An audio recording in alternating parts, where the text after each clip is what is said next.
I would like to call this meeting of Sweetwater County Commissioners for Tuesday, March 17th, 2020 to order. We do have a quorum present with one commissioner excused, Commissioner Shanefield. I would ask that you please stand and join me in the Pledge of Allegiance.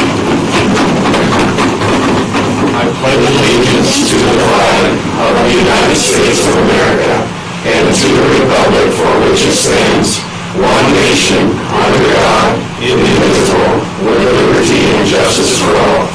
Thank you. Our first order of business will be the approval of the agenda. And Commissioners, I'd just like to share with you that under tab, let me find it for sure and give you the right one, with under tab J, Sweetwater County Public Health, information and update. Following that update, dealing with the COVID-19, our HR director will be here as he's been working with county departments and component units and such, and may present to us some recommendations with regard to public safety and employee safety for the courthouse as well as employees. So I'd like to add that piece, that he'll be there as a follow-up to that presentation. And then also we will have the executive session today, and those topics will be real estate, legal, as well as a personnel. So any other adjustments to the agenda, gentlemen? With that being said, I'll entertain a motion to approve the agenda with those adjustments. So moved. Got a motion by Commissioner Smith. Is there a second? Second. Second by Commissioner Johnson. All in favor signify by saying aye. Aye. Opposed, same sign. Also, next order is approval of the minutes from March 3rd, 2020. Commissioners, you've had your packets, had an opportunity to review. What's your pleasure? Mr. Chairman, Commissioner Smith. I move that we approve the minutes of March 3rd, 2020 as presented.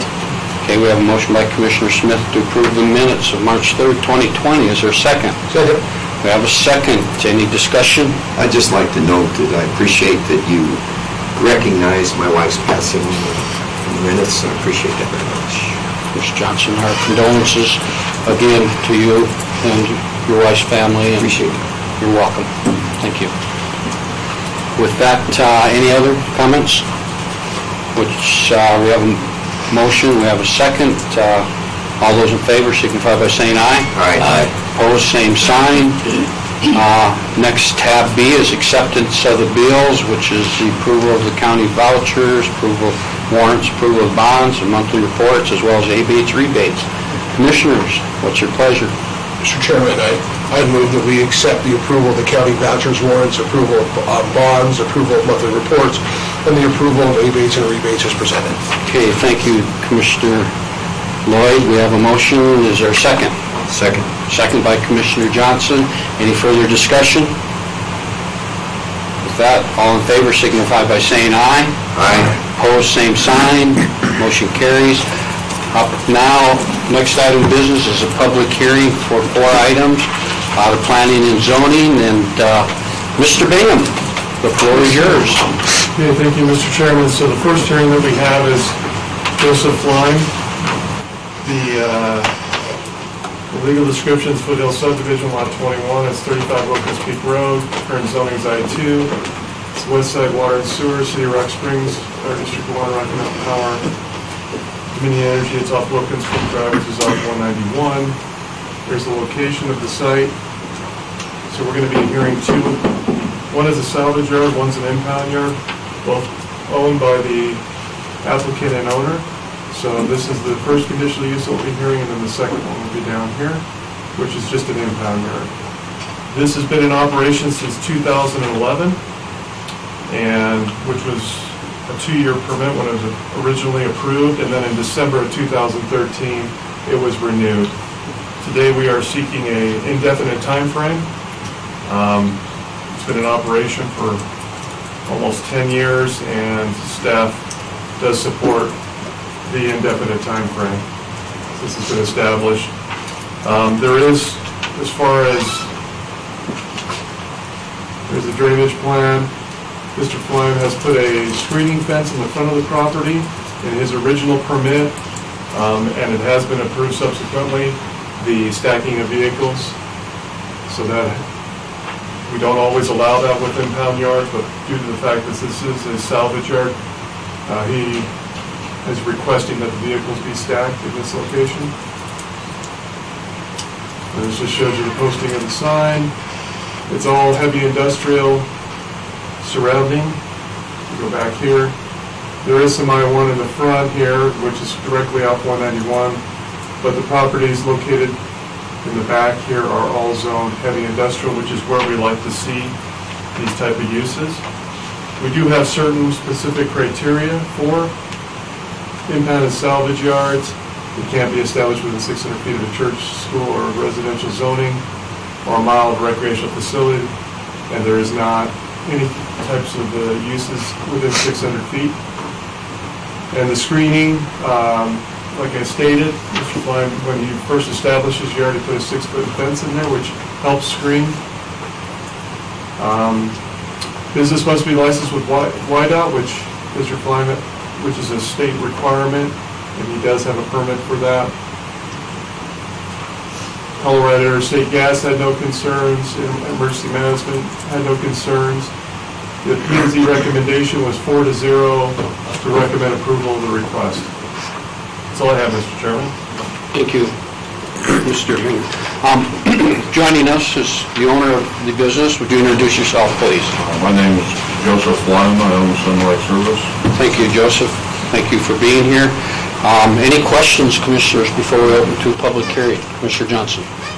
I'd just like to point out that over the years, we've had some controversy over these types of facilities within the county, and over the years, I've been to this location and looked at this many, many times, and I've never found it in condition where I had any problems with it whatsoever. Anytime there was an issue of any kind, I think Mr. Klein has reacted favorably to take care of that. It's clean, it's well-kept, and I strongly support what he's after. Thank you, Commissioner Johnson. Any other comments? Okay, with that, at this point in time, I'll open the floor for a public hearing regarding this request. Anybody from the public? Yes, please state your name and who you're with. Michaela Inman. Yes, Michaela. I'm in favor of it. I'm glad to even know that we have one because I thought it was shut down. So, no, I'm absolutely in favor of it. So, All right. I just wanted to state that. Thank you, Ms. Inman. Any other comments from the public? One more time, comments from the public. We'll close this hearing. Commissioners, with regard to approval of Resolution 20-03-0-01 for approval of the conditional use permit for the renewal of an impound and salvage yard for Joy Flame. What's your pleasure? Mr. Chairman, Fisher. I make a motion we approve Resolution 20-03-0-01 for approval of a conditional use permit for the renewal of an impound and salvage yard as requested by Mr. Klein. Okay, we have a motion. Is there a second? Second. Second by Commissioner Smith. Any further discussion? All those in favor signify by saying aye. Aye. Opposed, same sign. Motion carries. Congratulations. Thank you very much. All right. Thank you for your time. Thanks, Joy. Thanks, Joey. And I'm glad to see you're continuing to do as well as you did as a student from Rock Springs High School. Glad to remember those days. Good guidance. Thank you. Thank you. All right. Doc wasn't there. There was another good, there was a great vice principal there, wasn't there? I think they all were good. All right, go ahead, Mr. Ringham. Our Okay, so second. the applicant on this one is Stoffers Towing.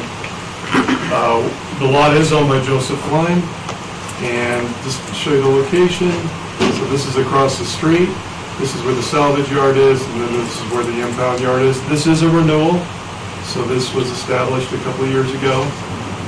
The This is specific to just impound yard and storage. And there is a building located on the property compared to the other one that did not have a building. And the building is used as screening because the vehicles are stored and located behind the building to add additional screening. It's zoned heavy industrial. Again, this is the type of zoning that we'd like to see with impound/salvage yards, is in this type of zone district. Has all the utilities.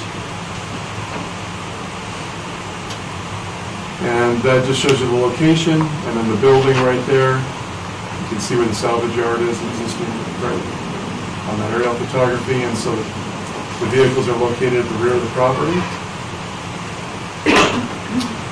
And again, mostly all heavy industrial type uses that surround the property. And it shows you the proper public notification. And again, same criteria and location. Won't go through it again because it's basically in the same, almost the same location as the other one. So it meets all of those requirements. Colorado Interstate Gas had no concerns. Emergency Management had no concerns. This one was recommended by the Planning and Zoning Commission 4-0 with the following conditions. It's personal stop or towing, no salvage and stacking of vehicles permissible, and screening in accordance with the scenic overlay if they decide to store in the front, screening requirements. These are all from the previous original permit. And there's also a request for an indefinite time frame on this. That's all I have, Mr. Chairman. Thank you, Mr. Bingham. I believe we had another guest join Mr. Fine. Would you please introduce yourself? My name is Stephen Mars, Stockford Towing at Rock Springs. Thank you, Stephen. Glad you're here. Thank you. Questions before we open for public hearing? Commissioner Johnson. Just over the years, when I've been out there, I've never seen many vehicles in this area. What's the average number of vehicles you've had in here? It could be anywhere from, depends on if we have like a major, like they had a couple weeks, or last week or 2 weeks ago out in Rollins. It all depends on how many trucks, Highway Patrol pull over and impound, or semis that get involved in a crash. It varies. I think the most we've had in there is probably, Semi-wise, maybe 5. if that. No, I don't know. It all depends on how the weather is. I've never seen that there would be an issue with it. So just kind of interesting. Which is good to us is, we like not having any trucks or anything left over there. We like, once the accident happens, that the insurance is usually pretty much on it. They'll come out, they'll have us retow it into Salt Lake City or to get fixed, or tow it to a salvage yard. So we don't like seeing anything sitting there because that means nobody's paying.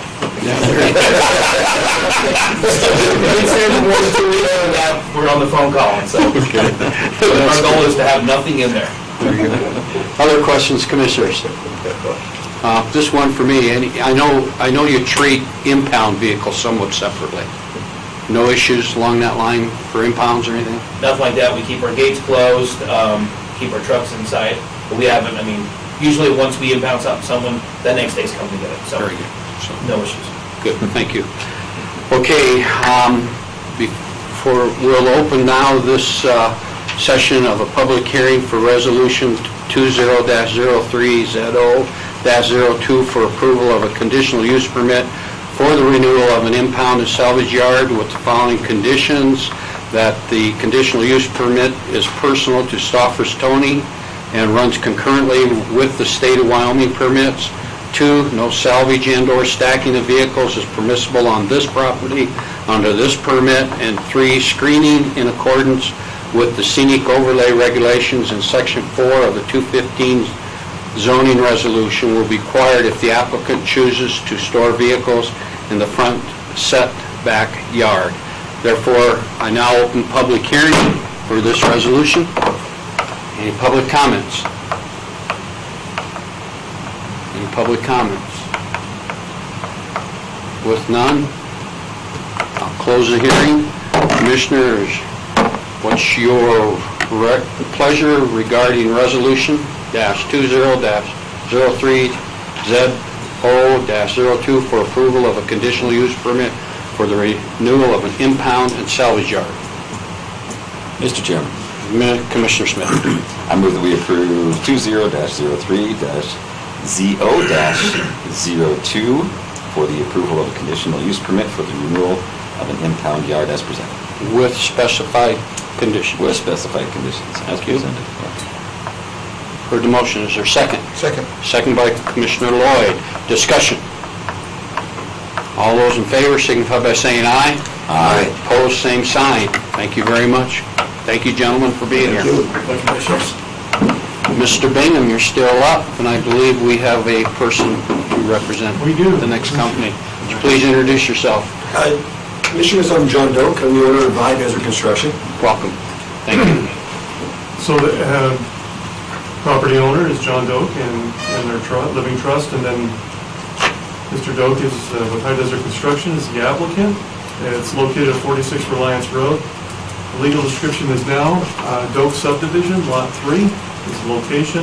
This is a renewal. The original permit was for 30 months, and so we're up here seeking a renewal of the conditional use for an asphalt plant and for the storage of asphalt oil. Infrastructure is all there. It's public water and sewer from the BNR trailer court, Rocky Mountain Power, mini natural gas. It's in the Reliance Fire District. Fire District 1 is contracted for fire protection. It's right there as you come off 191 off of Reliance Road. So the original permit was approved in September of 2018. And it was recently subdivided last year into a 3-lot subdivision. The applicant, due to the nature of it being asphalt, it's a seasonal type business from spring through fall, and it operates typically from 7 a.m. to 7 p.m. Monday through Saturday. Again, it's also requesting for a conditional use for 30,000 gallons of liquid asphalt, which that's also a renewal that was approved back in 2019. It runs in conjunction with the asphalt plant. The tank meets all the setback requirements and the proper containment. So that shows you the zoning of the property.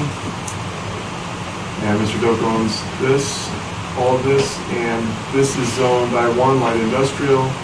This is R2 here, but there is nothing located here. This is all vacant property. This is the BNR trailer court. There's some commercial zoning. Then we have some heavy industrial across the road, along with the Moeller Industrial Subdivision. So the location of the asphalt plant is located down here. And just kind of show you some of the surrounding uses, the trailer court. And again, this is all vacant property, undeveloped, and then some industrial uses across the road. There's the actual drainage plan. And then you've got the site plan, and then the location, public notice is given. And this is the site, the entrance to the site, and the Reliance Road coming in. So this is the criteria that we look at as far as conditional use goes. And what is it consistent with the comprehensive plan? And the big thing with asphalt plants, we look at, does it adversely affect adjacent properties? Is it compatible with existing allowable uses? There were concerns when it first went in, and we did receive some complaints that came in, not this last year, 2019, but in 2018 we did, and I know the commissioners received complaints also. And just so we're aware, air quality is regulated by DEQ. The complaints that came in from 3 separate individuals in the BNR trailer court back in 2018. Mr. Doak responded with an additive that was added into the asphalt mix. And last year he ran his asphalt plant and we received no complaints concerning the use.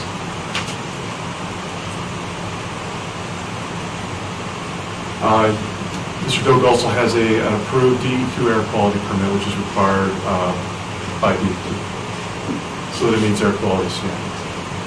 Adequate public facilities, there is fire protection. Also, the applicant put in a 10,000 gallon? 30,000 30,000 gallon water tank underground. in lieu of the pond, so it have more consistent fire protection. So adequate provisions, proper containment was put in for the asphalt oil and was inspected by our fire inspector and did pass those requirements. Again, DEQ monitors the air quality, and he does have an approved permit through them.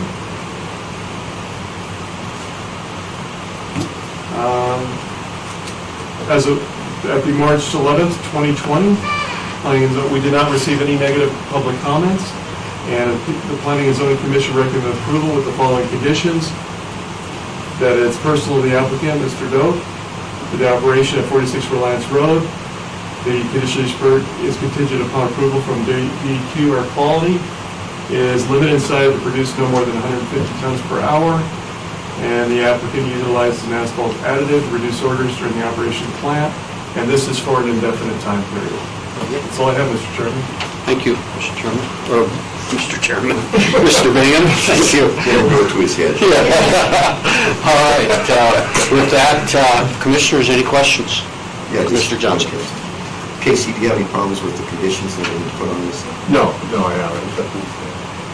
We worked hard with DEQ and with their resolving the odor issue. We tried a different stabilizer in 2018. It wasn't as effective. The one we have for 2019, we used it, not one complaint. It smells like Jolly Rancher pops.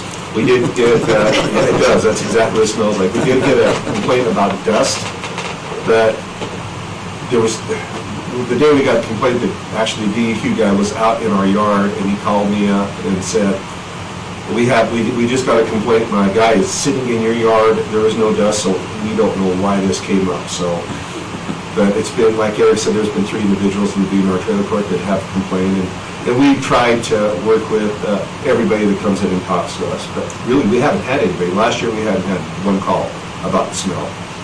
So we try to work with the community around us to mitigate any problems that we might foresee or they perceive, I should say. Other questions? I'd just like to reiterate, I was on the commission when all this happened and how quickly you responded, working with planning, zoning, and everyone, and that type of thing. And from my standpoint, having been part of those complaints and hearing about them, you know, I want to compliment you on how not only quickly you mitigated them, but also for that last summer, no complaints at all. Thank you, Commissioner. You're working hard at it. We appreciate it. We need your business in town. Keeps people working. You know, I try. and it's a locally owned business. Yes. And so it's important to us. It's important to Sweetwater County. And just want you to know we appreciate what you did when asked to respond. Thank you. Any other comments, Commissioners? I'd say that I operate a business across the street from development that Mr. Doak did, and had a great relationship working through the entire summer, maybe a little longer than that even, all except for shutting off the water at our place for the summer. It was all good. It was great to work with him. He addressed all the any concerns we had. Good. It was great. Thank you, Commissioner. All right, any other comments? All right, at this point in time, I'll open this for a public hearing regarding the recommendation of 20-03-ZO-03 for approval of a conditional use permit for the renewal of an asphalt plant operation storage of liquid asphalt, as well as regarding the conditions that have been listed, as we can see up there on the board.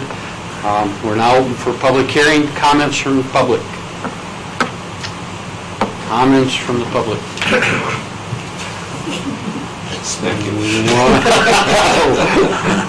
Comments from the public? Hearing closed. Commissioners, your pleasure. Mr. Chairman, Commissioner Johnson. I make a motion that we approve Resolution 20-03-ZO-03 for approval of a conditional use permit for the renewal of an asphalt plant operation and storage of liquid asphalt. With the following conditions included? Conditions are included. Very good. You got it. So you have a motion. Is there a second? Second. Second by Commissioner Lloyd. Any further discussion? All those in favor signify by saying aye. Aye. Opposed, same sign. Motion carries. Thank you, gentlemen. You have a good one. Thank you so much. Thanks for being here. Thank you. Mr. Bingham, you're up. Yes. Oh, we've got a guest? Welcome. Thank you. Would you introduce yourself, please, before you start? I'm Larry Macy. I'm the Operations Director for Freedom Benefit Services. Thank you, Mr. Macy. Thanks for being here. Go ahead, Eric. Okay, so the property owner is Freedom Oil Services. Applicant was Joey Austin. And it's located at 16 2nd Street, Reliance. It's a light industrial parcel. I'll show you the location. And it has all of the proper infrastructure, fire protection, City Rock Springs, water, Reliance Sewer District, Fire District 1 is contracted, Rocky Mountain Power has Dominion Energy Natural Gas, and Reliance Road is the main access into that part of Reliance. They're requesting a conditional use permit to above-ground combustible storage, which is diesel, to be located on the property. And the location of the tank is going to be back here. And we'll show you a site plan. There you go. We'll come back to that, but this is to show you that here's the posting of the property. But this is standing on the road there, and the site is actually, because the topography is located lower than the residential area, and so you can see that that fence does an excellent at screening the property, and so you won't even see the tank when it's located out here. So it did a great job, and great. The property is immaculate as far as the operation of the business. So here's the LP tank that's on the property right now existing, and then the diesel tank will be a minimum of 20 feet away from that, which meets the IFC International Fire Code standards. Here's the posting, and I'll show you the surrounding properties.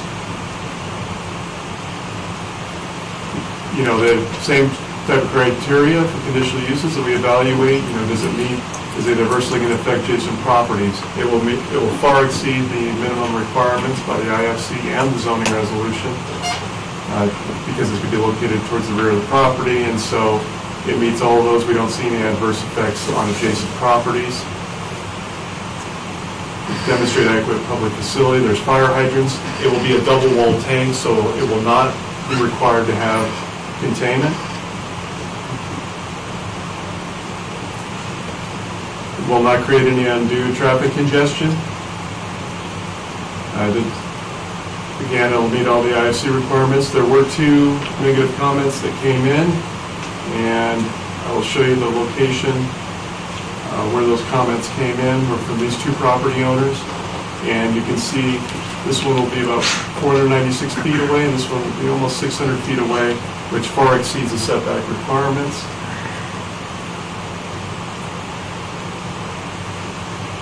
The emergency management had no concerns. Code enforcement stated that it must receive an IFC combustible storage inspection by staff. Staff is in support of the application as of March 11th. Planning and zoning voted 4-0 with the following condition: that prior to the use of fuel tank, the applicant must pass a 2018 National Fire Code inspection performed by staff. In addition, there'll also be vehicle protection put in for this tank in case for vehicle protection, or tank protection. That's all I have, Mr. Chairman. Thank you, Mr. Bingham. Commissioners, any questions for the applicant? No questions? With that, I'll open this up for public hearing on recommendation 20-03ZO-04 for approval of a conditional use permit for the storage of combustible liquid in excess of 1,000 gallons in the light industrial I-1 zoning district with its condition. Public comment. The floor is open. Public comment. Hearing. Public comment. Hearing closed. Commissioners, what's your pleasure regarding this conditional use permit? Mr. Chairman, I move that we accept resolution 20-03-ZO-04 for approval of a conditional use permit for the storage of combustible liquid in excess of 1,000 gallons in the light industrial I-1 zoning district with the provided conditions. Okay, we have a motion. Is there a second? Second? Second by Commissioner Smith. Any discussion? With no discussion, all those in favor signify by saying aye. Aye. Opposed, same sign, motion carries. Congratulations. Thank you. Thank you, you have a good day. Thanks for being here. Hey. Commissioners, as we move down, it is time for that one part of our agenda for county residents' concerns. So I'll open the floor for county residents' concerns. If there's any county resident that has a concern, please stand, come forward if you wish, and identify yourself and who you're with, and please talk to us. Great, wonderful, thank you. My name is Mandy Allred. I'm a citizen of Sweetwater County, and I've attended quite a few of your public meetings over the last couple of weeks. By the way, we appreciate that Commissioner Johnson is here, and we're sorry for your loss. And I've never lost a spouse, but I hope you felt our prayers during the time of grief. Thank you.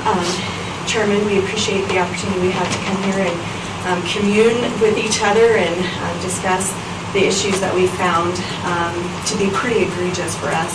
I did have the opportunity to come down and use the iDoc Market because the online service wasn't nearly what I needed to do in order to take a listing yesterday. It's a reverse mortgage, and there's some things that have been recorded with the county documents that I needed to actually see here at the courthouse. With that being said, it's nice to have it. It's unfortunate that we can't use just the public part of it. When I was in there, I noticed that it's not very ADA compliant. I have a brother-in-law who's mentally handicapped that Commissioner Lloyd is really familiar with. He's known him probably 20 years, a little bit longer than I have. He doesn't comprehend a whole lot. Luckily, in his business, he took this grown man from being a 4-year-old mentality to probably about a 10-year-old, I think is what the state has assessed him to be. Doesn't make him any less of a citizen than what you or I do. He pays taxes, he goes to work, he does a fine job. But he, on a limited income, is not able to afford the $1,500 fee, let alone a $10 a day fee in order to access public records. Doesn't matter what he wants to find or look for, I think he should have access to things like that. He's not here today because he has to attend a funeral with his brother down in Utah, but he will be here at the next meeting, and I look forward to having him speak here as well. With that being said, I'll move on to the next point that I'd like to bring up, is the fact that our last meeting, Commissioner Shanefeldt, who is not here today, let us know that she lends more, she definitely feels like those who are able to bend her ear at a soccer club or a dance event from other moms, rather than people who have come and voice their concerns, carry more weight with her. And I found that to be inappropriate for a commissioner, and I try to keep my business and my public life separate. I would never approach a county commissioner to discuss something that I think should be held within these 4 walls here. You'd be the only one then. Yeah. Go to Smith's on a Saturday. We appreciate it. That's a great comment. Yeah. And just like Tell your I did friends. when I sent emails, because Commissioner Smith is the liaison, I directed my emails towards him rather than the entire board, because I felt, or I understood, that you each are in place of different areas of the county. That way, you're not all bombarded. You each have to carry each a little thing, just like a family does. You each have a part to play, and then when you come together as a unit, that's how you act in force. I kind of feel now, from my impressions of what Lauren has stated, that this public comment is a farce. And I want the public to know, who's going to watch this meeting, that this has been nothing but a joke, and I feel like we haven't been heard, other than by Commissioner Johnson. I feel like he's the only one that's actually heard our pleas for help. I appreciate you letting me speak today, and thank you. Thank you. Thank you very much. Commissioners, any comment? I do appreciate what you're saying, and I do support what you're doing. They're telling me it's very difficult to do, but I think something should be done about it. We'll see what happens. Commissioners? The only thing I would say is, I do appreciate the feedback, absolutely. I'm really hoping through the resolution that we put through last week, or not the resolution, but the discussion, there would be an open forum and discussion to be able to move forward this at a public hearing model that was missed last time does move toward a positive ending, and at that point, we'll look at other options too. Anything else? I've got a comment, but I'll wait till you're done. When you were in here yesterday and observed, or when it was that, Belton wasn't ADA compliant, did you visit with the clerk? No. Okay, would you make an appointment and visit with her? Even though she's sitting right here, she knows it, but would you please? And then second of all, I think with the resolution that was, not a resolution, but the recommendation from the last meeting was for the clerk to begin to start visiting with groups and find out and look at the fee structures and that, and get some recommendations, come back to us. We know that doesn't happen overnight, but that's an expectation that we're looking forward to. But we do know it's going to take some time, so, continue to visit in that line and visit with the clerk. I'm very pleased that you can come forward and say what you did. I mean, we hear you. I think we all hear you in that. So that's where I'll leave that for now. And I trust the process. And but we do know that those meetings should start occurring, and that the clerk will follow through with that. That's the best I can say right then and there. All right. So we'll see what the results are. Any other thing, commissioners? Any other public comment? Go ahead. Introduce yourself. Michaela Inman. Hi, You guys Michaela. probably know me. Yeah, movies, for right practice, we do Brought my this water inside. this time. Thanks. So, get nervous, my mouth gets red. I wish he was here, because I was also going to say something about our last meeting. Basically, there were some things that were said, 3 times as many realtors that have been in here. There's been about 30 realtors in here. I don't know how many she thinks we have in this town, but that far exceeds our number of realtors here. I also noticed at the end she said that she wants to meet with people individually. These are public hearings, public forum. This is for public business. This is where we decide where this is. If there's people that are uncomfortable, I know that they have the ability or the right to call a board meeting, and the reason that we have a board is a balance of power, and so, there's no way for her to validate what she said, and so it absolutely was unnecessary in being brought to this meeting, and I was pretty disappointed with that. So that was, sorry about your wife. I wanted to say my condolences. That was what I was supposed to say first. The other thing that I wanted to address is we keep saying that it's up to the county clerk for the IDOG fees. However, if you read the contract, there's a contract and an amendment. It doesn't say that. It doesn't support that. It actually says the signature authority is the one who has the right to change anything or contact Tyler Technologies. Cindy Lane is not on that contract or the amendment at all. And it says there's no transfer either.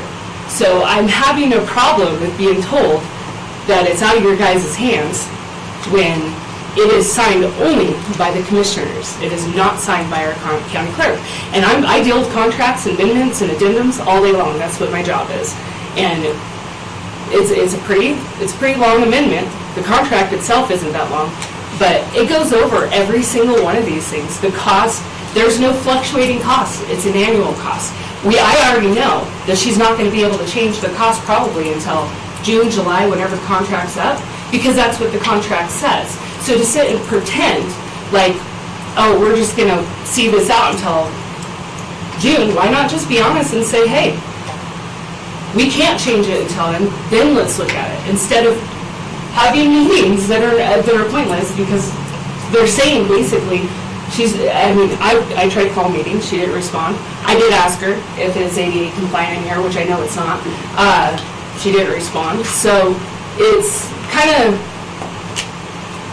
it's really, really frustrating to come in here, and it's not just, we're able to come down here, there's some of our friends, or the people that are against us that can't be here. We have over 300 signatures.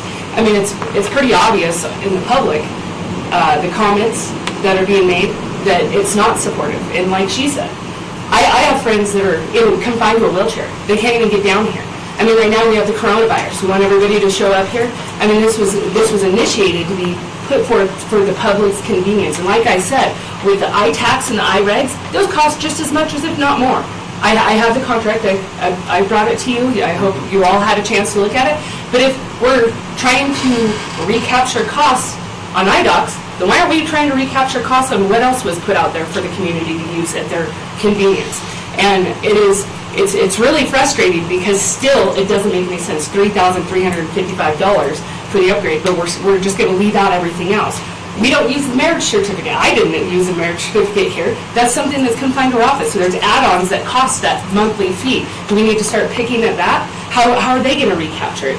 I mean, I think it's been said enough with the $650,000 for a completely different program. If you listen carefully, it keeps getting turned around. And even when my husband met with Cindy, it keeps getting turned around.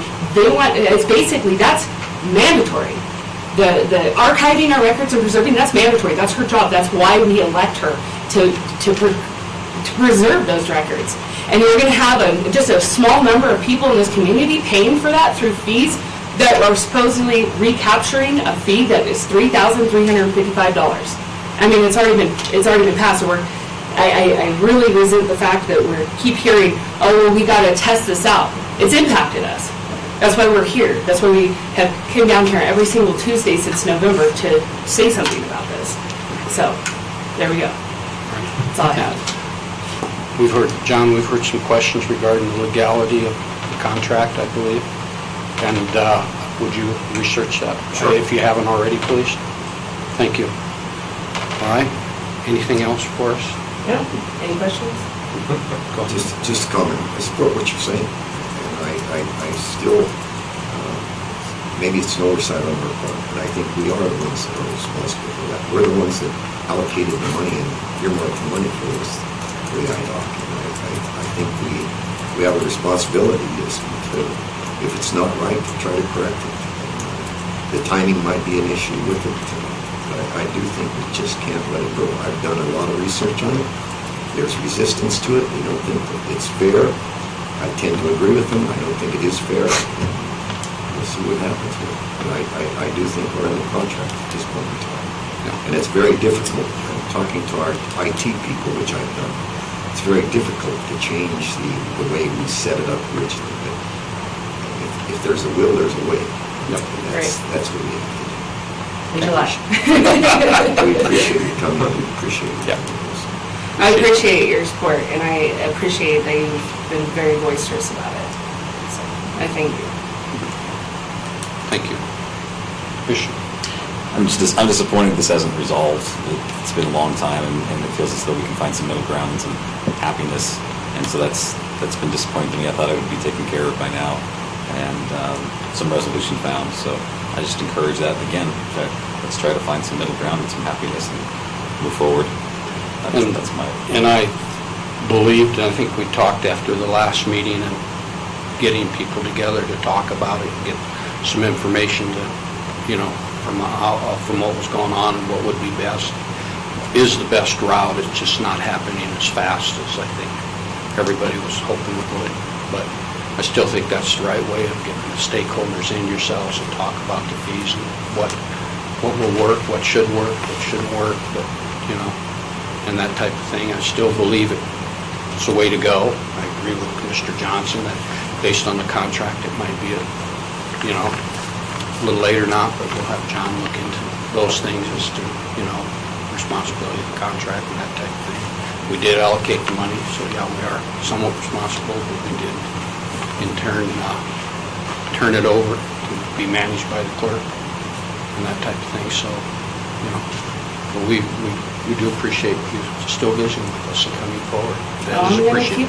I'm going to keep being here. Oh, that's fine. We appreciate it. We really do, because that's why we're set up this way.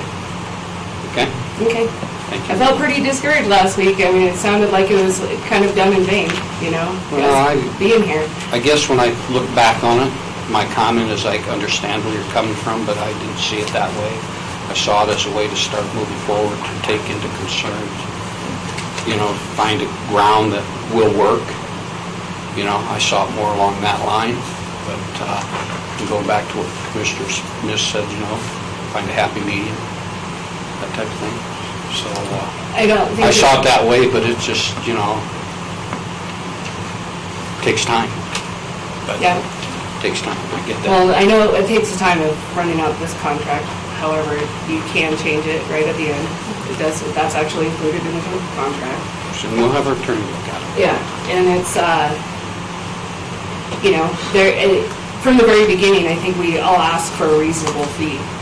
And then got to the point where it's like, no fee, right? So I don't think anybody's gonna complain about a reasonable fee. And I have a really huge problem with somebody saying a $1,500 a year or a $10 And a if you day. recall, I'm sorry, I didn't No, mean to you're interrupt good. you. If you recall in our last meeting, when you were here and we were talking about it, I asked that specific question. Was it the $1,500 fee was the big part of it? And I believe your answer at that time was yes. That's our biggest concern. And I think that was laid out there very well, to take a look at that as well. Well, even if I only used the $10 a day on the weekends, I'd be paying over $1,000, by the end of the year. I mean, and that's just the $10. We don't know when we're gonna use it. It's like, it sounds cheap if you're gonna use it once a year, but when you don't know, or you have to put everything in a specific date, like the lawyers are doing right now. We're saving it and we do it every Friday. Are people doing any service to the customers or clients when they have to bunch it up? Oh, just wait, we'll put in an offer next Friday when I get around to being able to do that. I mean, that's not our world. So, I have been really frustrated with it being said that it's a small cost, because we have people that are low income. I mean, I see that there's something with single moms and low income. The single mom with the low income should have the exact same access and ability to access it as anybody else. So, All right. okay. Thank you very much. Anything else? No, All righty. Thank you for being here. thanks. Any other public comment? Go ahead. You're up next. Jeremy Inman. I'm actually gonna sit down because I don't have water. Introduce yourself. Jeremy Inman. I'm sorry, I didn't hear you. No, that's okay. My condolences, I'm really sorry. So I did get the opportunity to meet with Mr. Helion and Ms. Lynn this last week.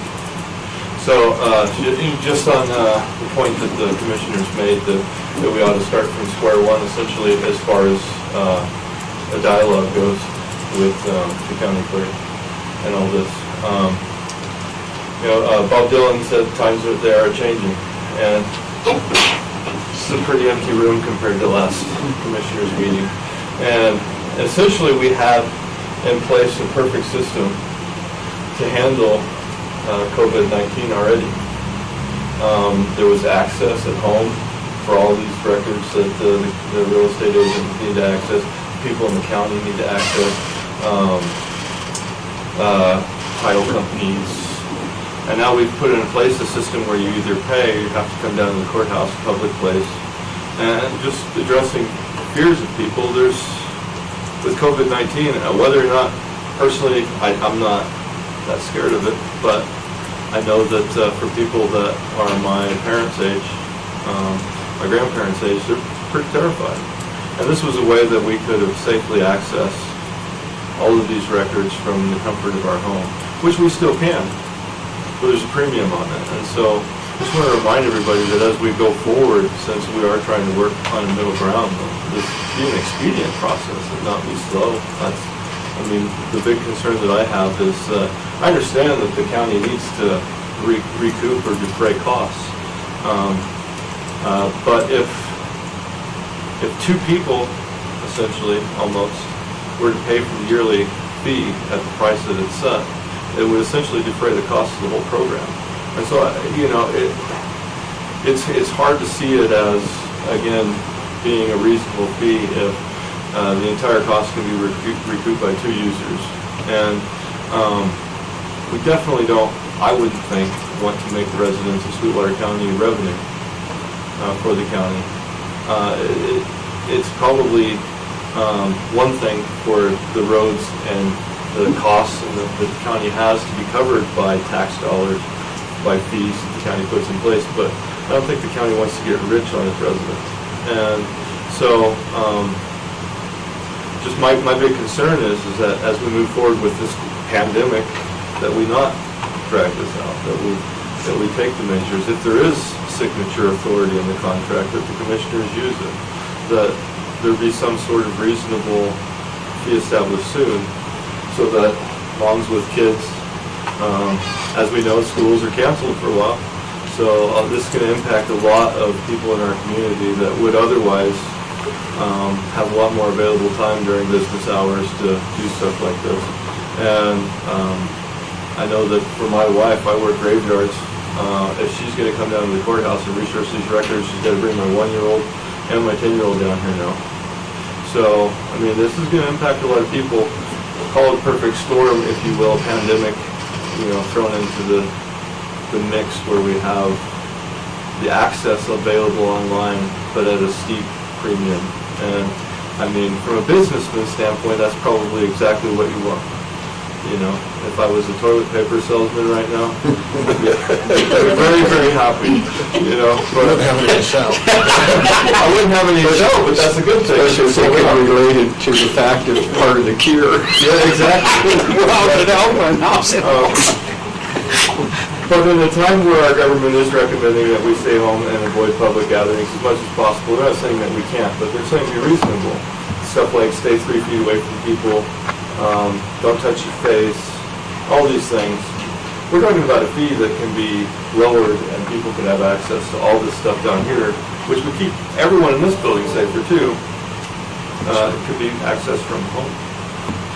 So that's my big concern. And plus, also concerned with farming out our information to a third party that doesn't answer the Freedom of Information Act and it isn't electable. And then also just quick, we live in a time where people are locking down elevators and forcing their opinion on public officials, like happened with Jeff Flake. People are accosting people at restaurants. And so it does concern me when a commissioner takes the information that she hears at her kids' practice on an equal level or more important level than the people that actually took time, like I'm missing sleep right now, some people are missing work, come down here and express public concern at the proper format. And so it does concern me a lot that do I need to put my kid in soccer or dance class so that I can have a better hearing with the commissioners, you know what I mean? And so that's very concerning because it can't even be validated. And so that was kind of my takeaway from last meeting is we don't want to move in that direction where people are forcing their opinion on you guys while you're eating at the hitching post, because they're heated up about an issue. And I don't think anybody wants that. So anyway, that's all I got. Commissioner Blake? Yeah, just, Mr. Chairman, I appreciate your opinion. I just want to throw out, I value any comments I get from the constituents. And one of the things I learned last January 7th and a year ago, January 7th, when I was elected was, I'm never not a commissioner. I'm not allowed to go to the grocery store anymore with my wife because what's a 10-minute run is now a 45-minute run. It's not that I'm shopping anymore or looking for empty shelves, but unfortunately, we represent this community, so we're constantly getting bombarded. I do love it when people come and share this information, and I'm not going to weight information more than one other, but I just have to say that I think it's important to whatever, and I respect the fact that some people don't want to come at that angle, and my wife respects it probably more than I do. But we have to listen to the constituents at the same time. At the beginning of this situation, I actually, the first time Mandy actually presented, I reached out to her on my own during my own time and said, hey, just a couple questions on this. And I believe it's important for me as a commissioner not to weigh things more important, but to listen things at all volumes. And I'll be honest, the fact that you guys have been present does speak volumes to me. Michaela had said, I feel like what I had said has been, was in vain, and I apologize that you feel that way. But to me, what we did last meeting is we tried to go back to what we should have done in the beginning, is create that public interest statement, and to be able to come up with some common ground at the beginning. And to me, we'll know if it's in vain or not here in a few weeks when we get to resolution. And at that point, that's where we may have to look at things differently. And I look forward to hearing what John's statements are, regarding some of the contract things. And I will be reaching out to John to make sure I get information that's in my notes at this point. But I do appreciate that people do come here and speak. But I have to tell you that, I have lots of constituents that call me in the evenings. It's a constant battle. And what I've learned being a commissioner means I have to be willing to listen to anyone at all times. And that's, there are times that you're just like, I wish I could turn it off. And that's when I go fly fishing. Because, and I stay away from people. So, but I do want to make sure you guys know I do value, and when you hear the comments and you hear information, and one of the things I do like is sometimes people bring up points that I haven't looked at. And it allows me to go look at those options and research that information and look at things from a different angle. So whenever I get constituent comment, it's helpful in a lot of ways. So, Thank you, Commissioner. Commissioner Johnson? Yeah, you bring up a good point that I hadn't thought about. And I think that maybe what we should do is have a look at foregoing these fees that we're charging based on strictly what you just said. It's a medical emergency. We've got a pandemic here. Why can't we forego those fees at least until such time as we've got a chance to look at it? I don't know whether we have that authority, but I think somebody's got that authority, and if it's not us, who is it? So I think that point is worth its weight in gold, in my opinion. You take what I've said all along is that there are people that are using this that don't care what we charge. They're in Dallas and they're in Houston. And right now, look at that, they don't have to get on planes to come up here any longer. And that's the last place you want to get on right now is a plane. So, they'll pay whatever it takes. And they're the ones I think we should charge. And I don't think we should charge the people in Sweetwater County for the use of this, period. And I'll say that because you bring up another point. When you look at these roads that we're taking care of, when I make this facilities report in a little while, you look at that road that I'm going to bring up. Who does that serve? It serves oil and gas. Now, I've been a strong proponent and supporter of oil and gas. It's roughly 40% of our economy. That's why we do that. So there are other places where we shouldn't be charging the people that live in Sweetwater County. And in my opinion, this is one of them.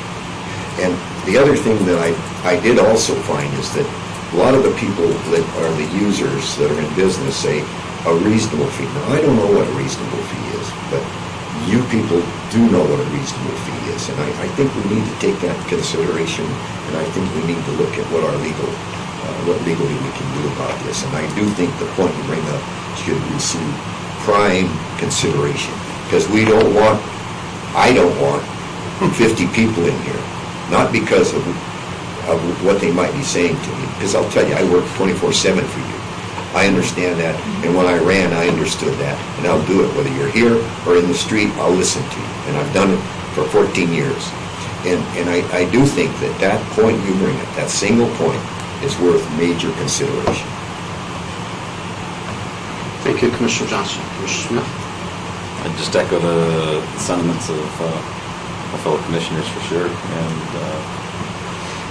and say that, we do represent everybody, and so I don't give any more weight, and I don't know that Commissioner Shanefield necessarily meant it that way, but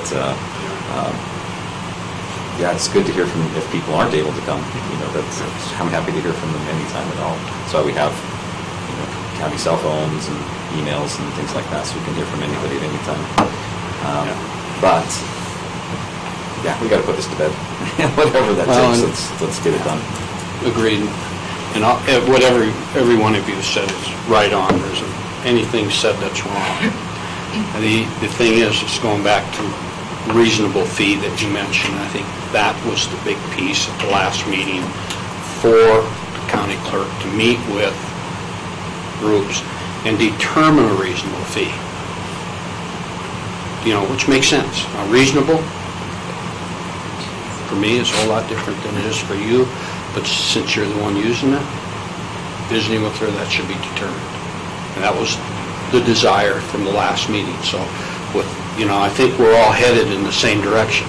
But then I go back to something else you brought up, and we'll have to talk about it, is based on what's happening and how things are changing, and we've all seen what the cities have done and what the state's done.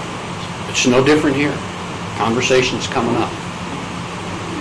And we do have to look at some things to support, just what Commissioner Johnson said. You know, how is it if we restrict public access to the courthouse? What are the things we need to do so public can still have access to what it is they need through other means, technology or whatever, or by appointments? So, you know, I'm just going to bring that up because that's a reality that's for discussion for later. And these commissioners sitting here will have to make that decision. So, yeah, my desire is it moves forward and we get what is a reasonable fee taken care of through the clerk's office with input from the people who will use it. And it might come out, just like Commissioner Johnson says, a way to make sure those far away that are using it, but how is it we're going to handle it with our local people? Maybe it'll come out to wherever that may be. I'm not going to set the tone for that because I want to know through the clerk in our meetings with you what those are and that type of thing, and what the attorney has to say. Commissioner Johnson. I'd like our attorney to look at that if it would be appropriate, and I'd be willing to do this. Under an emergency health issue, a motion might be appropriate to forego all fees until such time as this epidemic is taken care of. I'd like you to research that because I'd be willing to make that motion in our next meeting. When you say all fees, just in this arena? Yeah, so these people, I think, Yeah, what he makes the point is they could do it from home if the fees were not there. I don't think we want to cause anybody that they have to come into the courthouse to do business when they don't have to do it until such time as this epidemic is taken care of. I think we have that responsibility.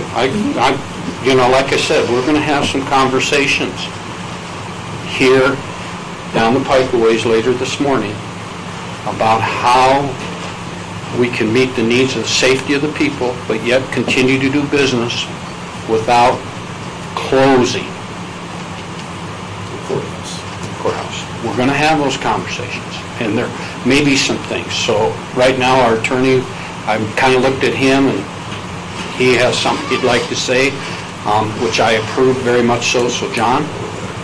De Leon? Commissioner, I think the answer, Commissioner Johnson, to your question is that the decision to change the fees rests in Tyler. And so I think what is required to accomplish what you're talking about would be to have a conversation with Tyler to let them know that whatever decision the board makes in terms of access to the courthouse, to communicate with them the circumstances. Nobody is not aware of what's going on. And so it would be to address how that could be done, if it could be done. I think the same issues that you've located with IT in terms of how to do that would be the primary, I think, issues that Tyler would have to navigate in order to accomplish that. But that, as far as who has that authority, ultimately it is Tyler. That is the decision maker. The board and the clerk are in the position of communicating with Tyler under the terms of the contract. Tyler would be the ultimate decision maker, and ultimately, the county determines whether or not they have a contract with Tyler. That's where that authority rests. But again, communication with Tyler to address those concerns would be. And I can tell the commission that was the next step in the process. There have been some meetings with, and I think we've communicated that with Mr. Inman, but also with the Realty Board, that the next step necessary, and I think based on what I'm hearing today, it would be good to speed that up a little bit, but to have a meeting with Tyler and to communicate some of the concerns that are being presented by the board. And if I might say that, I think based on our conversation we have later this morning, if we decide to move in the direction that is in the best interest of the county residents, they may not agree with it, but I truly believe it may be in their best interest. At that point in time, if we do any motions, we can add this motion that that be investigated, to make it official based on the conversation with Tyler, make that part of it. So, is that agreeable? Yeah, I think it's, we can move forward on some of it and then see how the contract and then get reasonable fees. Any more comments from the public? I do Yes. have- Ms. Inman, please. Yeah, sorry. Okay. Mr. Inman, you still have the floor. At least here. Yeah. This is a reminder, I'm not in charge anywhere, so ever actually.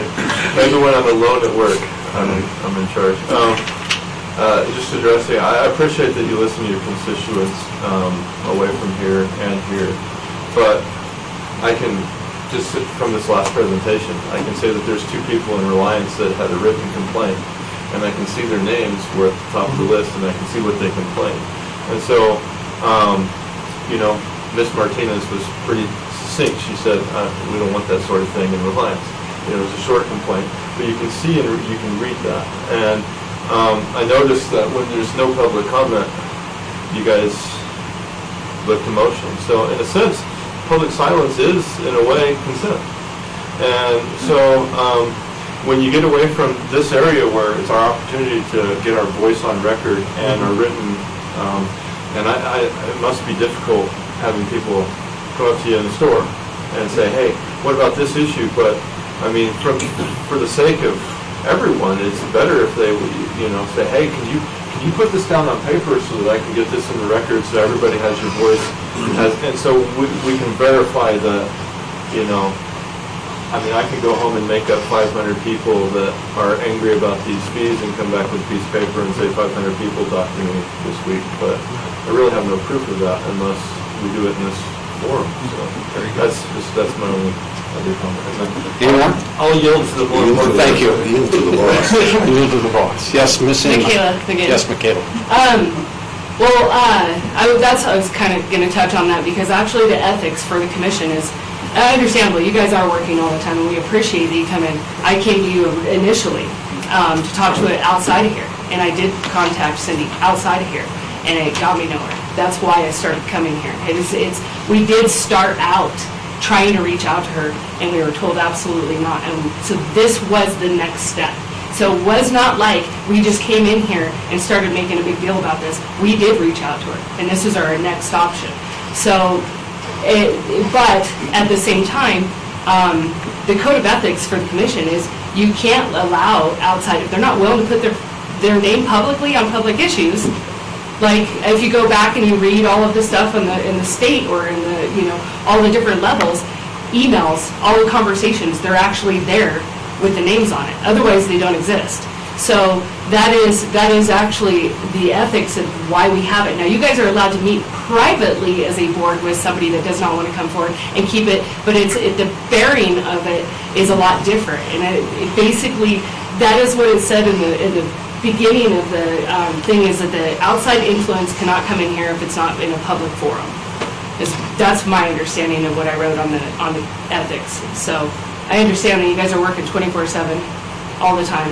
I know you guys get tackled all the time, but it's, I know for us when we came in, it was, what do we do? How do we deal with this? And he told us you need to talk to the clerk, and we did.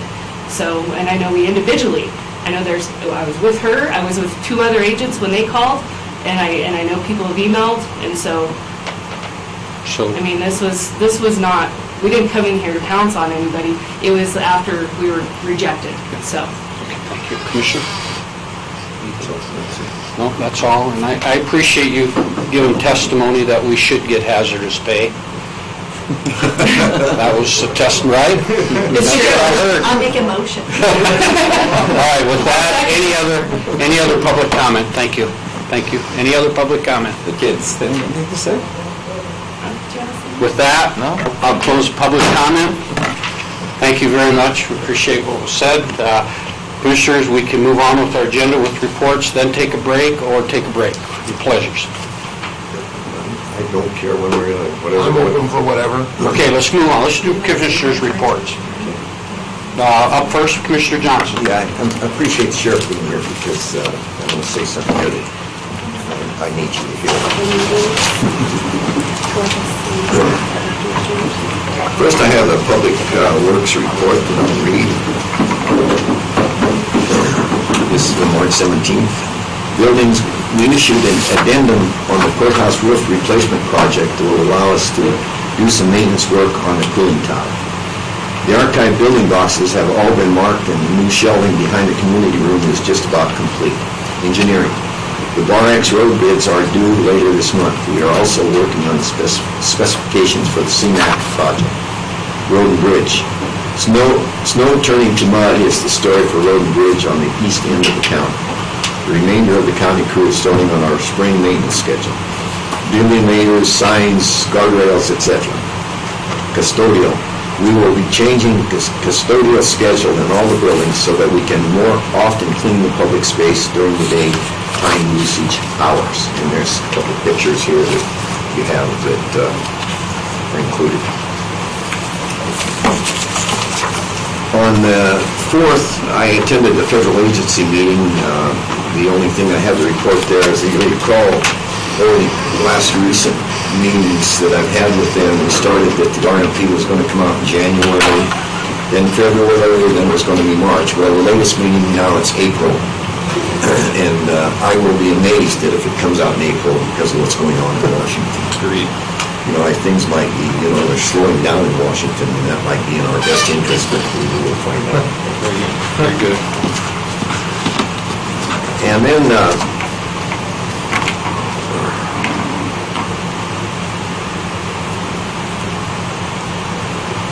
I'd like to comment on the checkerboard project that's being discussed in Cheyenne. I think we should, at least I feel that I should make comments on this because it's a very, very interesting and, in my opinion, an important decision that's going to be made in Cheyenne relative to the acreages that exist on the checkerboard. My first reaction to it was I was against it, but I've studied it and I've got this document, I've gone through it very with fine-tooth and comb, and right now, my opinion is I favor it. And the reason I say that is that if Occidental owns all those acreages or any other private entity, and they can, through private ownership, they can pretty well do whatever they want on that property. We have little control over what happens on that. And it's major in Sweetwater County. So we're talking about $1.7 million of mineral acreages and around 700,000 of surface acreages. And one of the reasons I'm in favor of it is we have control of the people that are going to make that decision. The government, we don't like what the government does, we vote him out of, and it's just like me. If you don't like what I'm doing, you vote me out of office. We would have control over the governors to some extent. We also have control over our local legislators through the ballot box. And if we don't like what they're doing, we get rid of them. But if a private company owns it, there's nothing we can do about this.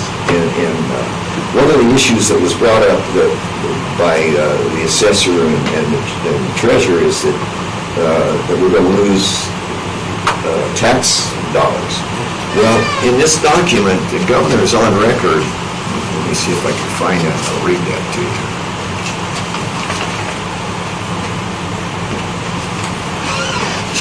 What interest would the affected counties have in the potential sale?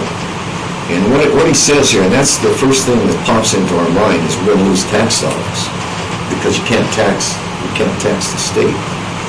Should the purchase occur, it is the governor's intention that the state would pay all taxes that Occidental had been paying to the counties. Thus, the counties would remain whole. I think that's an important thing that we should consider and see what happens if it goes through. So I can't influence, maybe I can influence, but I can't tell my co-commissioner what we should do on this. But I'm thinking that you should give this some thought, and I think we should either show support, if we can, of the sale of that land to the state, or oppose it, whichever the majority of this commission feels that we should do. I should back up, and Dave just walked in, and what I'm talking about the prospect of the sale to the state of Wyoming on the checkerboard. And are you aware that the governor has made this statement? I just read it. Did you hear that, Dave? I heard parts, I think I know where you're going, Commissioner Johnson, and the tax revenue, initially when this was proposed, I was asked to comment on it, and I hadn't really seen the legislation. My initial assumption was if the land went from privately owned to owned by the state, that there would be an exemption granted. But if you look further into the exemption statute, it has to be used for a government purpose. So in my opinion, on this issue, if this property is owned by the state of Wyoming or anybody else, and it's not used specifically for an exempt purpose, it would not be exempt. So the issue with the tax revenue lost is not nearly as big an issue as what I initially He thought. covers it. Let me just read what he said. Should the purchase occur, it is the governor's intention that the state would pay all taxes that Occidental had been paying to the counties. Thus, the counties would remain whole. So, that was an issue that was bothering me somewhat. But, so what I'm saying, and I appreciate, Dave, your comment on this, is that I don't think we should sit idling by and not take a position on it. I think it's too big of a decision. We're the main county.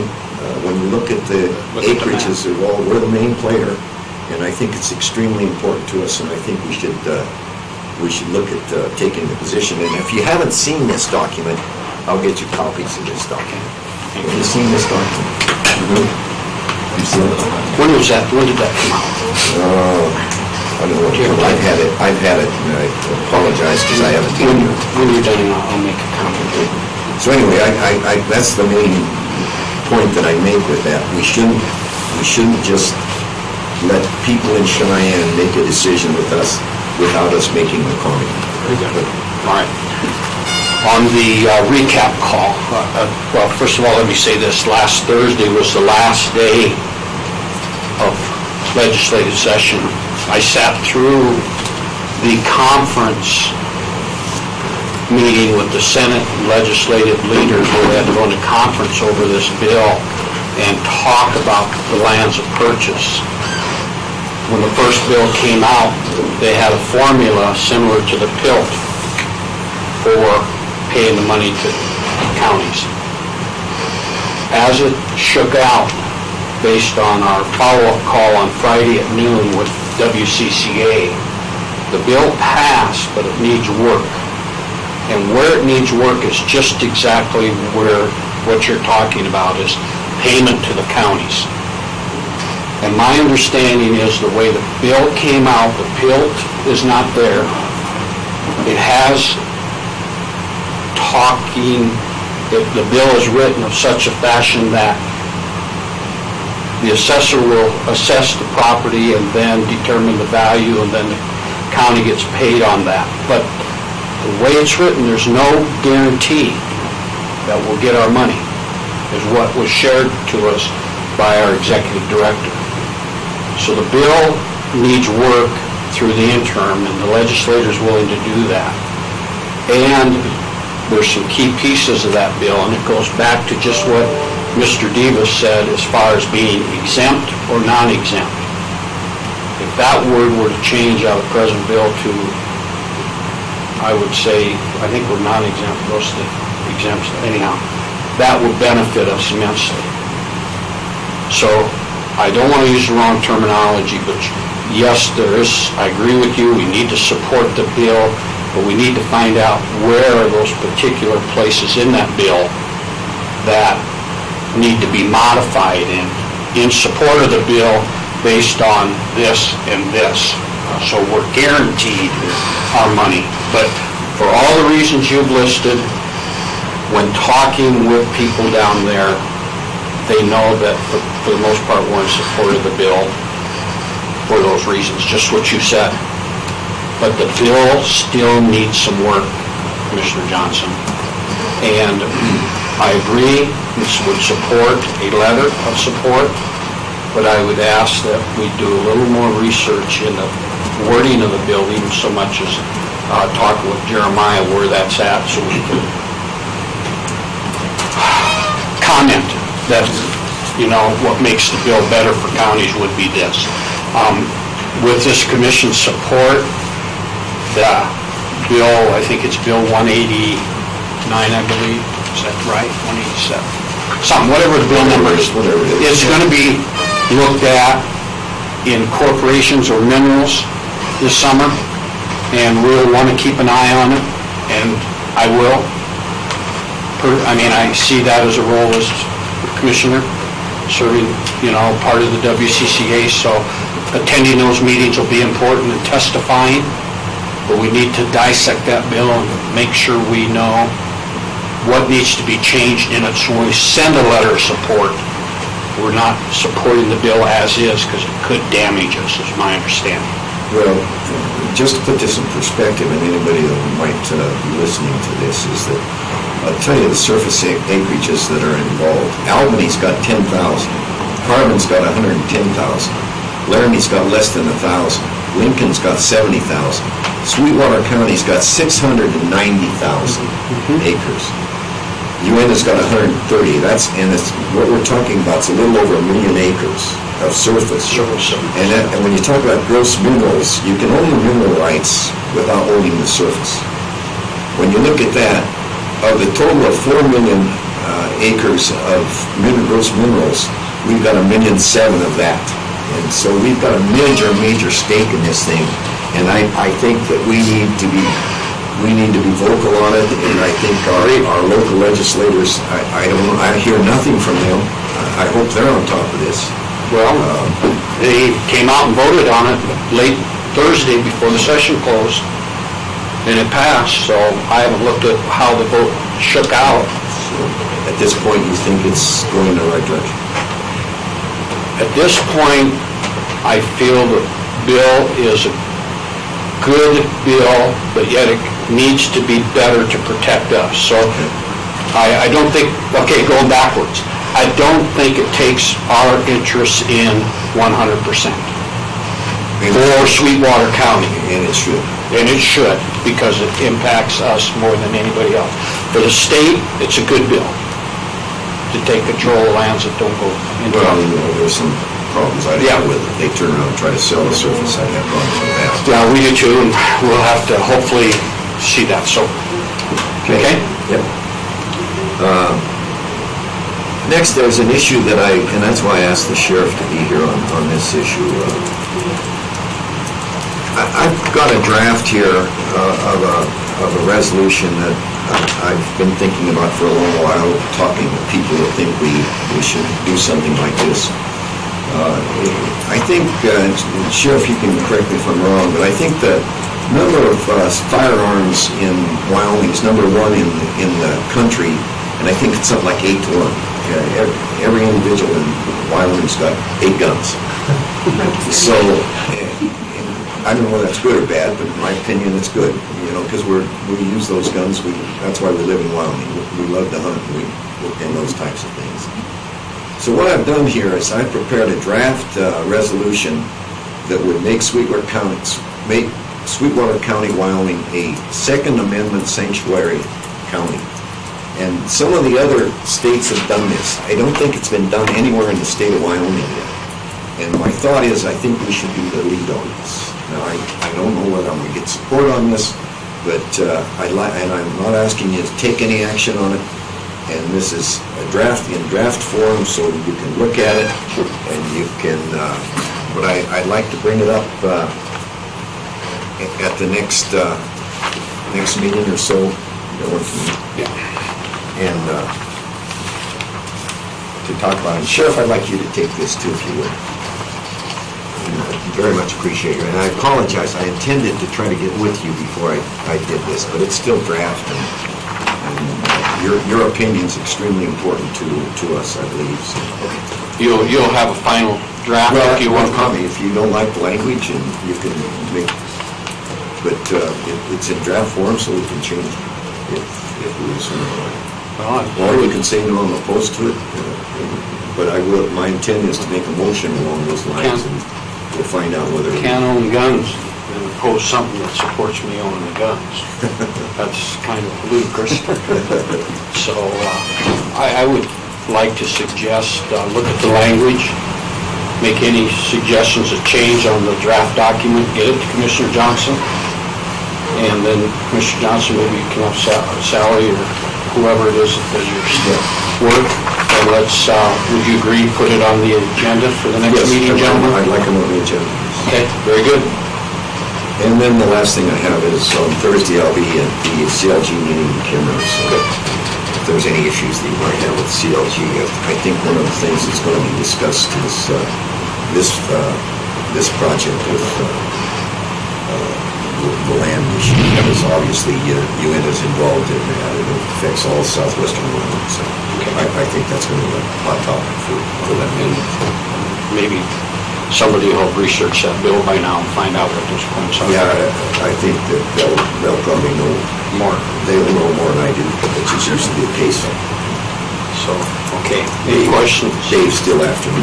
Yeah, Commissioner Johnson, I just want to clarify too, the Department of Revenue had recommended an amendment to that bill to basically eliminate that recapture provision on that land if it does in fact go to the state. Rather than having them do the calculation and stuff, basically just leave it as taxable. It was basically, it was a simpler process. It eliminated the steps going through the state, the county requesting the money back. It was basically treating it like any fish property that is not exempt. So it would actually simplify the process at the county level. Nothing would change basically. All of the revenue would be the same. So it'd be non-exempted then? In effect, yes. See, And that you was, support them? Absolutely. yeah, and that's what Jeremiah was For talking the about. record, he did say that. Yes. I would absolutely support that. Okay, very good. Thank you for that clarification. That makes it easier moving forward. I haven't seen the final draft of the bill. That I would look for it a couple of times, and it hasn't been. Well, please, Dave, stay on top of that if you would, please. I will do And if that. anything, let us know if you see something that we need. That's all I have. All right, any questions for Commissioner Johnson? Sheriff's got. Real quick, Sure. Commissioners, I don't want to take up your time. I wanted to be here for the 11 o'clock public health, but I have another meeting to go to with other government officials in regard to this, but I gave a briefing to Gary, and he'll get that. He'll be here. Yes. Thank you. Appreciate it. Have a good day. Thank you. Have a good day and good luck. With that, I have one comment on Commissioner Johnson's report. Not so much a report, but I do want to remind Commissioner Johnson that with your absence of the last meeting, anything that we as a board made a decision on and you feel we need to revisit it, you're welcome to request it to be on the agenda for the next meeting as well for us. So that'll be your call. Well, I appreciate that, but if I'm not here, I've got to support what you've done. I know, but I'm leaving the door open. Okay, thank you. And I agree with that, but I got to leave the door open. And the other thing is, for a point of order right now, is our 950, our tab C, 950 is a resolution for Welcome Home Wyoming program. That has to be a conference call, and they asked if they could do it right at 9:50. So with the permission of the commissioners, I'd like to veer away and do the conference call at this point, and then come back to reports and then take a break. You okay? You're in charge. All right, Sally, could you hook us up, please? Is Mr. Hancock, right? Yes, Greg Hancock.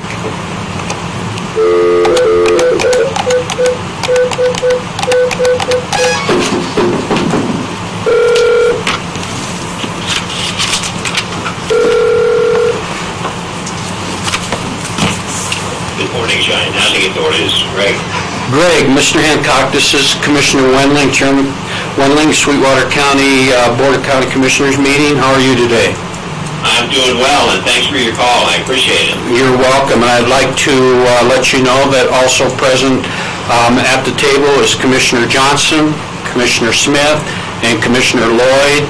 Commissioner Shanefield is absent. So with that in mind, with regard to tab C on our agenda, a resolution for Welcome Home Wyoming program, I'm going to turn the floor over to you. Well, thanks, and appreciate all of you for putting this on the agenda and making time during your meeting to consider this resolution. The Welcome Home Wyoming program is a down payment assistance program, excuse me, that's designed to provide the down payment assistance to homeowners that have earned sufficient income and that are earning sufficient income that meet all other qualifying criteria, credit and ongoing income, debt-to-income ratios, and every other criteria required to be a long-term successful homeowner, but they lack the down payment assistance needed to get themselves into the home. And so the Welcome Home Wyoming program provides that down payment assistance to the home buyer, and we work through local banks to deliver that benefit. The program has been in operation since late 2014 as a grant, so the down payment assistance was provided as a grant. It has evolved and improved with lower rates if the down payment assistance is offered as a second loan over a 3-year term, and that 3-year term is prorated so that 1/3 of the way into the 3 years, 1/3 of the down payment assistance that's been offered is forgiven, and so on until it drops to zero at the end of 36 months or 3 years. So the resolution is requested for approval, and that would authorize this program to be offered through lenders in Sweetwater County for that purpose. And as soon as the resolution would be passed, if it were, that benefit could be made available. And of course, there are ripple effects that the commissioners would see and the county would see, a more stable workforce, additional tax revenue, and so on. And so in front of you are two options, two forms of the resolution.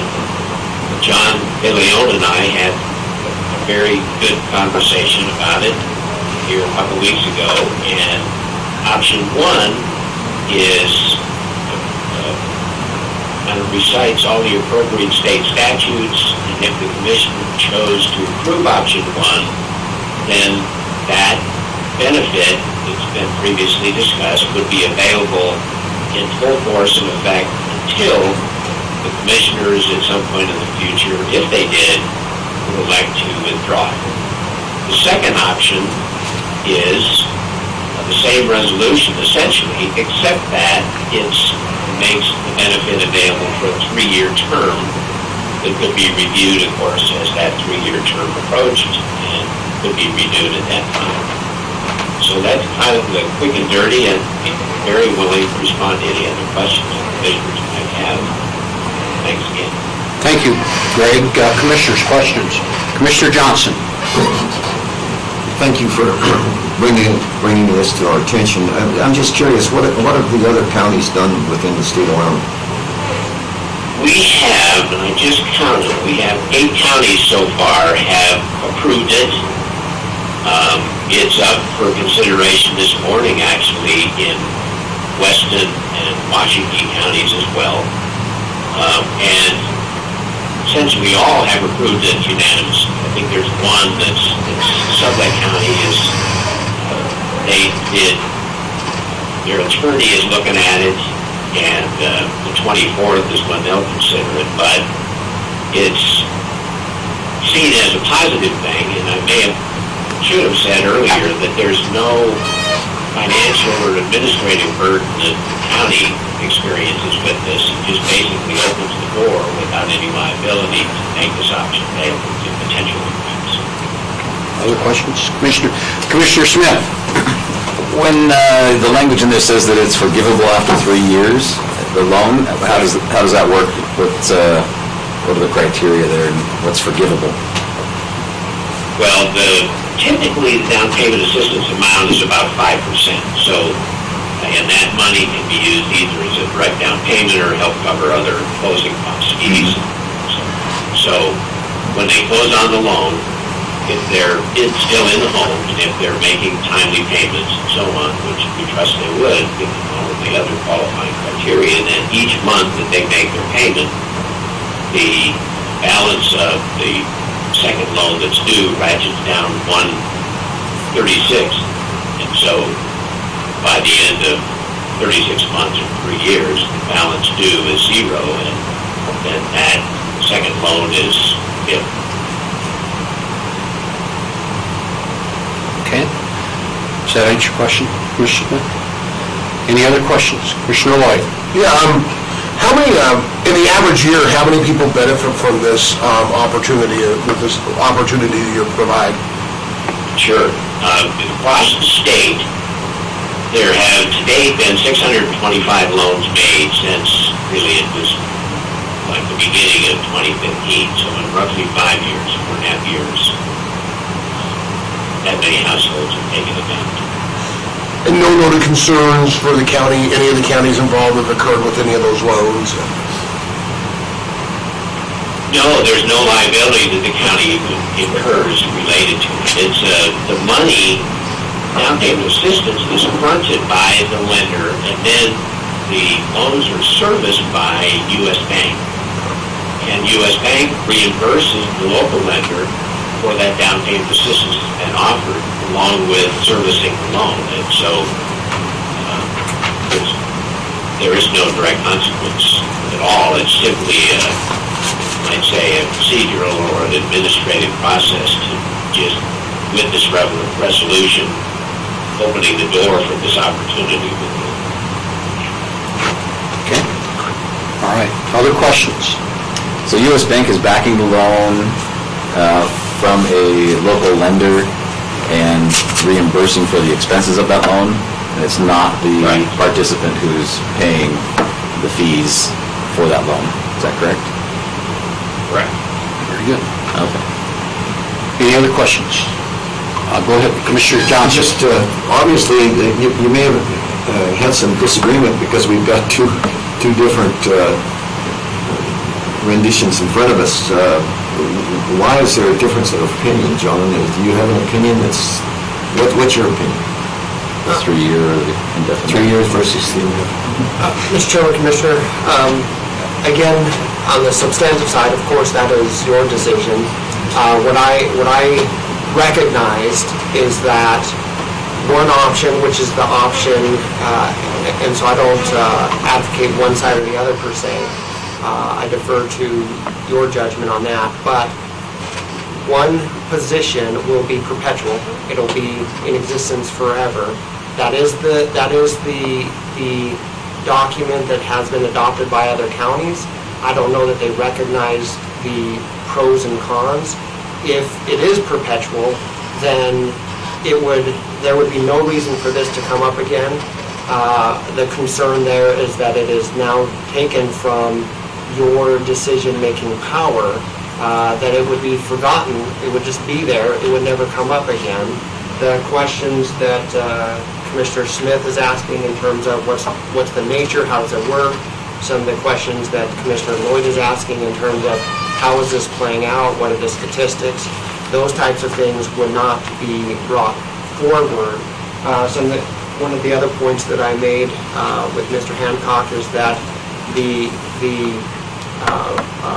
position that U.S. Bank is in would be in existence forever. I know that there was an occasion in Sweetwater County where there were some concerns with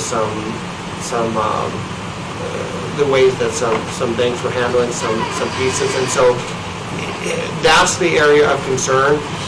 Again, there's either way you look at it, there's pros and cons to have to address it on a 3-year basis. So we just discussed a time frame that wasn't immediate, so it wouldn't be coming up constantly, but it would still be something that would be on the radar of the commissioners. So again, there are advantages to it being perpetual. It can be something where it's only brought up when it needs to be brought up. The program may run out of funds, may not be available. So there are still checks and balances in place. It is just giving to the commissioners the choice and to determine what is best for Sweetwater County. Thank you, John. Anything else, commissioners? Just one point I'd make is the resolutions are both numbered the same, so there would have to be some indication of which one we're passing. Yes. Very good. Yeah, and I appreciate, Commissioner Johnson, your question was one that I had, and it was answered by Mr. De Leon very well, and that type of thing. So I think, any more questions from the commissioners? Mr. Hancock, anything more to add? Is there anything in that you've heard that you feel differently about? No, I think, and hopefully, the information provided is subjective and like Mr. De Leon's description of the difference between the two, and as he pointed out, there are pros and cons to each. And so we rely on the decision of the commissioners as to which we pursue. If, Mr. Hancock, one question. If the commission were to decide to go with the particular resolution that expires in 3 years, whose responsibility is it to notify the commission to renew it? We would track that. The Cheyenne Housing Authority would track it. Thank you. And bring it forward. Thank you. And I might add, if I may, that since the program was founded, I mentioned 625 loans across the state, but in Sweetwater County, we've done 11 loans have been done in Sweetwater County since the program was founded. So we could, if the commissioners went with option 2, we could bring information relative to the activity of the program in Sweetwater County 2 and 3/4 years from now, so that we revisit those numbers and the commissioners can decide whether to continue or not. All right, thank you. Other questions, commissioners? There's no questions, what's your pleasure? Commissioner Smith, you look like you want to say something. Just trying to decide how to differentiate, but I move that we approve resolution number 2020-03-CC01 with the option of a 3-year renewal. Okay, we have a motion. And is this commissioner to sign, I mean the chairman to sign? Chairman sign. And the chairman to sign. Okay, we have a motion to approve the resolution with the 3-year renewal and authorize chairman to sign. Is there a second? I'll second that, and I'll be in the audience in 3 years to see whether you remember to do this. Mr. Hancock, in 3 years from now, I don't know. I don't believe what Commissioner Johnson's saying, but in reality, if you look on the worst end of things, there's all 4 of us that are presently sitting here 3 years from now. There's no guarantee, so it's probably a good motion and a good second to protect if there's a changeover at the table when the time occurs. So anyhow, That makes sense. all right, so Commissioner Johnson's right on. We don't know who's going to be out there. All right, we got a motion and a second. Any further discussion? All those in favor signify by saying aye. Aye. Opposed, same sign. Motion carries. Mr. Hancock, thank you, and the chairman will sign it. We really appreciate it. Thanks again. Thank you. You have a good day. You too. Bye. Bye-bye. Okay, commissioners, we'll go back to commissioner reports. Commissioner Johnson completed his. And I think at this point in time, Commissioner Wendling, you're up. I would like to say, outside of legislative work, I touched base on it already, being down there, and there's things to monitor over the interim, and there'll be other topics that come up. We'll watch them. I encourage commissioners to watch those and be active through the association with these bills and testify if possible through that. So that's all taking place. Liaison work has been going on as usual, but I will announce that based on the recommendations of minimizing people at meetings and that type of thing, I've already canceled a couple meetings that I had up. Communities Protecting the Green. We can wait till next month. There's nothing really hard pressed going on after checking with the members. Also, I may spend more time on the phone with my liaison work for meetings rather than attending, just out of respect for health of everybody. and that, so liaison work's going on, and spent time here at the courthouse working with departments and HR and everything with getting ready for today, so I'll stand for any questions. If not, we'll move on. No questions? Okay. Up next is Commissioner Shanefield. She's absent, so Commissioner Smith. Oh, thank you. As the case in many forms, the COVID-19 and coronavirus are on many people's minds. So from the hospital, I've been in contact with them quite often. We did have a board meeting, and things went well there financially, and days cash on hand and all that. Things are going well. Today, as far as the disease goes, we have 7 new cases. All of them were in Fremont County, so we have 10 total here in the state of Wyoming. We do have 0 cases here in Sweetwater County. Apparently there's some report that maybe we did, but that is not true. We do have, the hospital has set up a drive-through testing, right through the emergency drive-through, little tent out there. And not everyone can get tested. You do need to have a physician or provider's order. So you need to be symptomatic, and they'll ask all the questions and approve you. But obviously, we don't want anybody in the hospital that may have that without taking proper precautions first. And at the airport, financially, February was still good. March is seeing the effects of the coronavirus. Revenue's down. It is still ahead of last year, but it's down. United has canceled flights, so they're down to 1 flight a day, and they're now not considering adding a 3rd flight this summer.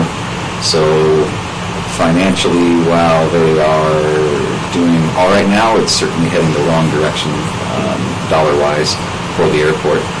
Devin's all over it and is doing what he can to make sure that things stay, we can keep people employed and continue to service those people that do need to travel. Also,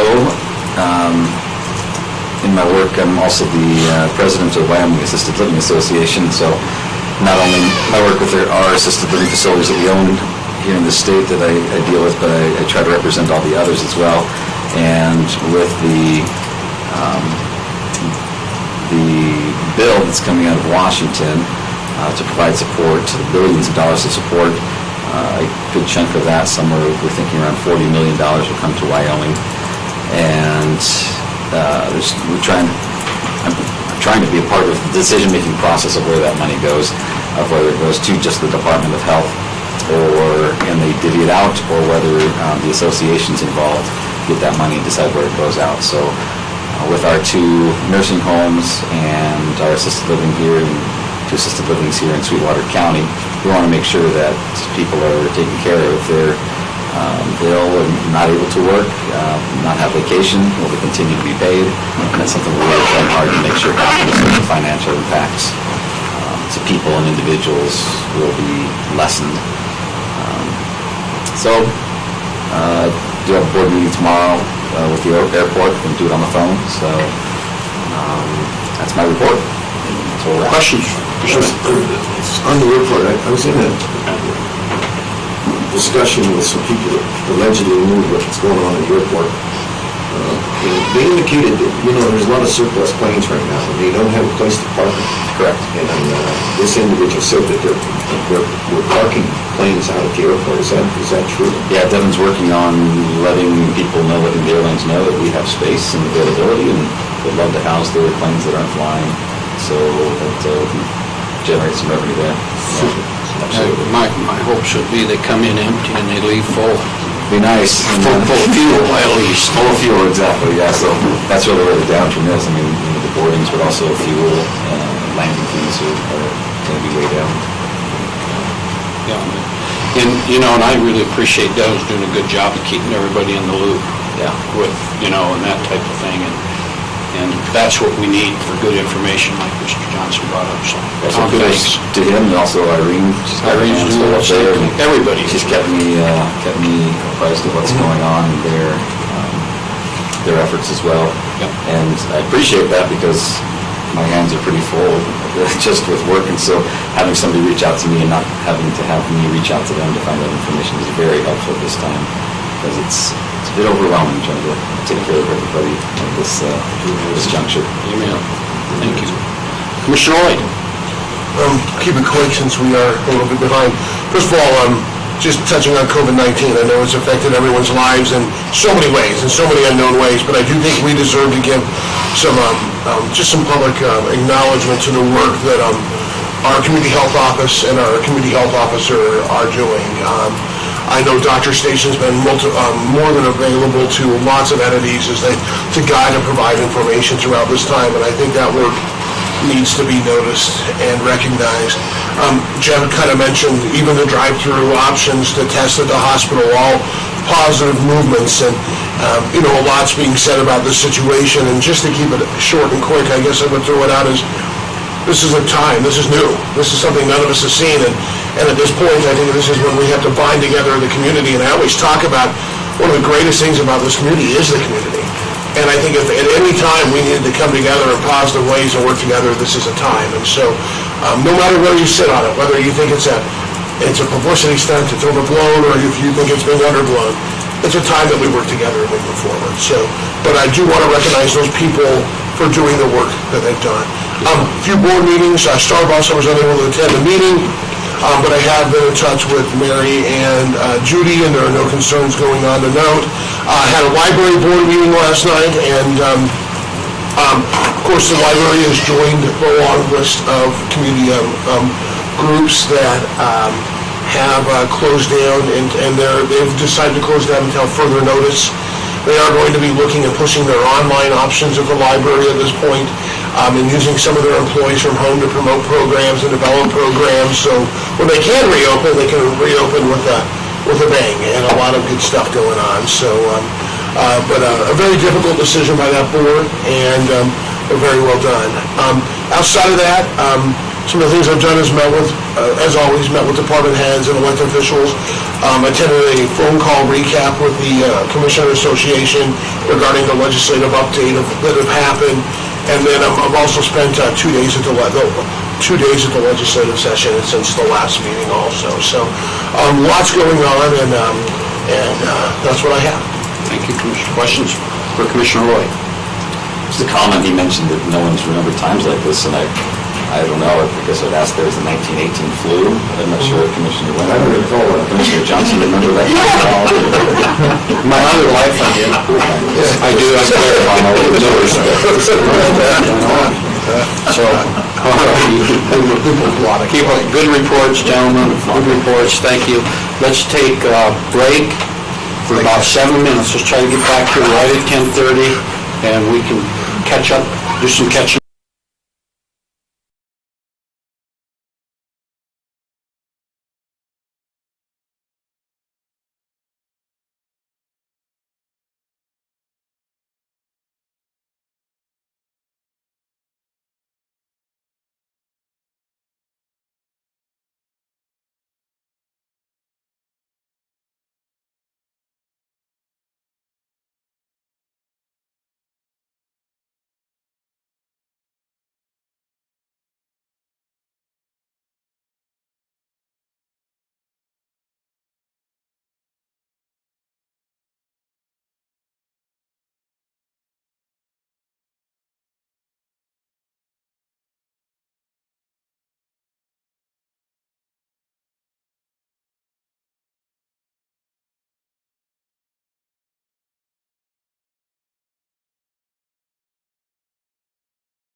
with that, we'll move on to our regular business. Thank you, and have a good day, people.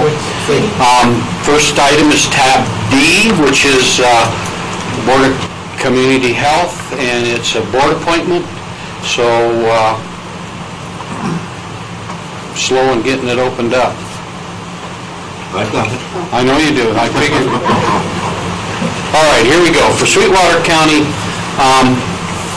reappointment for the County Health Board. We have one vacancy due to an expiring term, and that's Dr. Poyer. I might mention that this vacancy must be a doctor of medicine that we appoint. Expiring term for Dr. Melinda Poyer. She is eligible, Dr. Poyer is eligible for reappointment. There are no new applicants, so Commissioners, your pleasure. Jeff? That's my pleasure,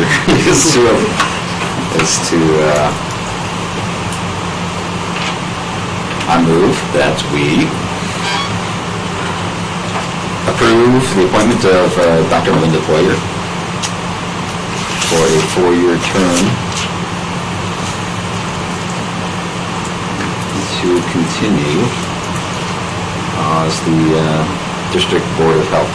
Okay, we have a motion to appoint Dr. Melinda Poyer to the County Health Board for a 4-year term. Is there a second?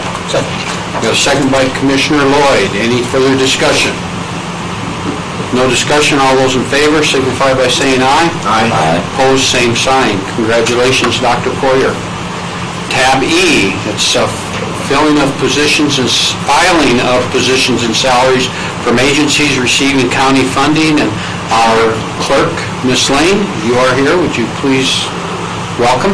Good morning. Good morning. Good morning. St. Patrick's Day. Before you, I have put in your packet that pursuant to the Wyoming Statute 18-3 and 516E, any nonprofit corporation which receives at least 25% of its total annual budget from county funds, state funds or both in combination, shall annually submit a list of all full-time positions employed by the corporation and the wages and salaries paid each position without the name of the employee to the commission, board, council, or agency from which the funds are received. Therefore, we have that here. It will be published and it will be put on our county website. Okay, questions for Commissioners, for our clerk, Ms. Lane? Just a question, I think she has the authority to do this without us, right? Yep. Yes, it's just before you to show that we're doing. So you don't require a motion? It's information, correct? Yep. Other questions, Commissioners? Doesn't require a motion? No, but you have to sign it. Yeah, we have to sign it, so. Questions, Commissioners? I'm just thinking, if we have to sign it, Mr. DeLeon, should we have a motion to approve it, or? I think it's appropriate to have a motion. Okay. All right. I'd so move. Okay, we have- Listing as presented by the county clerk and authorize all 4 of the present commissioners to sign. Okay, we have a motion to authorize filing as well as sign the document. Is there a second? I'll second. Any further discussion? With no further discussion, all those in favor signify by saying aye. Aye. Opposed, same sign, motion carries. Thank you. You're welcome. Next item up is Mr. Slaughter for Sweetwater County funding discussion. Mr. Slaughter, our treasurer. Mr. Chairman, Commissioners, there are 2 items on your agenda. They're kind of a segue from one into the other during this year, I think. But basically, my reason for being here today is to just talk with you a little bit about our strategic planning process and our budget process moving forward, kind of where we are with our investment portfolio and some of the changes that have taken place with the markets being as volatile as what they've been here recently. So basically, just as an overview, a few months ago, we started talking about doing the Lagoon Drive facilities. And at that point in time, you instructed me to try and free up cash, make it available so that we could fund a portion of that project with that. So we did that, freed up quite a bit of cash at that point in time. Felt like we were prepared to move forward with that.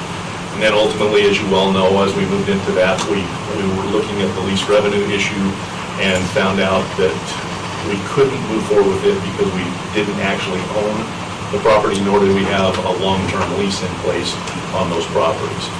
So kind of put us at a stalemate at that point in time moving forward as to where we would go. So we were sitting on a lot of cash at that point in time, waiting for something to happen. Lo and behold, we get the coronavirus. At that time, on the 2nd of March when we met, we were holding about $30 million in fixed income certificates at that point in time. That was made up of about 35 different bond positions. Since that time, we've had 18 positions called. So about half of our portfolio has been called. We currently have about $16.5 million, which is invested at this point in time, which is not a bad thing. It's just something that presents something we have to look at moving forward. Now, with what we're seeing going on in the markets, obviously with the Fed having 2 emergency meetings and decreasing the Fed funds rate from 1.5% 2 weeks ago, and then once again dropping it again Sunday night at another emergency meeting, they're down to between 0 and 0.25%. By doing that, they have created a huge oversupply, basically, and I don't know that it will ultimately be an oversupply, but they put a lot more money in the market that can be borrowed at that point. So what that's done is it's decreased the coupon rates of the bonds that are going to be available in the near term. So 2 weeks ago when we were talking about this, we had an inverted yield curve where we could actually invest money on a 1-month note at almost 1.5% or 1.5%. The 10-year rate at that point in time was down at about 75 basis points. Since that point in time, with the quantitative easing that they put in place, the $700 billion that's put out, it's kind of leveled out the bond market. We have a more traditional yield curve now. But what it has done is it has lowered everything on the yield curve. So basically what we're looking at right now moving forward is investing the funds that we've got available after we fund these projects at a much lower rate than what they were previously. Now, we're still sitting out there with $16.5 million that's making a higher rate, which we were doing before. Some of those bonds are callable and will be called. Some of those are not callable, so we'll continue making those rates on those. So basically, the point that I'm trying to make here is we're going to be looking at, in the fiscal 21 budget, another decrease in our revenue. We could be looking at $300,000 to $400,000 less in interest income potentially. How much again? $300,000 to $400,000, I would say, is a good ballpark at this point. So when we combine that with what we're looking at with valuation changes and things of that nature, it's just something you need to be aware of, and we need to work forward on that. So what I'd like to do, not at this meeting, but certainly in the near future, prior to moving into the budget, is sit down in a workshop setting with you and kind of get a feel for where you would like to go, most specifically in where we would like our ultimate balance to be in our cash reserves. There's been some discussion about that, but there's never really been anything that said, no, we really would like to keep our reserves at $40 million, or we'd like to keep them at $30 million. It would really help me. It would, rather than me trying to read your minds from time to time, it would help me to sit down, go back through our investment policy, see if there are any changes that you would like to make. I don't think any of you have made any since you've been on the new members have not worked with that. I think it would be beneficial to all of us to do that, and sit down and do that. So that's kind of where I would like to be, and then that kind of segues into the second part of the meeting and where I'm at here. At the meeting on the 2nd, we talked about the lease revenue issue and what had taken place. At that time, we had an agreement in place with U.S. Bank that up through the 15th, they would offer us funding on the lease revenue issue at 2.09%. I called them after that meeting, let them know we were not going to move forward with that because we did not have the long-term leases in place. I talked with their senior vice president. He was great. He said, obviously, that was just a term sheet that we'd given you. It didn't bind anyone. And his feeling was at that point in time that probably would be something that would be very beneficial to the county because since the point in time that we had locked that rate, we had seen all of the rates decrease as we've seen on everything else at this point in time. So when I spoke with him on the 2nd, he anticipated at that point in time if they were to offer us something to fund the lease revenue issue at that time, it would have been in the 1.5% range. So it would have been almost 60 basis points less than what we had been working on before. I would anticipate with what we've seen, we would be looking at significantly less than that right now. So moving forward, I think it's appropriate for us today to have that discussion on what we would like to do moving forward with the lease revenue issue. Do we want to continue with the idea that we will fund $10 million of that? Should we fund more of it because the debt is now cheaper? And that was where the idea of setting a total amount for our reserves kind of came to my mind, is we can really structure this and then get our reserves into that number, what we'd like to do moving forward. So I think we can do a lot of things with respect to this, but that's where we're at right now, is talking about where we want to go with this funding and how we potentially want to. Sure. Commissioner Johnson. I think we've got a golden opportunity here, and I think that my thinking has changed on it. And I think, what would you guess we can borrow that money at now, is 1%? I would be surprised if it wasn't under 1.25. I don't. No more than 1.25? Yeah, with what we have seen just in the last 3 days, it could easily be 1%. So first of all, I think the first question you brought up has been resolved. Gene, you've met with BLM and also Wyoming Highway Department. Where does that stand? The Wyoming Highway Department was done as of last meeting. They sent an MOU. Friday, I did pick up the agreement with BLM. I sent it over to John so we could get it on the next meeting. It is a 50-year term. 50 years? Yes. Okay. So and that's signed by them, is only required? No, it'll be signed by us and then signed by goes them. back That's how to them. we do it, yeah. we do it But they've first. indicated that they will sign it pending our approval. So my thinking on it, and I think it resolves the first issue, is that we should look at borrowing the $21 million to build those two facilities. Two reasons I'd say that. This opportunity is only going to be here once. And the other thing it does for us, if we go forward with it, is it's a stimulus to the economy of Sweetwater County, because I think the contractors are going to get hungry and would be willing to sharpen their pen as to what they're willing to do that for. So, and if we do that, then we're holding our reserves at the current where we're at with that. But that's my thinking right now, is to look at possibly borrowing the whole $21 million. Mr. Chairman, with respect to that, I asked that question because when we were originally talking about doing the lease purchase agreement, in talking with the banks and in talking with Stiefel, who was kind of guiding us on that, they said that the $10 million was kind of in a sweet spot for us at that point in time. They felt like we would probably have a lot of interest in a $10 million issue, funding it over 10 years.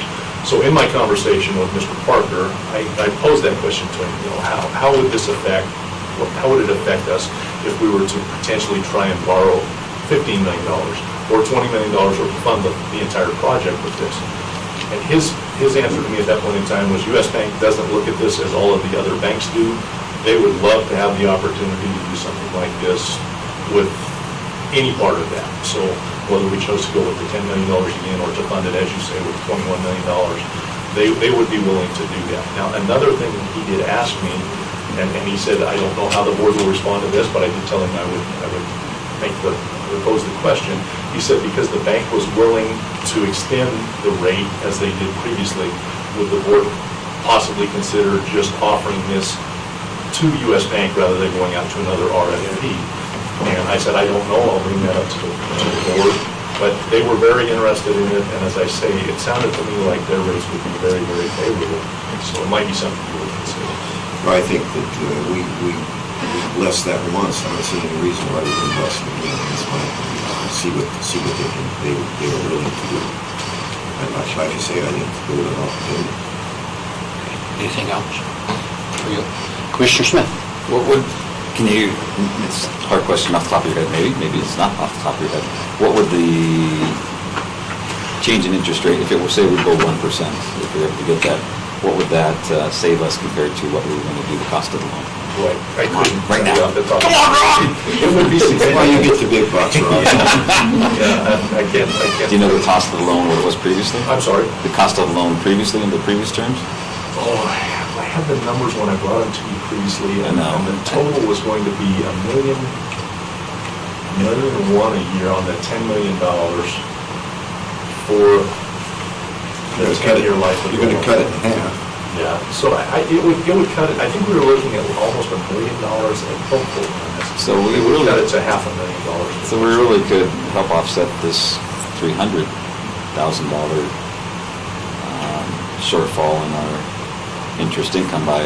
Well, the other thing that it does, and I tend to look at things in a global perspective on this, and the way I look at it is, in restructuring our reserves, it would give us an opportunity to, knowing that we're going to be facing decreasing revenues in the next fiscal year and possibly in the following fiscal year, it would allow us to set aside some other reserves, potentially two, for, you could use it for employee benefits as a reserve or something of that nature, knowing that we may not be able to have those funds. So it would allow you to have more tools in your toolbox to do that at that point in time too. So I think it's definitely a win-win in this situation to do that. Now, the one thing we would have to do is obviously in each of our budgets, set aside the little over $2 million it's going to cost to fund it. I would assume we would still want to fund it over the 10 years. But once again, we could change the terms if we chose to do that, but that would be up to you on what you want to do. But I think, once again, it gives us a lot of options.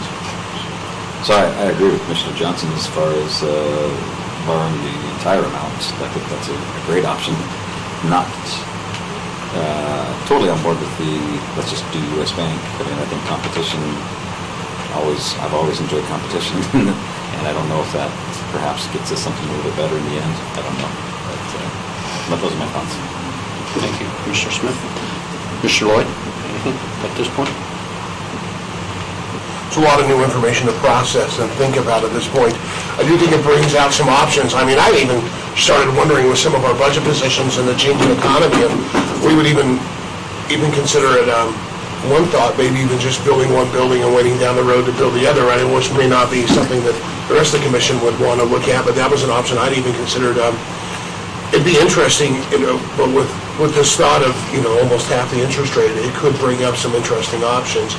I do really like the idea of coming up with some commonality amongst the commission of where do we share the reserves? At what point is there too much, and at what point do we need to have at the bottom dollar? And I know I've talked to you about that, and we've had conversations, but I've also had conversations with Bonnie about that too. So I think that's an interesting conversation to develop.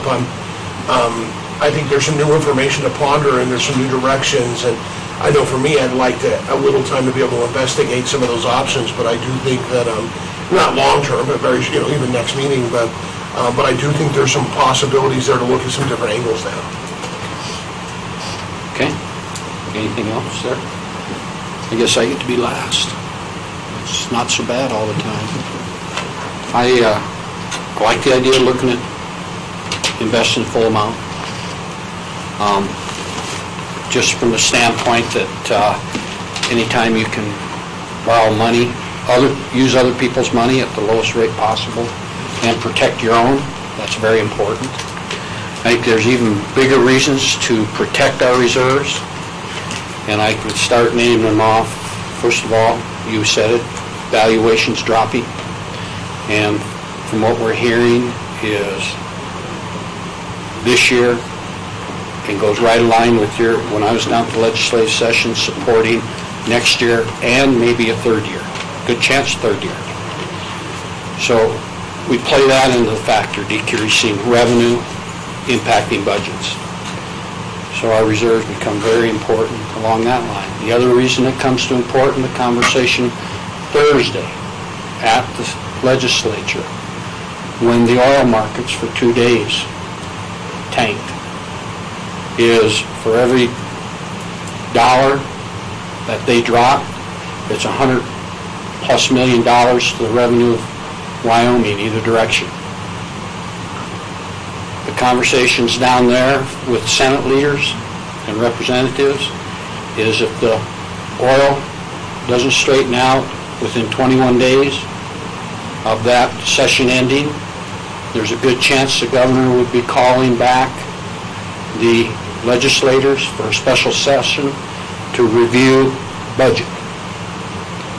And There was nothing pleasant about that, not to go back and give people more money. It was to look at where they can balance the budget based on the revenues coming in. Oil this morning was $28 a barrel. Yeah, see, so it's dropped 4 from last Friday. What's gas? So the other thing I look at, Gas, I don't know what to track. gas, it's hard to track, but it's still under $2, Commissioner Johnson, I believe. The other aspect of it is one of the senators was very pointed in that if this valuation continues to drop over 3 years, and they have to come back and visit the budgets at the state level, there was no guarantee direct distribution was going to be protected. Direct distribution, yeah, I'll come to you just a minute, Dave. Direct distribution, of course, we know goes to towns and cities and counties.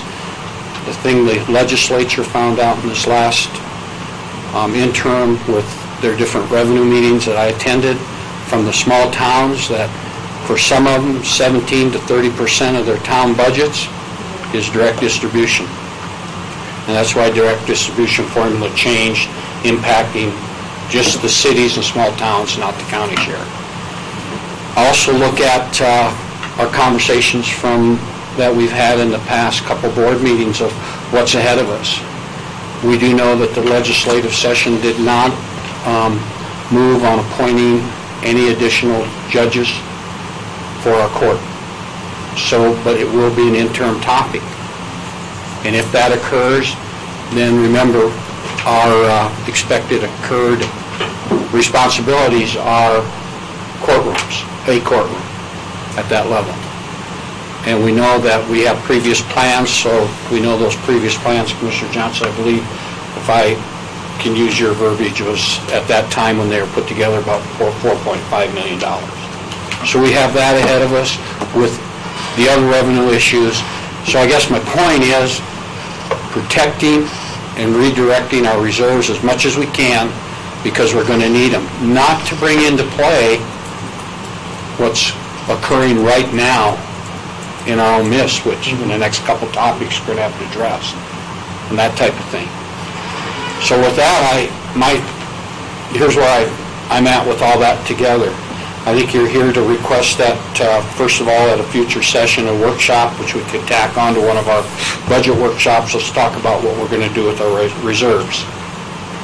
And then second of all, an RFP to go out, whether we want to make it exclusive or if we want to make it competitive, an RFP to go out for those 2 buildings with the idea of funding them at 100%, bonding them at 100%. It might not be bad to have comparisons at 75 or 50 as well. 10, 15, 21 million. That's what I'm hearing. Commissioners, your thoughts? Mr. Johnson. I think if we're going to stay at 10, we've already got 10. Yep. So I think the thing, if we're interested, Rob's the one that has to deal with those people. I do support with Rob, even though he doesn't lead this. Sometimes I listen to him.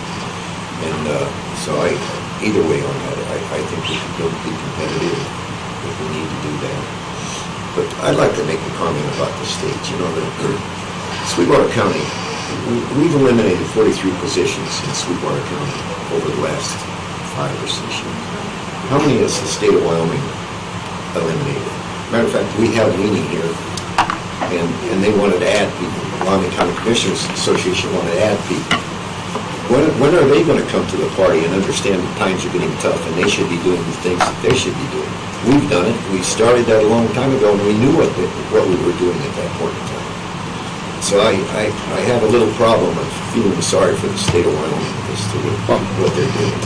I think Sweetwater County's been ahead of the curve, and I think we've done the things we should have done, and we're continuing to do that. You know, I agree with you. If I may interject, I'm sorry, you go ahead and finish. That's fine. Go ahead and finish. Well, I think we should give direction to Rob to do one of the others to go out and see what the competitive market is for that. But I would think that we should be able to get that money at 1%. Okay, so I'm hearing a recommendation for Rob to do an RFP at full funding for the project? Well, I think 15, the only one I don't think you need is the 10, is that what I'm saying? Is it difficult to get a 15 in full funding? I don't think that there would be a change. Some of the banks may not be positioned to be able to fund more. I think that was where the $10 million sweet spot kind of came in. I think the banks that we're talking about would all be able to fund whatever it took. Yeah, that's what the whole purpose of, what was it, $700 billion that they put forward? That's the purpose of that. And that's basically what they used to fund all of the quantitative easing that took place in 2009 and 10. No. So they pumped all of that in the system immediately. Meant to stimulate the economy. And just out of respect for Commissioner Lloyd, who, a lot of stuff to process going out for an RFP, does not commit us to anything, I believe. Allows time to think while the process is working and come back. Is that correct? Commissioner, I'm asking John. I guess go right to you, John. Is that correct? Mr. Chairman, I do see the value of Commissioner Smith's ideas, and it doesn't create commitment. Okay, very good. All right, any questions for Treasurer? Yeah, I think he wants very a well. workshop, so what's your thoughts on that, Mr. Chairman? I think the workshop, we're going to probably have workshops, I believe, ahead of us to start on our budget. Can we add that onto one of those, the first one? Doing it in the budget process Will be time, okay? We'll just add it to one of those as a topic. Okay, so we'll take care of that. Sally, if you'll make that note. And then with regard to the RFP to go out for bond, lease, I believe it is, lease bond, or whatever it's called. What's your pleasure? We'll have that done by next meeting. Gene, I'd like to compliment you on that. You were on the ball on that. I appreciate the way you done it. Okay, now, before we go forward, Mr. Davis, our Yeah, Commissioner, you were talking earlier about the valuation. We do have we don't have all the pieces, but we have a few more pieces to the valuation puzzle as far as the minerals are concerned. Okay. We did get all of our hard minerals estimates in this morning, and that's uranium, trona, surface, and underground coal. And those numbers, we did pretty good, but the last estimate we gave you is that the valuation will be down about $179 million. It's actually going to be close to $189 million based on the information that we currently have. What that does is reduce the 12 mil by $2.2 million, almost $2.3 million. So just so you have all the information that I have. Okay, very good. And those are numbers I think we will want to have as we're working through the budget session, so. And I'll make them available. Make them available, be available too, please. Absolutely. Thank you. Questions, Commissioners? Your pleasure. Okay, so we'll go out for an RFP for. Mr. Chairman, let me clarify. Sure. You would like me to go out, once again, we were using Steeple to do the RFP process for us, so you would like me to do a full RFP, open it to all banks again, moving forward with that, and then look at potentially a $15 million bonding level and a $21 million bond. You get that? Okay, do we need a motion for that, John? A motion for the RFP, no, I don't think you need the motion for the Okay. RFP, I think just the direction is what is Direction. Once it's signed, then. All right, thank you. All right, thank you. Appreciate the information. Thanks, Rob. Thanks, Rob. Yeah. Okay. Next on our agenda will be Ms. Durnovich, approval of Judge Robinson's furniture request. Good morning, Commissioners. In your packets, and before we get started, the judge had spoken to the board previously, was directed by the board to get with me to get pricing on her furniture needs. Not to throw the bad dog in the room right out of the chute. This furniture is not budgeted for, and I've spoken to Gene, he does not have that in his budget. So going forward, just so you're aware of that. I have provided you with two options on her furniture. The first one being exactly what she wants at $18,557.67. Option two saves the county a little bit of money at $17,895.92. The difference between those two are her jury room table. The one that she wanted is a solid wood table. The option two is a laminate table that we have put not only in all the Justice Center, excuse me, but also in Judge Lowry's jury room. So I think we've had good luck with the laminate tables, and so those are the only two differences.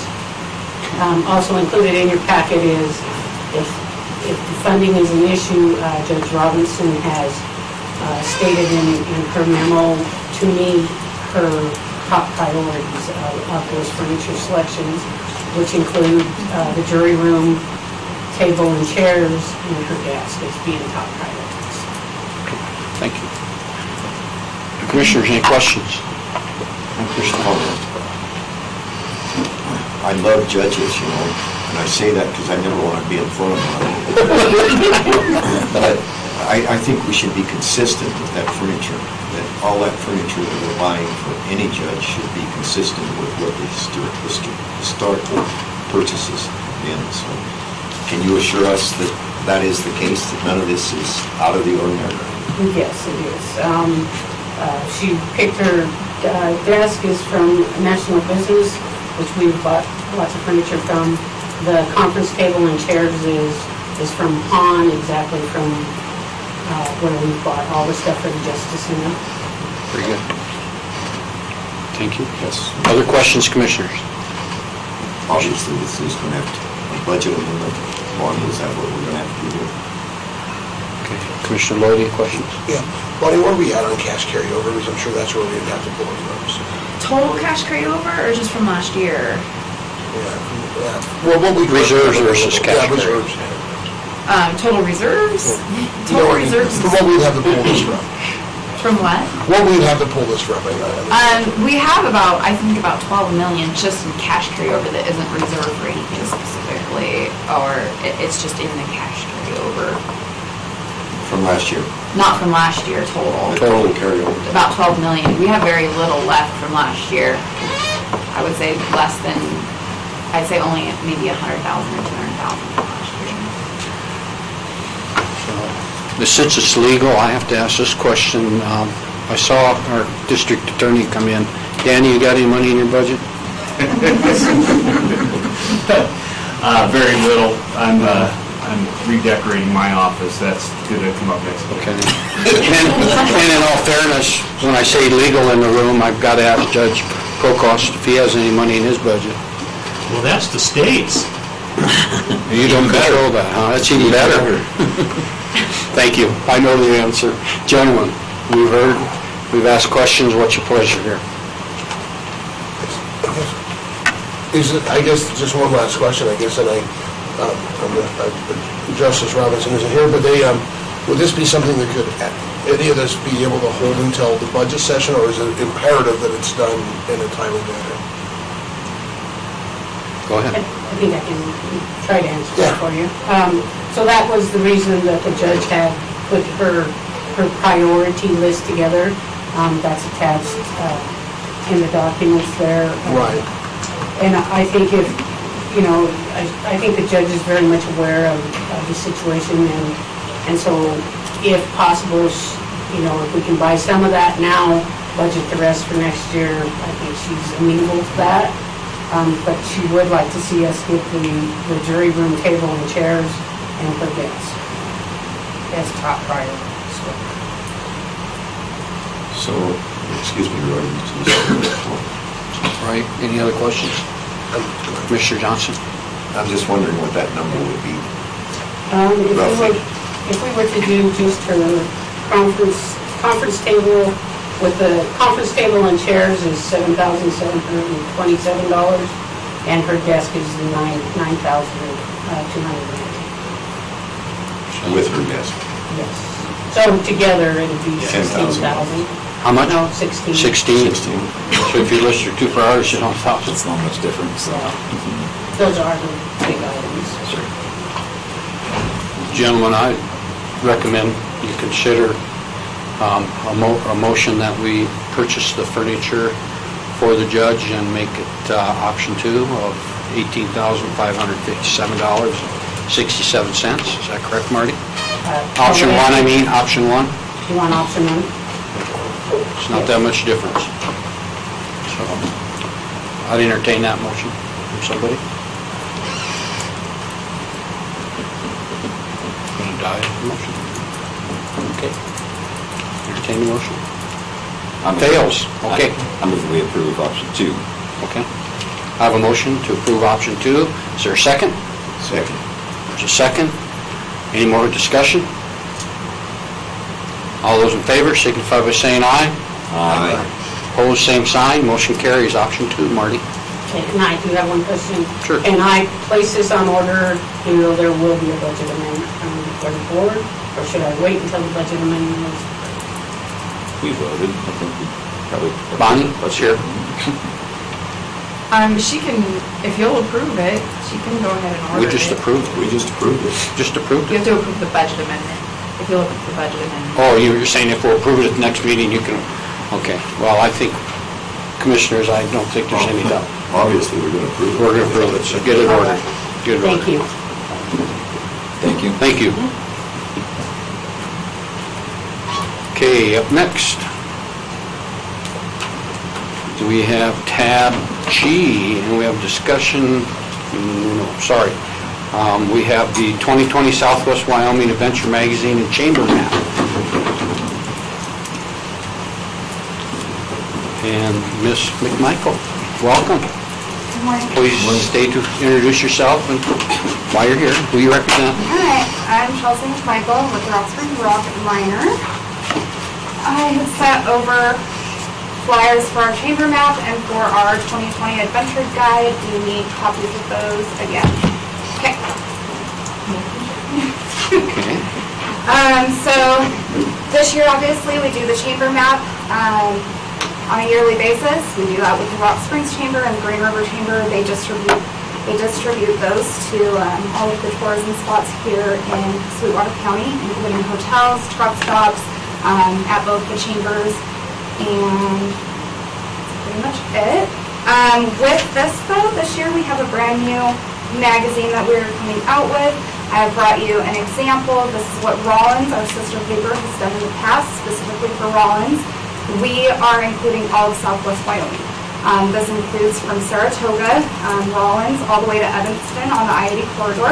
And then we're going from the Flaming Gorge Reservoir up to Pinedale, Lander, Riverton, all the way up to Star Valley. So that includes, obviously, Sweetwater County. This is a nice, very nice magazine that's complete gloss. On the inside, it's complete gloss. And we have quite a few advertisers in this already, including those from Pinedale, Star Valley, Evanston, and Rollins. So with the chamber map, 6,000 of those are distributed. We take the responsibility of taking those to the chamber throughout the year. The last 2 boxes that I took was about beginning of January, and those have been taken by all tourists. And then with our adventure map, or our adventure magazine, we are distributing 8,000 of those. Those will be distributed to all of the chambers in Wyoming, along the truck stops and the hotels along the I-80 corridor. It's going to be fun. And yeah, so with the ROI, we hope to see more tourists picking those up, bringing those people to Sweetwater County. My idea for the advertisement for Sweetwater County is to focus on our parks. You guys obviously have the new reservation portal available.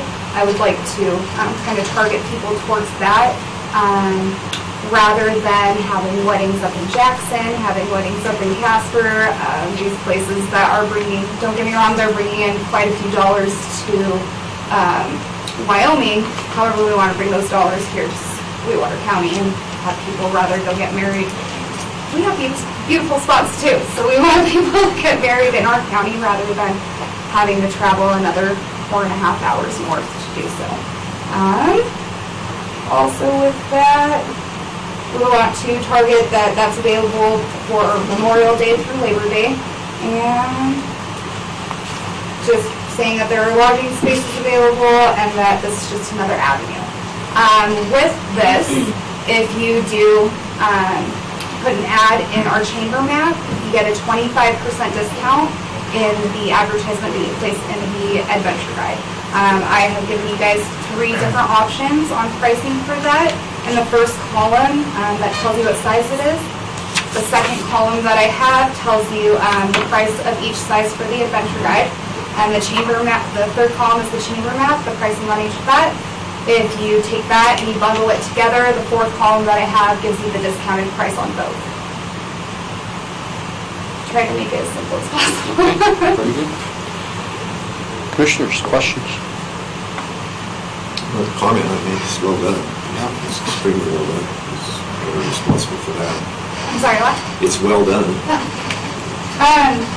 I don't know if you have C&D chamber map before, but this is what it looks like. I know each city has their smaller paper map that you can just rip out. This is kind of big. So we give these out to the chambers and they just distribute them. So on one side you have Rock Springs, on the other side you have Green River. I've seen those before. And then these are the bigger sizes that we have available. Those are what the full page is on the bottom.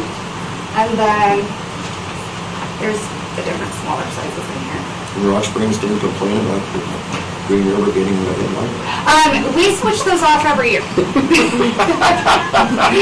So obviously Green River's on top this last year, so Rock Springs will be up here and then Green River will be on the bottom. Good answer. Yeah. Chelsea, that's good. We taught you well. Very cool. Nice job. Okay, questions, commissioners? Commissioner Johnson, you thought it went well? Well, she wants some money from us, so. I always want money from you. What's your pleasure? Do you want to do an ad in those 2? Or 1, whichever? I personally think we should do it. I think we should go with these papers and support too.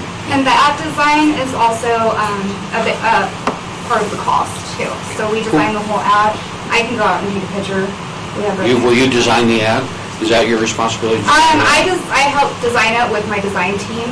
So Okay. I mean, I come up with the idea and kind of the layout and everything, and I can send that over for you guys. Well, yeah, I think the last time we did something, we requested to see it before it goes in, I think specifically. Lauren, Yeah. Lauren's still. Who would you work with in the county for this? I was hoping to work with Parks and Recs, obviously, because that's kind of what we're targeting.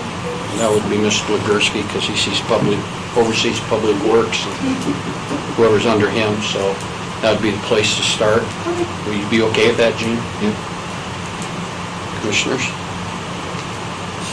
Any other questions? Just a question of money. Just a matter of money, how much, I have 3 options for a total of doing both. I have $482.50. Second one is $832.50, and the fourth one for full pages are $14.95. Well, we got a judge's table we didn't give away. I mean, you can buy my furniture for I'm just gonna throw that out there.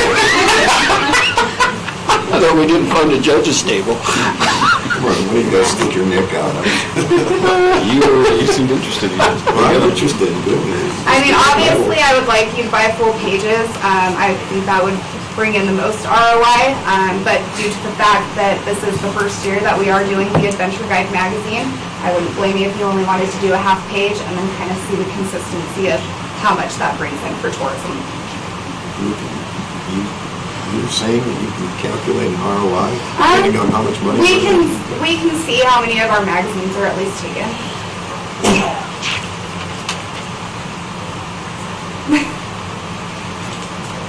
Well, I think we need to support these papers, so I think we should go ahead with the total of $14.95 as requested.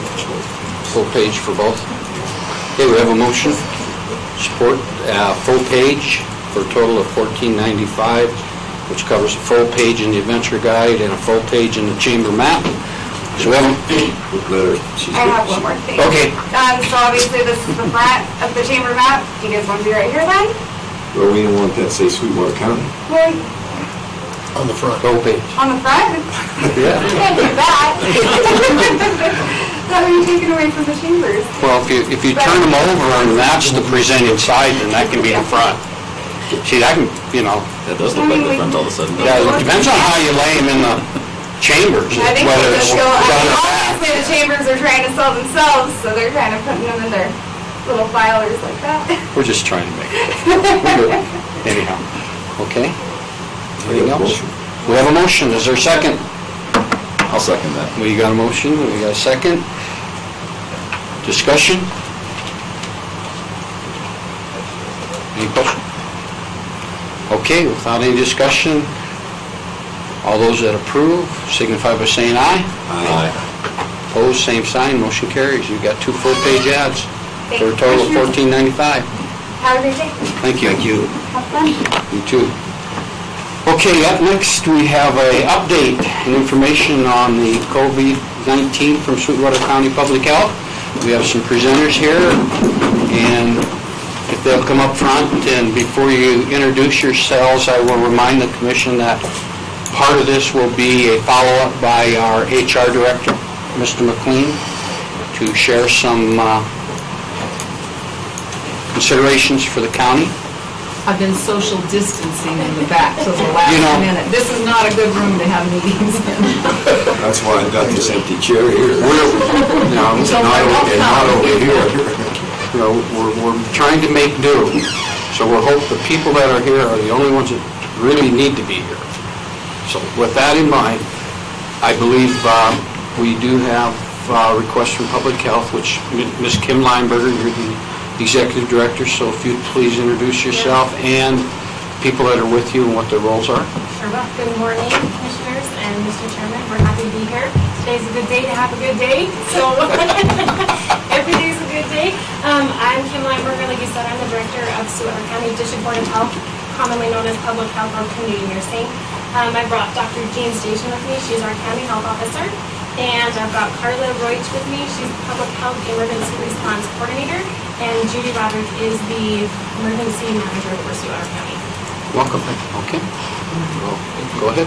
So we are constantly in meetings and receiving information. It is so fluid. It changes on an almost minute-by-minute basis on recommendations and those things. So we met with the Green River City Council 2 weeks ago, and boy, has things, thank you. Boy, have things changed since that meeting 2 weeks ago even. And so some of the information that we want to provide, I'm sure, is known by a lot of people already at this point. So we're not going to go over numbers of COVID, and unless you really want to know. It does, at the state level right now, we do have 10 cases confirmed. 7 are in Fremont County, and the one that was diagnosed and announced on Saturday, the remaining cases, the 7 cases are all connected with that one diagnosed case. And then there are 2 cases from Sheridan County. So that's where we stand right now in the state. I have a question. Go ahead, Mr. Johnson. For some reason, they've been reluctant to tell us about that, what's going on in Fremont County. What do you know about that? Where did it start? Is it Lander? Is it Riverton? Is it on the res? It was in a independent care facility in Lander, so similar to Deer Trail. Okay, thank you. Thank you. Nothing like Deer Trail. Just saying. That's your one. And the concerning thing is there was no source for that person, so it's considered, community transmission. They don't know how this person got it. It's no They one don't know was how the one that carried it into that facility got it? No. So that's the big concern. It's not like they were not in Washington State, they were not in California, they weren't on a cruise ship, they weren't around somebody who had it. So when you say, if you're coming from an area that had known COVID-19 and you're ill, that puts you a little higher risk. Well, right now, Lander is a is a hot spot, so, The reason I ask, I have family in Fremont County, a great interest in Fremont County. yeah. You both do. Okay. Anything else, Commissioner? A lot of people go up there to gamble, and there's a lot of Sweetwater, there's a lot of people, it's close. Anything else, Commissioner? All right, go ahead, Ms. Lambert. So that's the state of Wyoming currently with confirmed cases. There are pending cases at the state lab. We don't know how many are pending in outside labs such as ARUP or LabCorp or Quest. We don't get those numbers of how many tests are being sent there pending. But there are pending, I think the the state health officer, so there's about 82 pending at the state lab yesterday. And she gave an update, and 2 of those were high priority cases, 3 of them were medium priority, and then the rest, 78 or so, math in my head real fast, were low priority cases. So testing is happening. Currently, what we are aware of, we called around to providers, we called around to labs locally. There are 3 providers in Sweetwater County that are collecting the COVID samples. So you cannot test for COVID-19 in Sweetwater County. You can collect the specimens and send them off to labs. So state health lab and then those outside agencies. The hospital is working on a drive-through option right now where you're collecting those. So we're trying to keep people who are being tested out of offices to contaminate those places. So the hospital has a 24/7 number set up where you can call and provide symptoms that you're experiencing. They'll go through questions to determine whether your priority of being tested at this point, if you're a high priority, if you're a medium priority, if you're a low priority. So that 24/7 number that the hospital has set up is 307-522-8523. And the other locations that we know of that are collecting the COVID-19 samples is Aspen Mountain Medical Center and Cedars Health. So those are the 3 entities that will actually collect the COVID-19 sample. There have been some instances in the community where they said, oh, someone has coronavirus and we should be more concerned. So that is true. There are people that are being tested for coronavirus and they do come back positive for coronavirus, but it is not the virus, it is the COVID-19 virus. And so that is important, I think, for people to understand as they come in to contact with people. If we had a positive COVID-19 case in Sweetwater County, we would be the first to know. It wouldn't be a Virus is the outside common agency. cold, is a coronavirus. Question, please?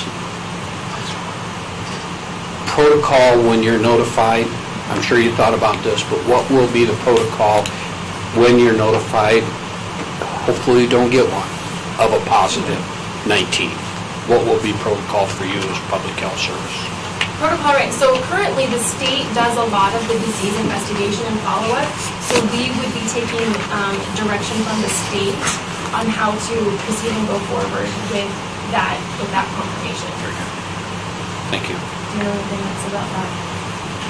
The case investigation, they would do their initial ring of the positive patient. The state would, and then public health, local, goes in and does the contact investigation outward from the source. Okay, thank you. So at this point, public health is not seeing their role as doing the testing and collecting samples. It's helping, right now they are helping with the hospital with their collection if need be, but they'll come more into service and disease contacts and trying to prevent any potential spread. Kind of the information gathering, disseminating, and sharing until we get direction otherwise from the state if we do start actually doing testing for regions. And the important part now is the social distancing and trying to prevent spread, and as you're using your hand sanitizer up there. and knowing that the virus is thought that it can live on a surface for up to 3 days, that's a long time. But it's also easily killed by Lysol wipes, Clorox wipes. So if you can just frequently wipe down surfaces, then that gets rid of that virus, although it can stay on. That's why that wiping is important. Very good. Thank you. Thank you. You have any other Any other questions? No. Go ahead. Just a comment, I'd love to see Judy back some other time, perhaps when this settles down a little bit, and visit with us as commissioners and update us on the plans and the things that you're doing with emergency preparedness. So if you have time to get on the next meeting, great. If you want to wait till coronavirus is a thing of the past, that's okay too. Yeah.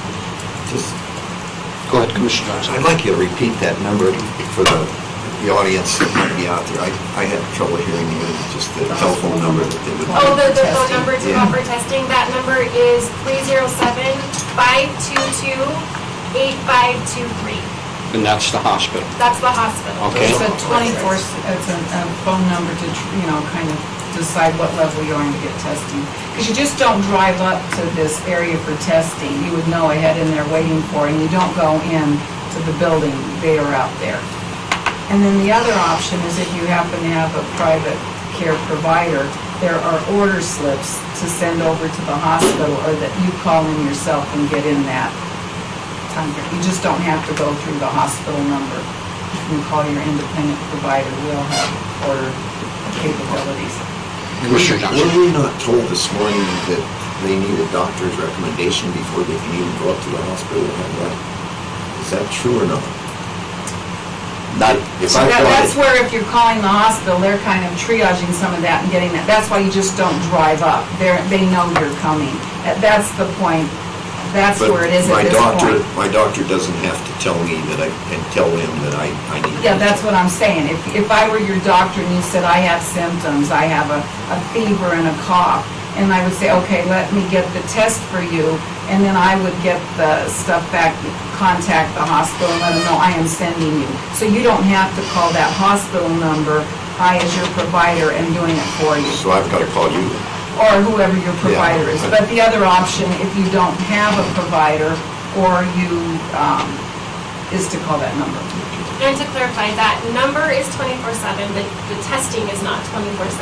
The specimen collection is not 24/7. So they are doing it every day of the week. I think weekends, I want to say, yeah, Saturday, Sunday, 9 to 4, and then, no, that's Monday through. But it's not an urgent, I mean, if you are, it's not like, if you've got a sore throat and a cough, it's not like you have to go in at 3 a.m. You could get it done the next morning.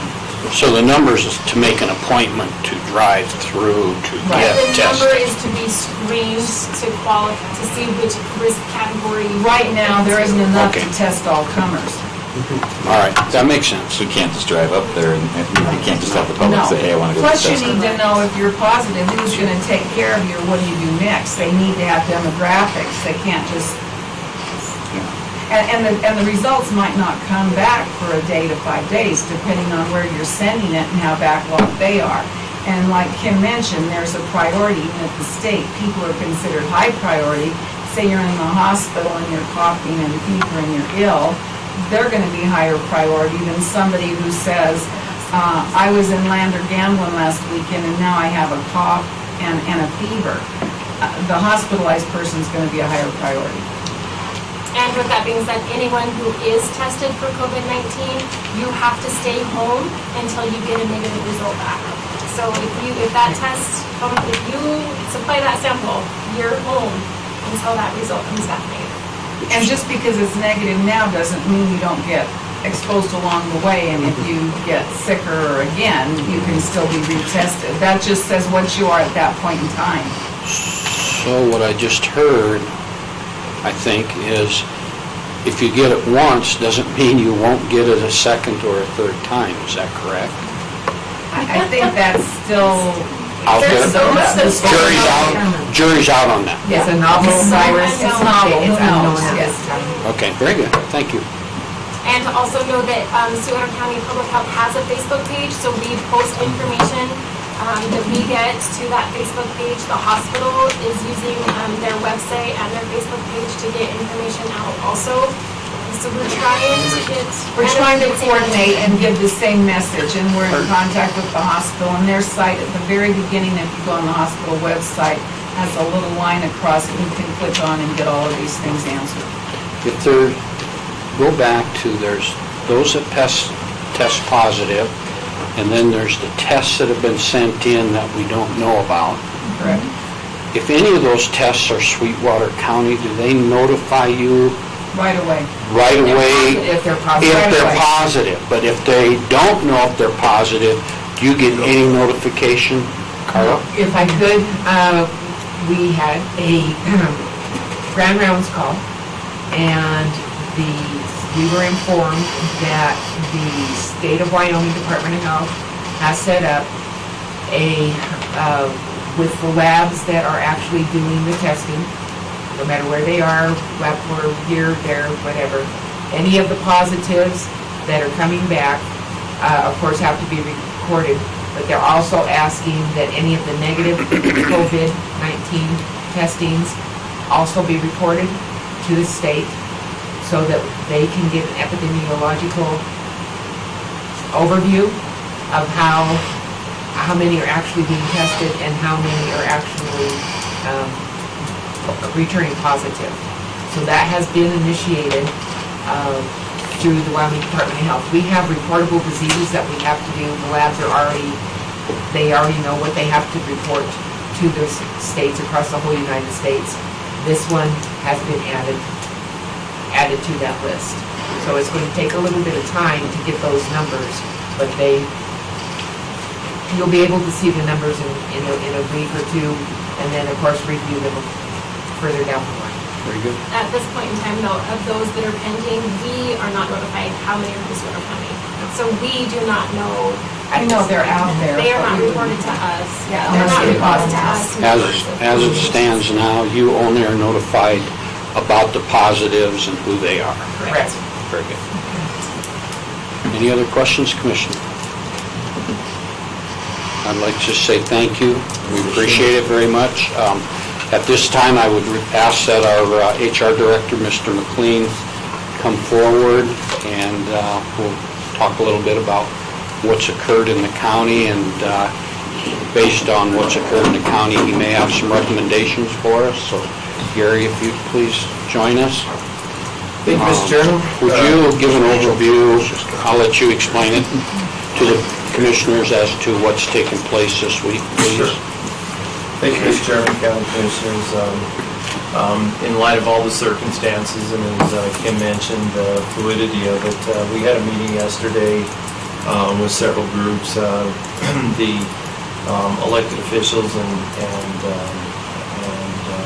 some of the department heads, and later with judges on some of the court issues. The courts had their own meeting yesterday, and they're kind of hustling to get their arms around it, and obviously they have some different imperatives, but they're within our building. So trying to come up with some tangible strategies that could be implemented.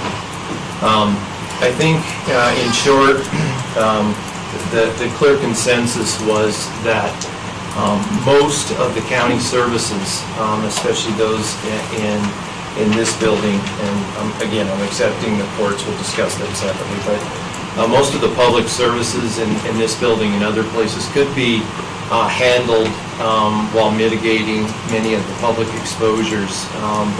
And so the recommendation, I think, at this time is to effective tomorrow to close the buildings to the public. And I have a draft resolution to that effect. When we talk about the buildings to the public, this building being one of them, the courts have their own issues and will come out with their own directives as things manifest from there, and they're still wrestling with that. As you've seen today, and it actually started yesterday, the custodial staff is here during the day rather than in the evening. They're basically doing around the clock, or like 2-hour rounds, cleaning all of the commonly used areas, door handles, railings, counter surfaces, as well as providing cleaning materials within the departments to clean personal areas and things at whatever frequency the employees can afford or need to clean them. With the use of telephonic materials, online materials, a number of processes in the county are already available online. It was the feeling of most department heads that while we can close the building to the public, we can still attend to most of the needs through a variety of means. So the recommendation is at this time, if, for example, you have an eminent need for a title to be completed or something like that, to contact the county clerk's office, and the staff will make solutions to find you in ways that minimize both your exposure and our exposure, as well as minimizing lines, people standing in groups of lines with doors and hallways and other places.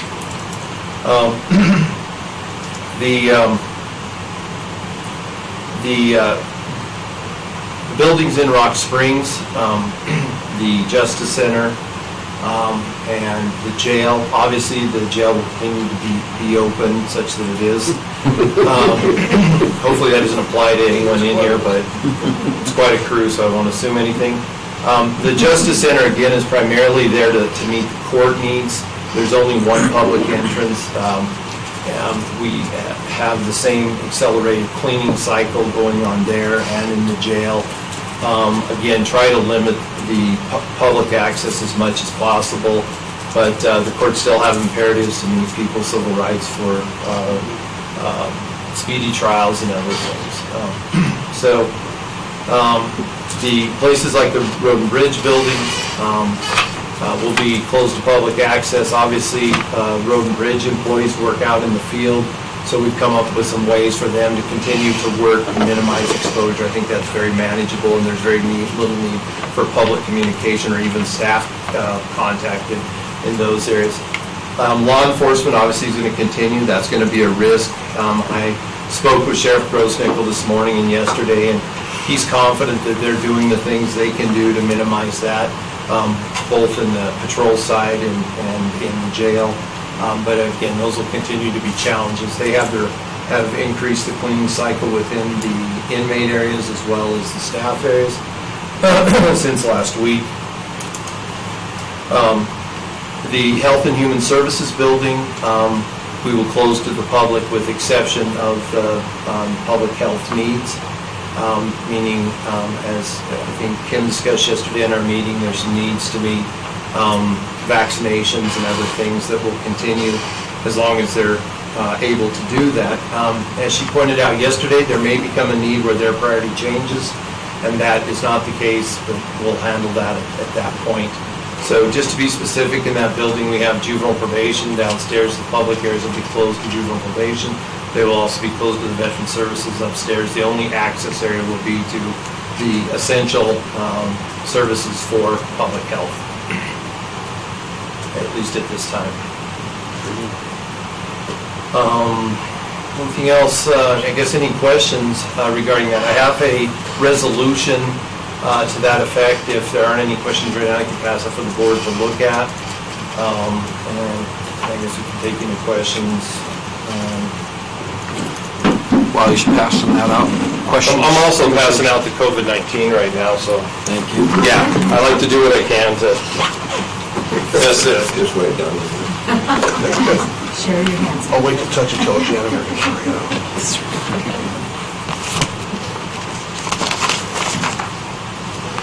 We irradiated it. I don't know if that's an effective strategy, but we put it through a full ozone irradiation.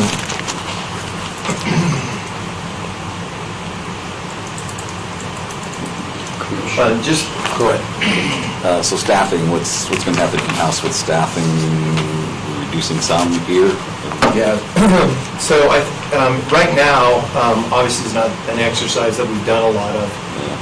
But we think that most of the staff can continue to work here and be productive. There are going to be high-risk staff members, meaning people that have immune challenges, people that have diabetes, people that have lung COPD and other challenges, and we'll have to work through those on a case-by-case basis.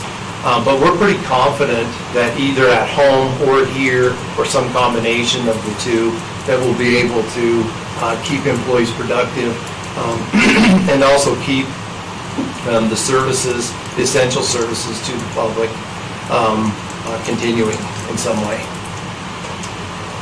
So we're thinking that across the boards. I'm thinking of anybody that is now not going to get a paycheck. Do we have any in that case right now that you think? Yeah, so the answer is no. But We have a policy that we put together this morning following the meeting yesterday. Excuse me, we can talk about that a little bit more. But what we tried to do with the policy is not only provide for that contingency, but also try to comply with any of the legislation that's currently being proposed, so that we don't have to revisit this again. And also to look at the broader issue. We're talking about COVID-19 today, but I mean, I think everybody in here realizes tomorrow it'll be COVID 2020 or something else down the road. So we would, what's that? Yeah, bite my tongue. So we hope that the policy can govern that, we can function fairly normally, refer to that, and I'd be happy to let's take a look at that now. Obviously, there wasn't a lot of advance notice, but I think it's important that there's some guidance provided. We can always tweak later, but I think it's important that we get those issues addressed. There was significant concern, especially with the evolving nature of this, for folks that are dealing with child care issues in the schools, with their employers in some cases, maybe both employers for some changes in work schedules, people being isolated, and so, obviously we'll try to work with people the best we can, but there's provisions made in here. I don't know if you want to have any of these.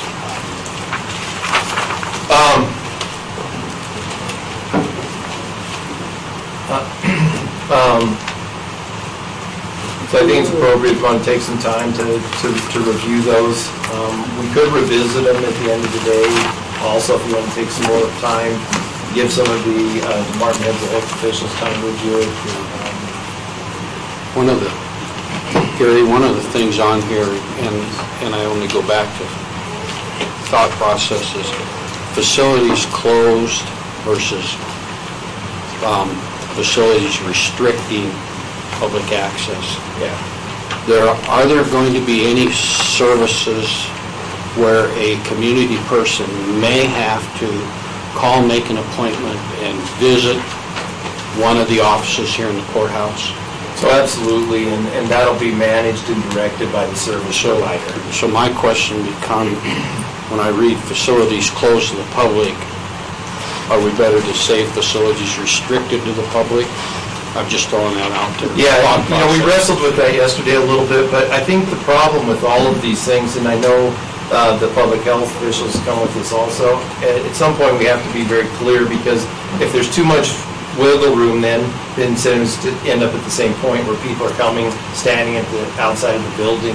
That's what we're trying to prevent. So I think, to me, it makes more sense, and it's clearer to say the buildings are closed, but to call, to call the appropriate offices, and they'll provide direction with how we can best meet their needs. But it very well could be that we'll have to do something to stop by or to come in the building or portion of the building to have the services delivered, but we'll direct that. But I think right now the essential message is to say that the buildings are closed to the public, because what we don't want is people walking up to the doors. For those of you that were around during some of the holidays that aren't recognized by all the agencies, there's 8, 9, 10 people in the morning that come expecting the building to be open.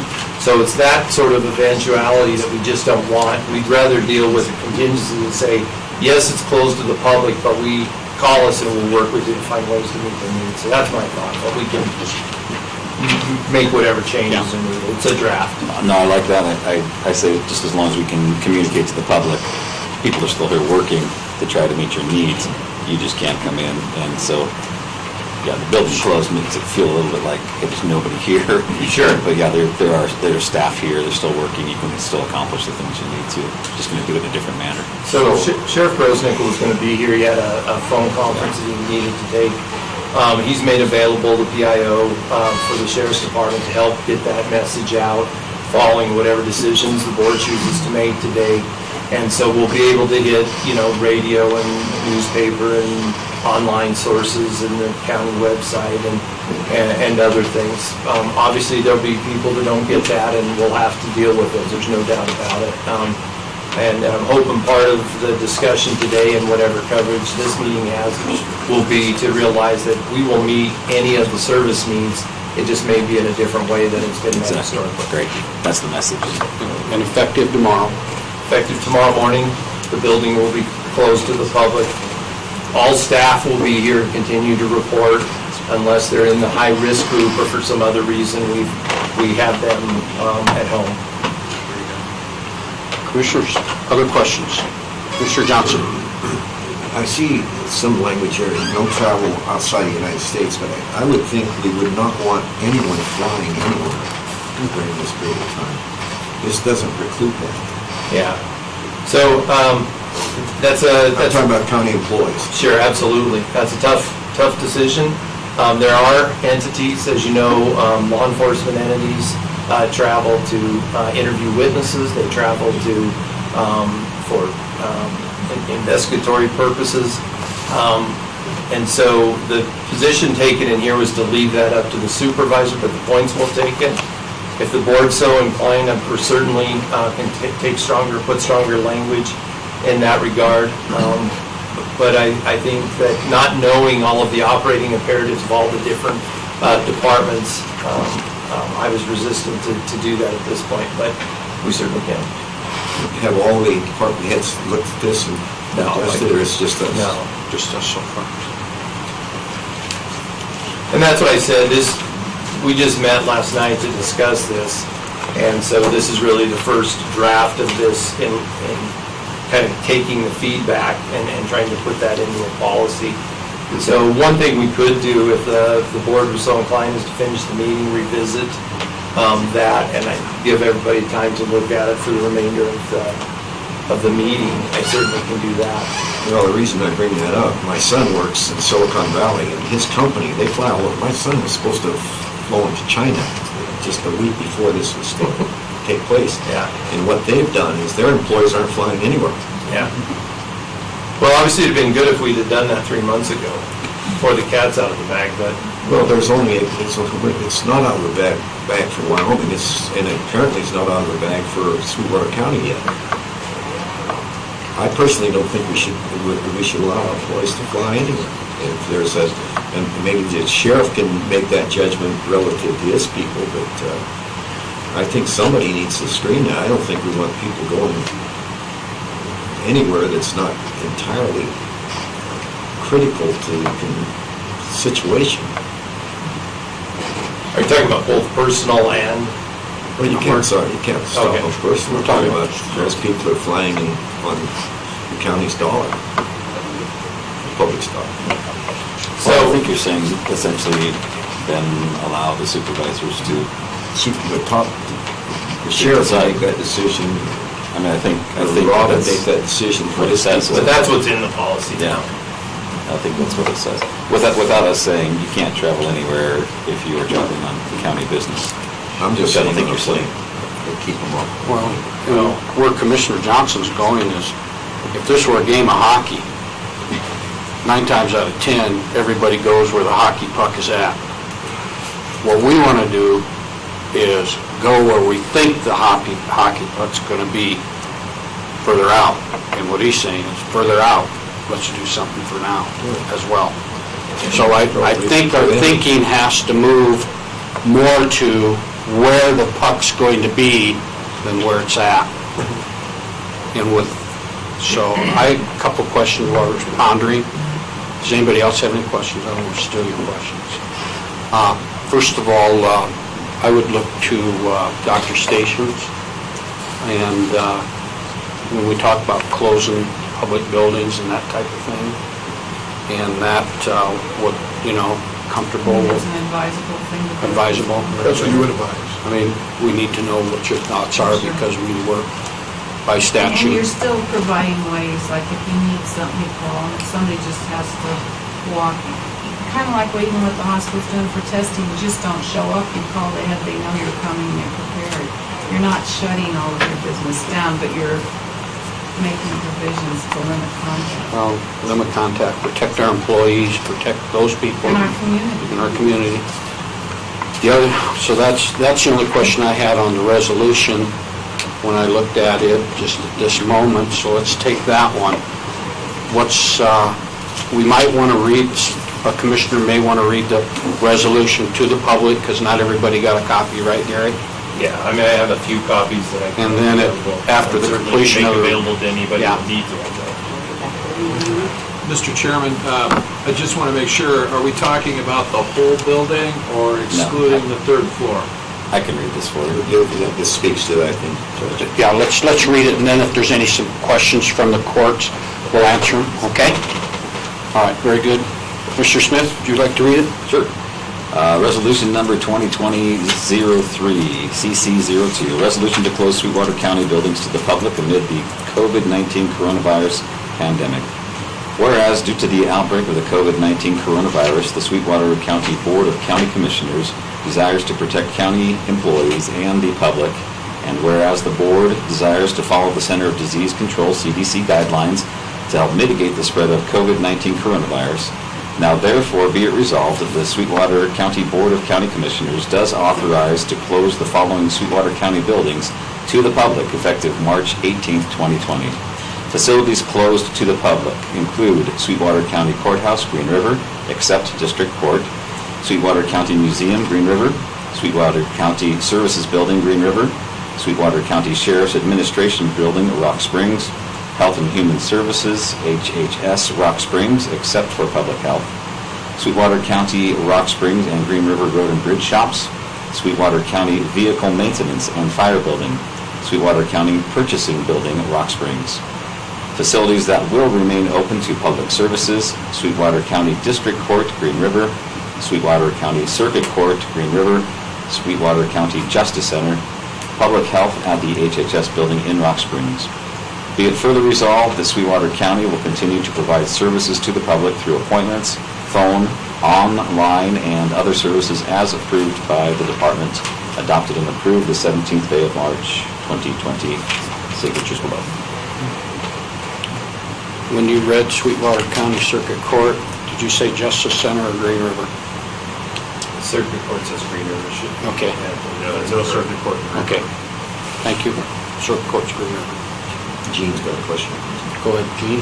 Mr. Chairman, what about the Horses Energy Center that we do? It's closed now for a week because nobody's in school, but we probably ought to add that up there.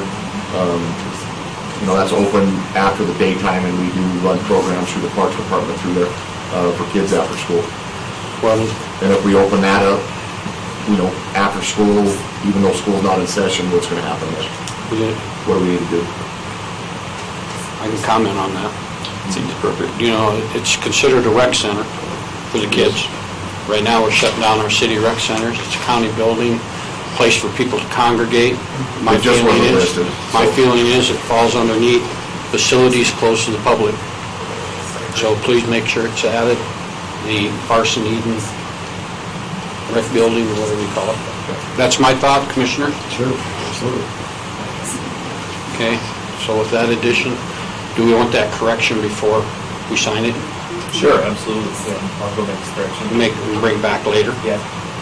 So, okay, open up the floor, Commissioners, any questions on the resolution? Are the judges happy with it? Judges?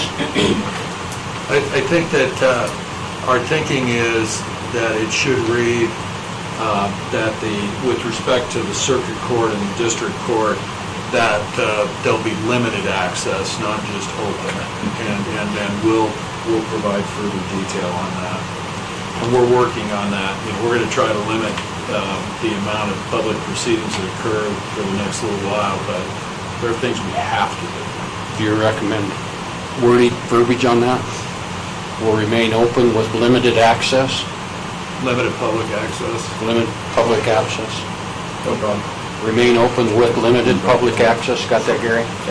For critical proceedings. And limited public access as determined by the court. The Supreme Court, working with the Department of Health, has put together kind of an action plan for the whole thing.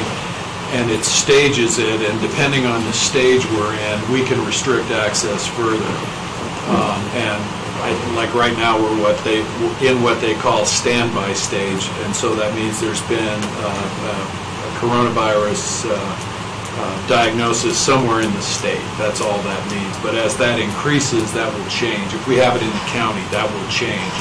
And then that gives us the ability to react to the differences on the ground. And if we need to close it, we will, but we're not there yet. So, very good. You got that verbiage, Gary? Commissioners, okay with that? Anything else we're missing at this point in time? Then I would recommend to my fellow commissioners that we adopt the resolution with the changes that Mr. McLean will make to it, and after we approve it, that he brings it back to us before we adjourn this afternoon and we can sign it. That work? So moved. All right, we have a motion to approve resolution number 2020-03-CC-02, resolution to close Sweetwater County buildings to the public amid the COVID-19 coronavirus pandemic. Have a motion by Commissioner Smith. Is there a second? Second. Second by Commissioner Lloyd. Any further discussion? No further discussion. All those in favor signify by saying aye. Aye. Opposed, same sign. All righty, so we'll look forward to signing that before we dismiss. Let's go to the infectious disease. Got one more comment. One more comment. And it's not on the resolution, but as far as the disease control and emergency leave policy, and I think you're probably getting to this, but on page 3, it talks about personnel have been affected or exposed.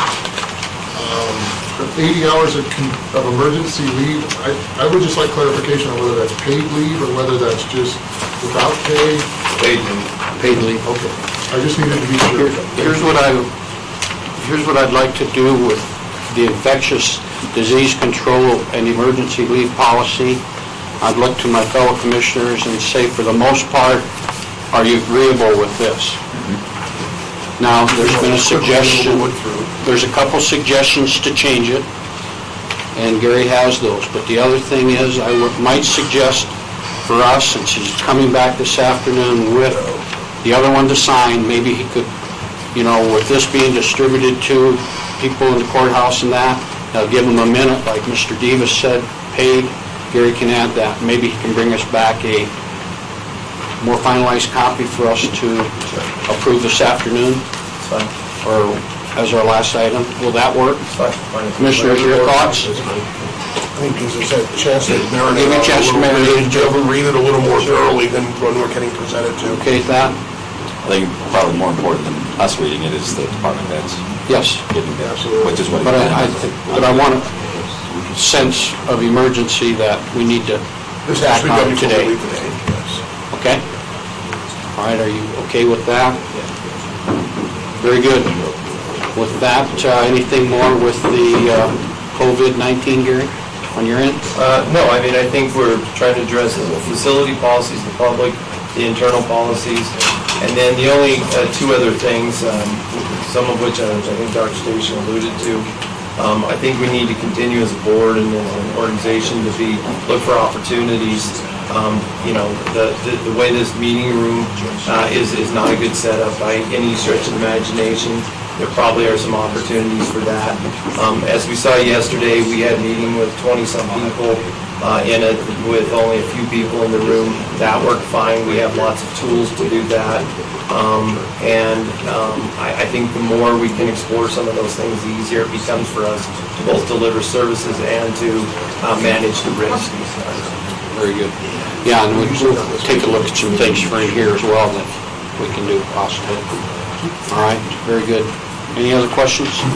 Commissioner Lloyd? Just a comment, I made it at the beginning, but I just want to commend Dr. Station and the Public Health Office for the great work, the community nursing program, for the great work you've done. I can tell you I've reached out to you as a commissioner and as just a citizen that runs a healthcare business, and the response and how effective you have been and how much information you've passed.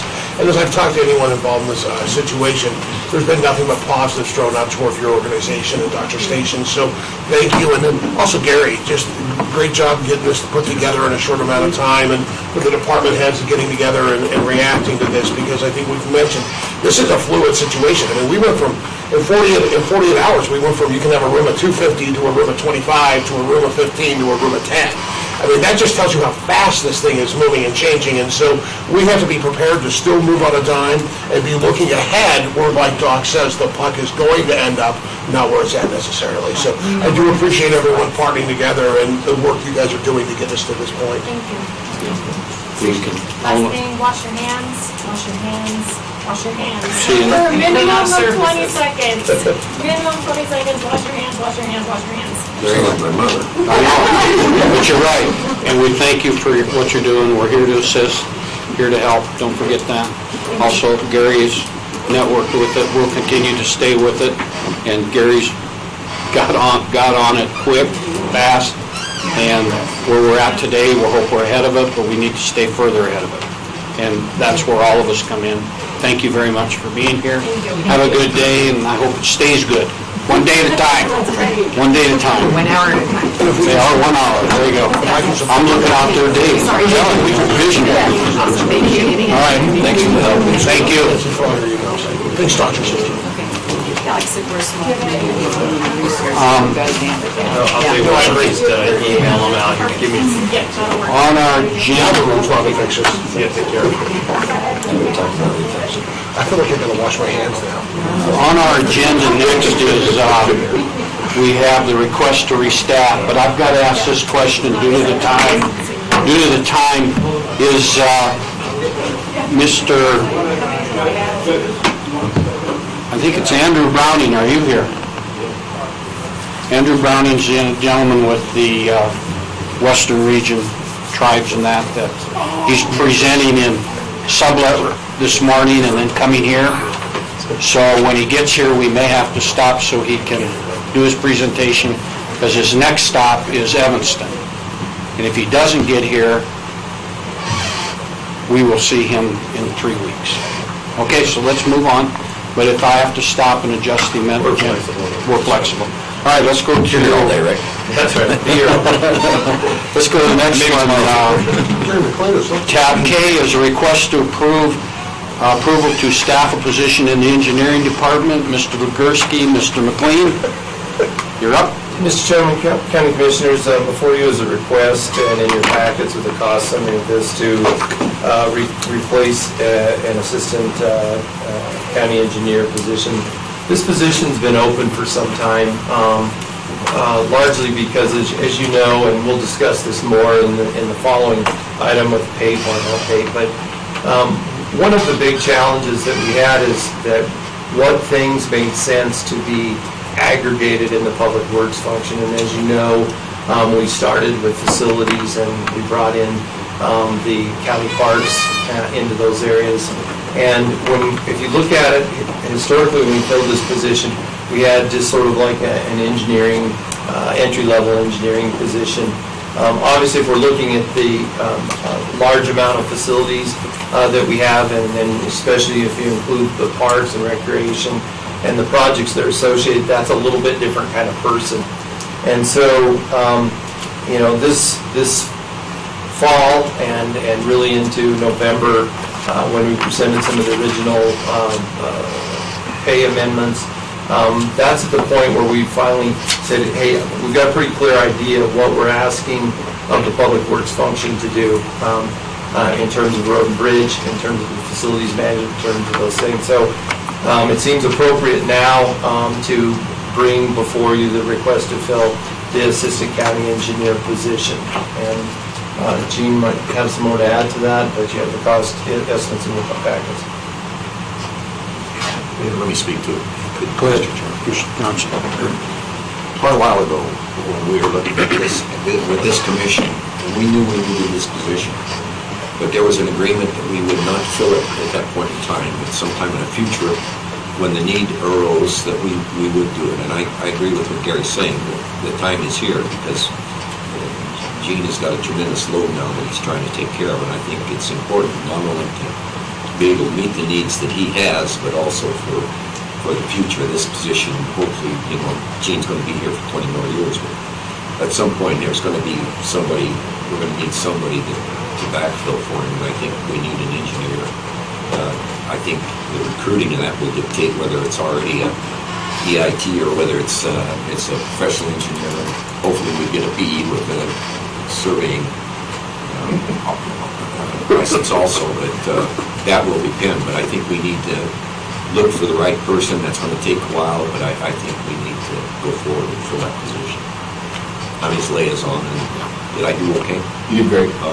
And it is actually 30 years now if we're looking at the stock market, so.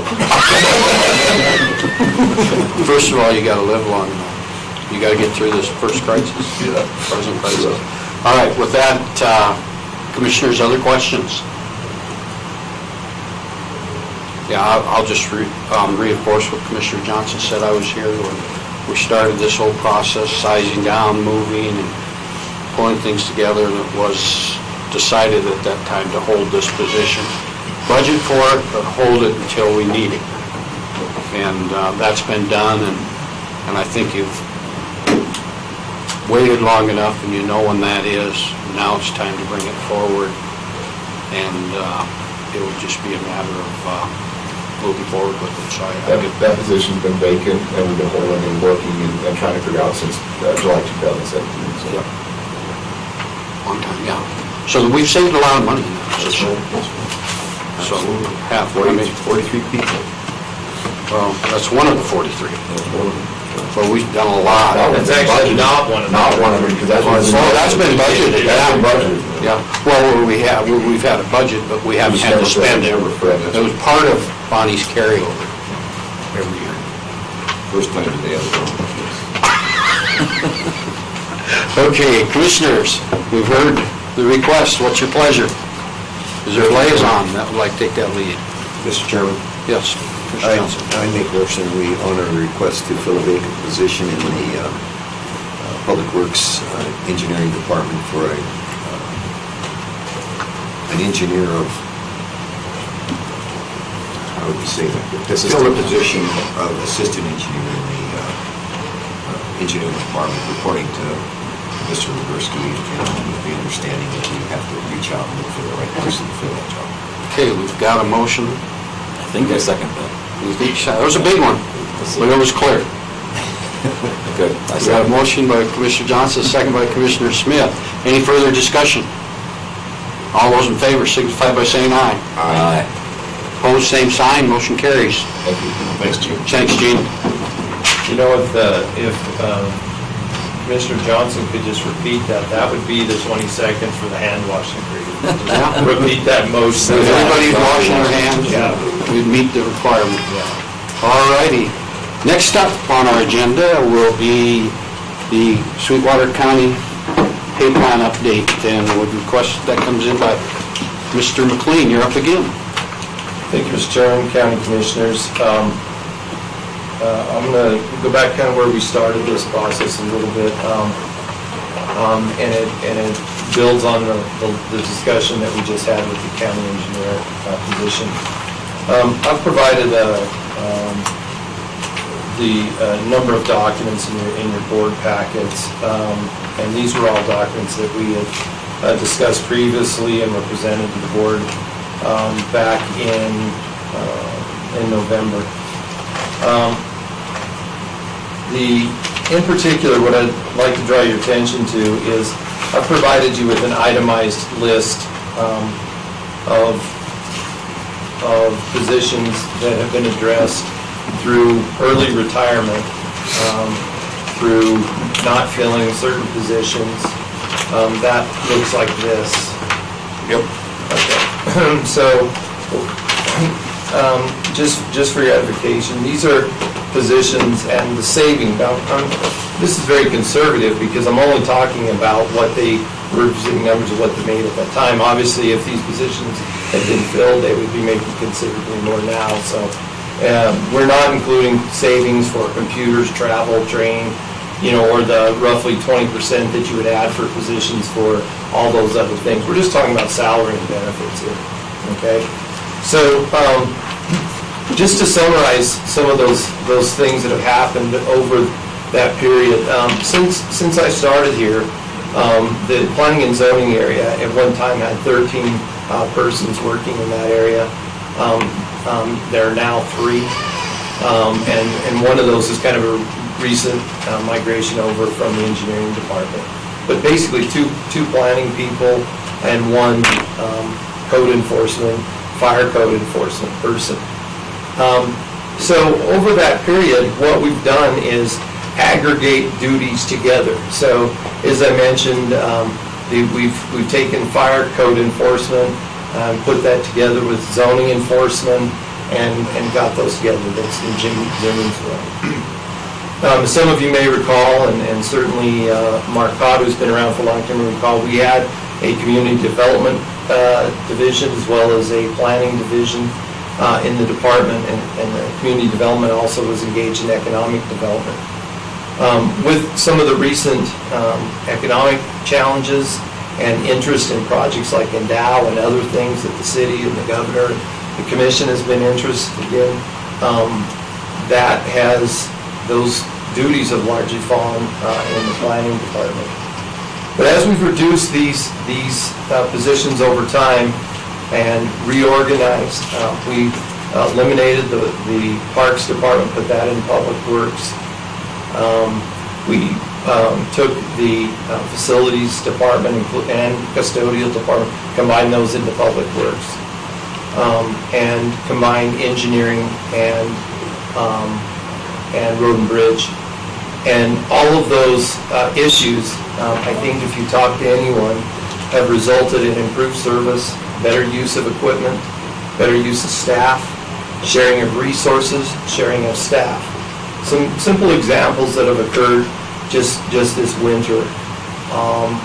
The Parks and Rec, which are typically closed in the winter because you can't use the parks, they've assisted in some of the snow removal, which has been a challenge at times this winter. We've been able to use some of the equipment both ways. Part of the idea is that even in the maintenance of the parks, you're asking folks with park background and recreation background to take care of buildings and roofs and sewer systems and things that they have no expertise, but our building maintenance staff clearly does. So over that time, we have consolidated those things.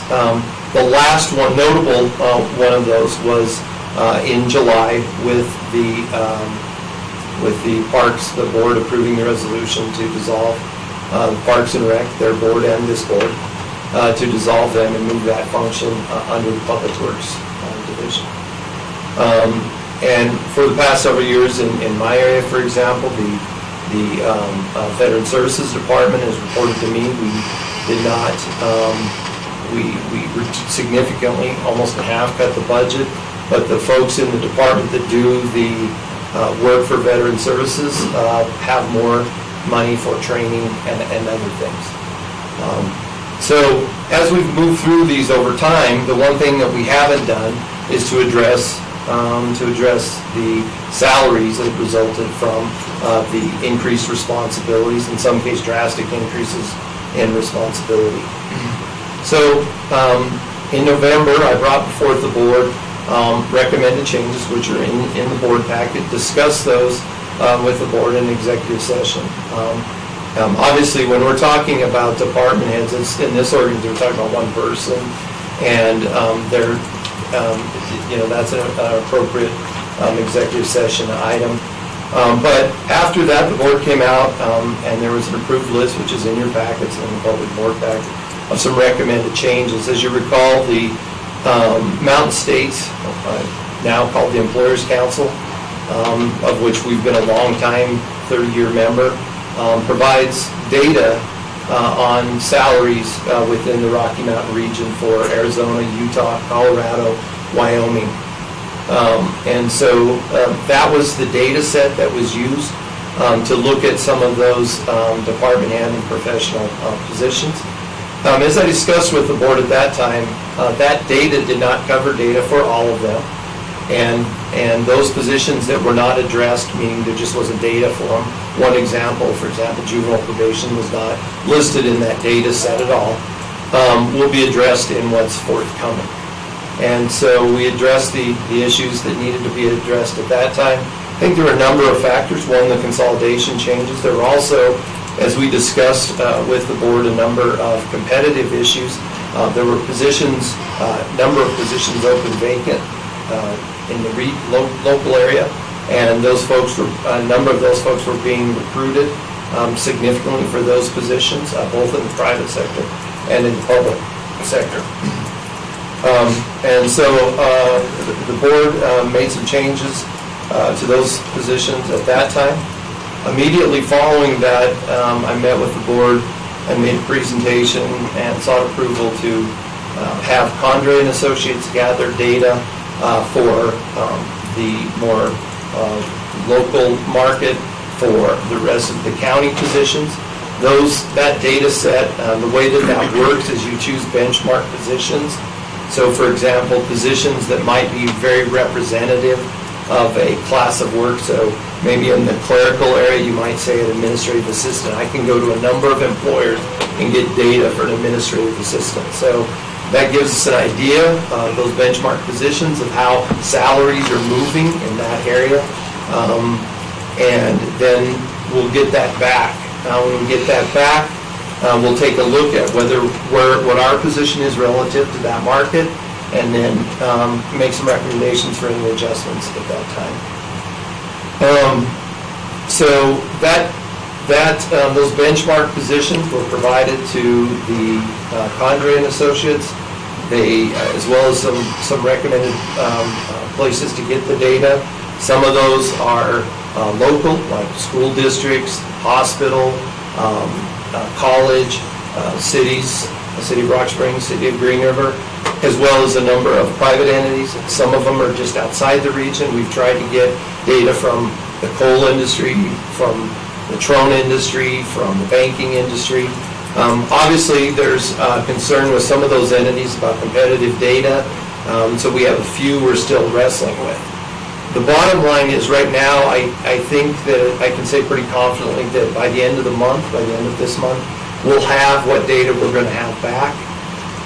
And it's my goal to have before the board a discussion of that data and some recommendations at the April 7th? Yes. 7th. I don't know what that's. April 7th meeting with us. That's going to be a tight turnaround. A little bit, so we're trying to prepare for that as much as possible. For your perspective, there's some important policy decisions which we've alluded to before, but I'm going to bring up again and give us time to think about. And one of those is this. When the data comes back and you have a market, let's say for law enforcement, okay, we have a curve that represents the market for law enforcement. Where do you want to be on that curve with respect to law? You want to be the highest paid, the lowest paid, or somewhere in between? Historically, we've shot for around the 75th percentile. We had certain commissioners in the past that argued for the 50th percentile. Obviously, those decisions have cost implications, but I would urge the board to consider the cost implications secondary to the overall issue, which is how competitive do we want to be in the marketplace for certain positions. When we implemented the compensation structure initially, we had significant increases in cost to the county, such that it couldn't be done at one time. We spread those out over a couple of years, so there are ways to address that if that's the case. But I think it's real important to resolve the position of where do we want to try to position ourselves in a relative to the market. And that has a lot to do with our ability to recruit, our ability to retain, and to have a satisfied workforce. And so we'll be able to discuss that more tangibly and what that means on April 7th. Everything's in and goes well. It looks like it is now. So with that, I entertain any questions. Thank you, Gary. Commissioners, questions? Mr. Johnson? Question, comment. First of all, I'm supportive of the 75% percentile. I think we need to try to recruit the best employees we can. And then the comment I make is what was taking place with P&Z when you talked about having 10 people down there. The public couldn't have been less satisfied with what the county was doing is when we had those 10 people down there. Those people were looking for things to do. Some of them were causing problems. And prior commission saw that and took the bull by the horns, and we cut that staff down there back significantly without laying off. Well, we've never laid off an individual here in one position at all.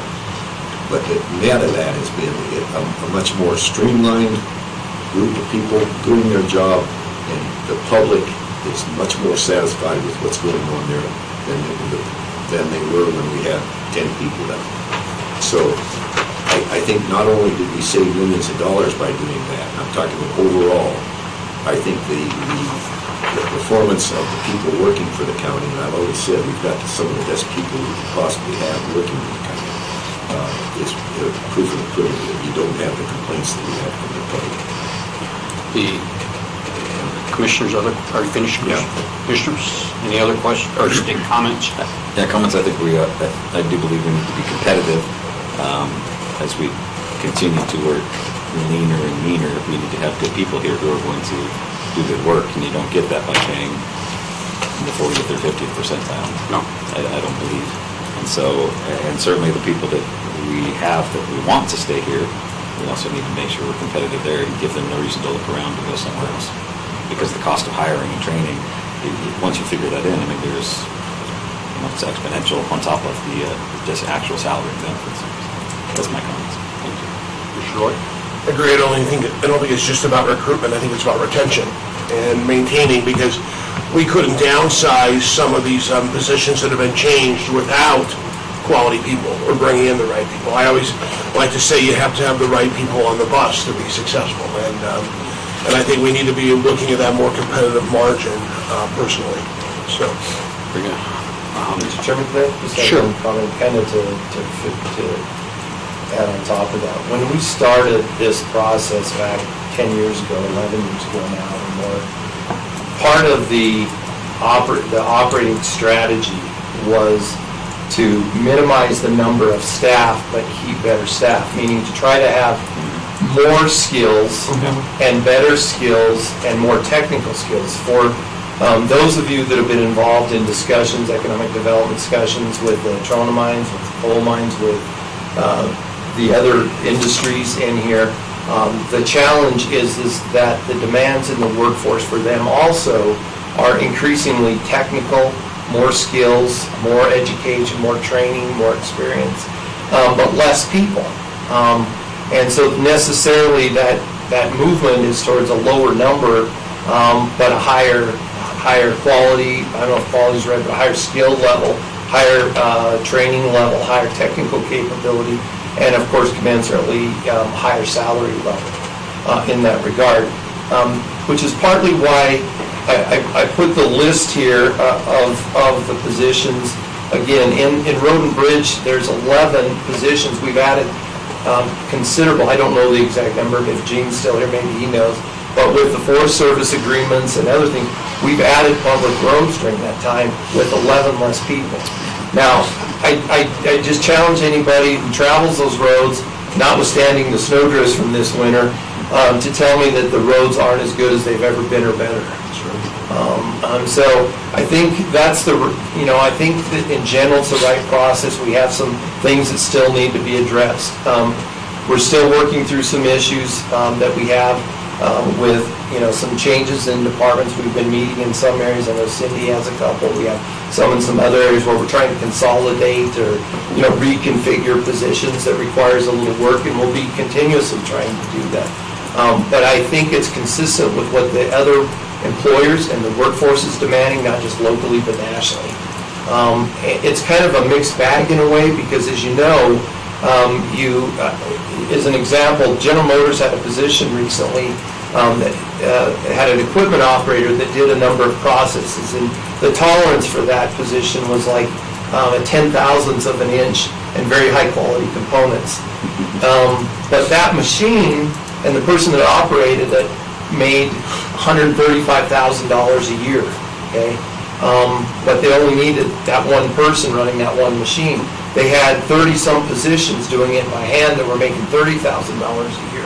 So that's created a lot of challenges for the organizations for this country, because while it provides higher quality products and the kind of efficiencies and dollars that we see here, what do? Where do those other 30 people go? You've got to continue to create jobs somewhere and train and educate an economy to do that. So I just wanted to build on what you're saying, that what we're doing is not different than what's being demanded in the country right now.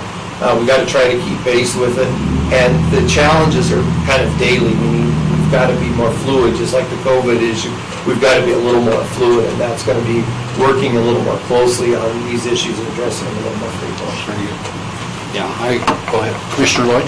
Yeah, I just want to talk, I think Gary's right there, but I just want to throw out that, just a couple things. I think on this, I'm excited to see the Condrey survey on March 7th, because this has been an issue you and I have talked about since my becoming a commissioner, and just want to say that I think when we made this decision back in November and voted on it, since I've been a commissioner, I've been pretty solid in all my decisions. This is a decision I wish I could take back, and I don't know if I should publicly say that, and the reason is I really wish I would have had the foresight to say, let's hold, even though I do see value in what all the department heads have done, until we had the whole survey done. And I think these did a couple of things. I think it maybe it provided a sense that it was maybe not transparent, and I don't think that was ever our intention. Also, I think that it kind of may have passed a message to our county employees that we devalue them compared to the other employees, and that was not the message I intended to say. And even though I do feel comfortable today, I made the vote that I said yes, in concept, I honestly wish we could go back and relook at this. And to me, it's imperative that we take a look at this and we're able to do this in a timely manner, because I do, I've said multiple times, the strength of this county is our employees, and we have to make sure we're getting the right employees and we're taking care of those employees that are here. And so that's just a comment I wanted to make. Thank you, Commissioner. Any other comments, Commissioners? I just want to say kudos, thank you for the continuing process. This is a lot of work, and it is a process, so thanks for continuing to bring this excellent information to us. Continue to make good decisions. Thank you, Gary. And I'd like to say that this is extremely well done, very good quality work. Appreciate it, it's easy to follow. And I just want to respond a little bit to what Roy's saying, because it feels like a made a mistake. I don't. I think there's a possibility if we wouldn't have done what we've done, but if we hadn't done what we did, there'd be 2 key employees right now that would be here. And I think there's a possibility we save those 2 people, and I think that they were worth saving. They caused some problems. I'm responsible for that part of those problems. I'll accept that, but I still think we've got a good organization today. Any other comments? And just to respond to Commissioner Johnson, at this point, I can't go backwards, so all we can do is move forward, and I'm hoping that we can move forward with everyone on board, and I'm glad those people are still on board, and I want to see us move forward, because, that's the positive way at the end, but every employee's important. With all that being said, the product is good. The outcome, when we finish this up, I think will go well for, I believe, all employees. It's all the right things to do. I think also we did manage to keep some employees. For our employees' sake, I don't think we're done in asking them to do more, so it's important that, I've never had the experience like I had this year at the legislative session, because I finally figured out really what to watch, and I apologize it's taken me so long. But when I sit in there and I listen to the bills, I think about the public lands and how that now becomes more work for the assessor's office. I think about the ad valorem taxes now, monthly payment bill that's out there that's becoming to fruition. Granted, both of those bills need some extra work to make them better. But as I sat through those, all I could think about is how much more work for these 2 departments has the state placed upon us in order to get what is duly ours. How much is going to be placed on us as commissioners with that ad valorem monthly payment, and when we start being put in the position to be able to exercise options in there to work with these companies. We've got more work we're going to be asking more people to do more good people to do.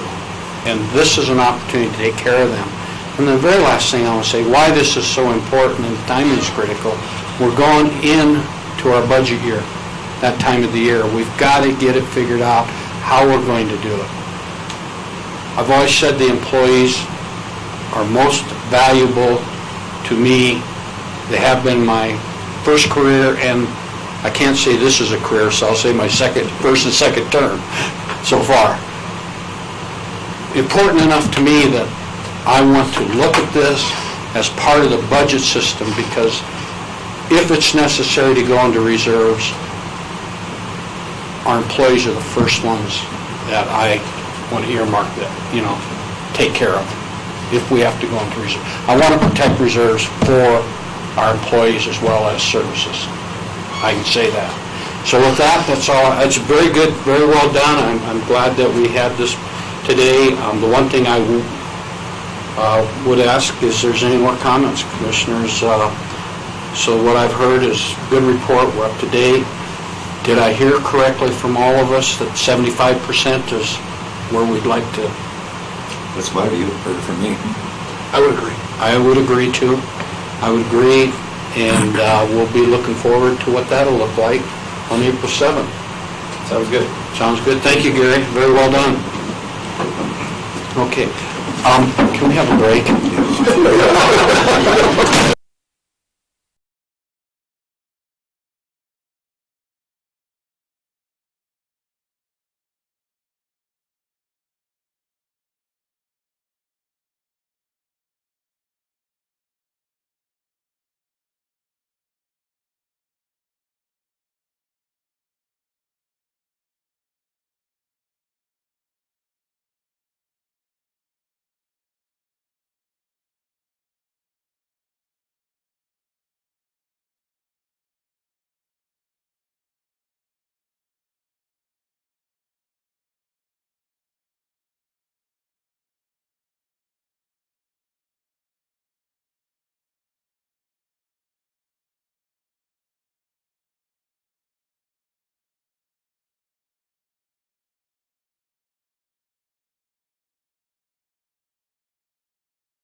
All right, we'll call this meeting back to order, and we'll go back to our agenda.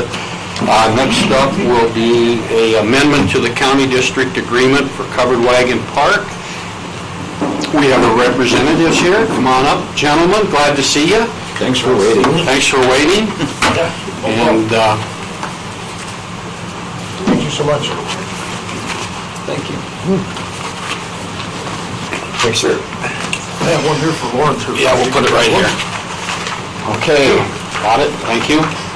I got one here. Fine. Oh, well, you can hand that one to Sally. Are you going to need to take this with you? Yeah, I'll take this. Only for you to sign. Okay, but Sally helped me copies of it, I'm sure. So. Thank you. All right. A mistake already. That was already, if she needs a copy, she can have this one. Yeah. Well, for the signs, I have to scan it in. We'll scan it in, so you may have to wait till you get yours. Oh, okay. Okay? Okay, that But was we'll get it to you. Okay, gentlemen, if you'll introduce yourself and who you're with, please. I'm Dan Shedd with this Delbert Post. Pole work from Jamestown Rio Vista Water Sewer District. And we've got this amendment. All we need is it's some money that's been hanging fire. They needed to have an amendment to it to change over what we could use the money for. Okay, and I think at the last meeting when you presented this, we had a commissioner tenure that knew a lot more about this than the rest of us, and I'm going to, well, we'll want to know from the attorney if it's all in line, but I'd like to turn the floor over to our tenured commissioner. Does this fit in line with what you guys are thinking? This is what, at least what I was thinking. I think this is what we need to do, right? Yeah, hope that's what, yeah. Okay, with that, I'd ask the other commissioners if they have any comments.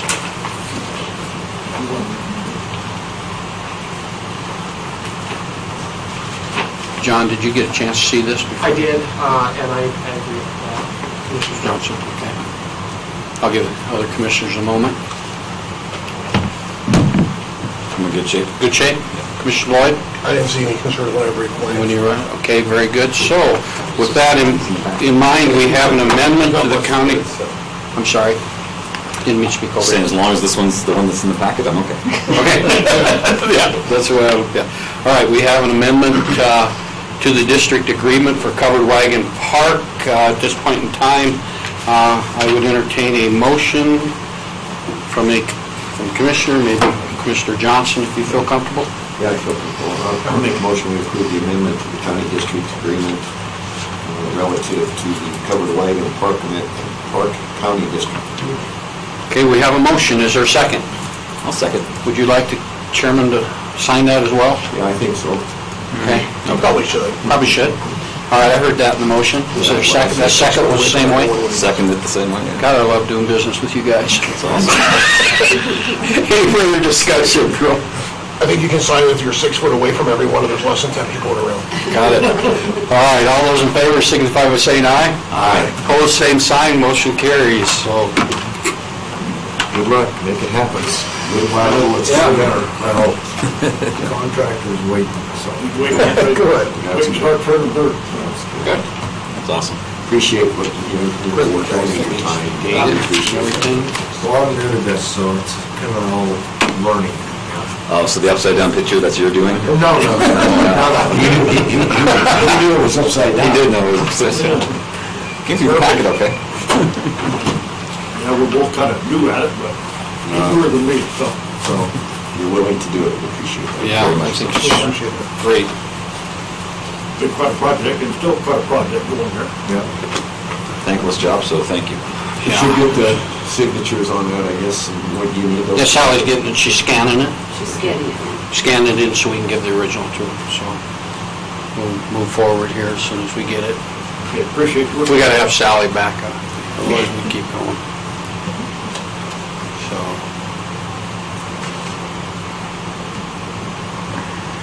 Contractor waiting. yeah. And we got another job out there hanging fire. Well, at least you got work for people. That's the important Yeah. thing. Got work. Somehow, along the way, we've got to clean that area up. So, that was, when I was a kid, we used to picnic right there. It was a beautiful, beautiful place to be. Yeah. And unfortunately, I'm part of that, we allowed that to get cluttered up. It still could be one of the prime areas for the river West Green River, Jamestown Real Estate. I know in the old days when you were young, a lot of people, that was their summer vacation. Right on. To go to county park over there and spend All day long. It's all day long. All day long. Back home, that was their summer vacation. It's kind of tough to understand when you say when you were old, the old days when you were young. What concept? Where'd that come from? He's talking about 1998 or so. Yes. Right on. All right. Do you need anything else, Sally? We got everything? Thank you, gentlemen. Okay, thank you. Be safe out there. Thanks for coming in. Have a good day. Thanks for your service. See ya. Thank you very much. Okay, our next one, tab O, Sweetwater Climb, Wyoming, update on 219 impact and 2020 programs for Sweetwater low-income single mother families. And with us is Miss Brittany Gray, and I see, Brittany, you have a guest with you, so would you take care of introductions, please? Yes, thank you. Again, I'm Brittany Gray. I'm the program director for Climb Wyoming here in Sweetwater County. And I'm so excited because Cheryl, she's one of our past graduates who wanted to join me today and just share about her experience and her story. So just want to make some time for that. And I do have some information to go through. I sent some packets to you, so I have some notes, so I'm gonna just open my notebook so I can just track. So the first part, I just want to say thank you so much. We are so incredibly grateful as a program for your support and just your partnership in the past. And it's meant a lot to our program and the families that we work with, working with the most vulnerable families in our community. And just also, we understand that there's a decrease in the budget and want to be absolutely respectful, and we completely hear that. And it's my role and my responsibility to come and not only say thank you, but help educate you about what the program's doing and the impact that the county can have on the program. So with that, I just wanted to review a little bit about what's been going on this last year in 2019. We hosted 2 programs. We work with roughly 20 women throughout the year, so 10 women each program. We hosted a truck driving training, CDL Class A, and had great success with that, as well as a CNA, Certified Nursing Training this fall. And our graduation rate consistently is 93% of the women who come into the program, so that's really exciting. We also, of the women so we are working in small groups, but we still worked with 191 candidates last year, and our goal is there's such a high need for vulnerable populations, especially single moms, is to help them get reconnected into the resources of the community, and so our goal is anyone who walks through our doors that we can help them. So that's why you saw that in the packet as well. And we see that the women who come into our program, 54% of those women are reliant on food stamps. And we see 2 years post-program that 23% of those women are off food stamps. And I don't know if you want to speak to any of that just for yourself, thinking about food stamps and how that's impacted you. So before I got into the Climb program, I was working a very low-income job. And I have 2 kids, and from that time, I was on food stamps and Medicaid for both my kids. And now, we'll do a short story. Now I have private insurance through my company, and I'm laid off, and I still don't need any help from either or. So I've been like this ever since I've been working. So I have not had to fall back on food stamps or state-funded Medicaid. And how long have you been working? I've been working 3 years now there. I work for Lewis Paving. So really good company. They take care of me, and they've been taking care of my family. So I've been off of that for quite a while. It's kind of weird, but I have no education I'm not even from here, from Wyoming. I moved from New Mexico. And I've never had, any kind of secondary education. I just got married and I came here, and it seemed like I was dumped here. And I made the best that I could, and food stamps and Medicaid was what helped me get by. And until I got into the program, we graduated with the CDL program, and now they helped me get a job, a good job, And now that I've been working, I have not had to fall back on either word, which I'm proud of because I honestly can say I was using it for the long term, not as a short stretch. Now that I'm employed and working, I don't have no use for any of that anymore, as long as I'm working. And so I also just wanted to name, I asked her permission before we came in if she was comfortable talking about food stamps and just her journey, so just know that we had that conversation. That's what she was like, is this that time? So thanks for your willingness to share that. And I also just want to name, Cheryl Story is one of about 223 women that we've worked with just here in this community. And last year alone, we saw that Climb graduates had increased their total earnings by 458%. So that's a huge impact and benefit for not just our community, but the county as well, helping get people more self-sufficient. And so I also just want to name, too, what program we're currently doing, which is CDL, the truck driving program again. And everything's happening in the community, and various plans are being made to make sure that we're not in larger groups. And so we're just making sure that we can respond to that, which is the beauty about how Climb operates, is we're able to not only respond quickly to workforce needs, economic needs, but just what's happening. And so we are confident we're making individual plans with the women to make sure that their safety is intact, as well as how do we support them through training. So we're connecting with them individually, so we're not in a large group setting, and just thinking about what that training is going to look like for them for the future. So just confident, like I said, we're going to make a plan for each of the moms, and we're not going to stop. Because as you can see, that support equals that increase in wages, which impacts not only just our community, but the families that are here. And so I just wanted to move to talking about diversification and funding. We worked really, really hard to think about how do we put more legs under the stool. And part of those efforts, we have worked with other area partners, have tried to increase some of those partnerships. We have 2 annual programs throughout the organization that we use to raise funds. And here in Sweetwater, we've created a Mother's Day fundraiser unique to Sweetwater, so that, again, to help generate some funds. And again, just the importance of diversification, because it's our responsibility and we do need help. As you know, from that packet, the uncertainty of federal funding, it ebbs and flows. And especially what we're looking at now, we're just really watching that to make sure that we're not putting the program at risk in the future. Some of you might also know that we had a closure at the site. Years ago, I was the program director there, and it was because of the ebbing and flowing, the federal funding. And so we've made a commitment, not just to the women we work with, but our community, that we want to make sure that we have long-term success. So that's why we're really working hard to diversify those funds. The other cool thing that we have with our funding structure is we have the opportunity to match private funding dollar for dollar. So we can't pull down federal funds, and those funds are absolutely critical and important, but then we have the opportunity to, double the money there. So that's also an exciting opportunity that we have going. And again, just the opportunity to have the conversation about what that support from the county can be, that financial endorsement can help provide us leverage too, as we are getting commitments from other partners. So just want to say that, and I'm talking a lot, and I'm thinking about Cheryl and your story. So I don't want to transition too quickly. I don't know if you all have any questions for me, and I'm happy to have more conversation offline, if that makes sense. And just want to make a lot of space for Cheryl. Commissioners. I watched this program. Personally, I support it. As you know,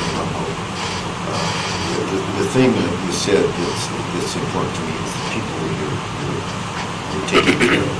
They need help. They need help. And the other thing you said that I think is important, and Cheryl said it, is she worked for Lewis & Lewis. We as this commission need to do whatever we can to keep our economy going. Because it's people like this that are dependent upon it. And it gets back to what I've said all along. I believe that we should keep our money in Sweetwater County whenever we can. State of Wyoming, when we can't keep it in Sweetwater. And the last thing we should do is let it go out of state. And she's a prime example of why we've got to keep it local. Because we need, it's called jobs. We need to make sure we have the jobs in Sweetwater County for all of us. I appreciate what you do. And I think the publications that you send out are well done. And not only your segment, but from all over the state.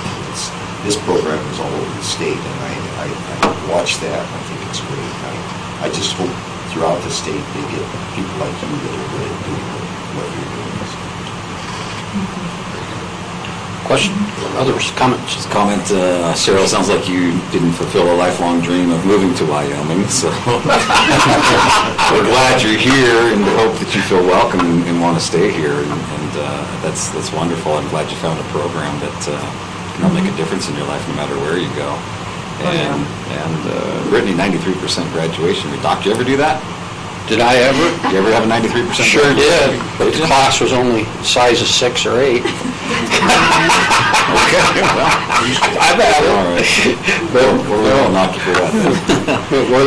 And then personally, we worked with you in the past at Deer Trail, and love to be able to, if there's that opportunity again. We don't have so many truck drivers, but we do have a lot of CNAs. We're thinking about you. You're on our radar. We can. It's a wonderful program. So thank you for doing it. Congratulations. I just congratulate Cheryl on your job and your newfound success, and then always been a fan of Climb. I actually have 3 or 4 long-term employees that have been with me more than 5 years that came from the Climb program. In fact, before Brittany and Darren Ross ran the program, I used to go do mock interviews. So I've been an active partner in the Climb program for years, and so just success. And I think the greatest thing, in fact, right now, one of my favorite employees is actually, I should say that out loud on tape, but a really great employee of mine is going through the CDL program, and I'm really proud to see her do that. But I think the most impressive thing about Climb isn't so much the job skills they teach him in the CDL or the LPN or the CNA license, or when you've done the office management skills. It's the life skills they teach people and the other resources they teach people. And I think it's amazing that they learn so much even outside of that. So from my seat, I will always support the Climb program because I've just seen great success. And I think Wally says it contributes to the positive side of our economy. And so great job to both of you guys. Thank you very much. Thank you. Yeah. We, through TANF, I believe, money, it's either 60 or 80,000, do you recall? It wasn't the exact number. No, but it's been between, a lot of support. yeah, it's been as low as 60, and I think it's been as high as 80. And of course, that's because it comes out of grant, that's not the matching dollars. You can imagine if you got 20,000 matched, that could be 40,000. So often we talk about return on investment, and look at it. I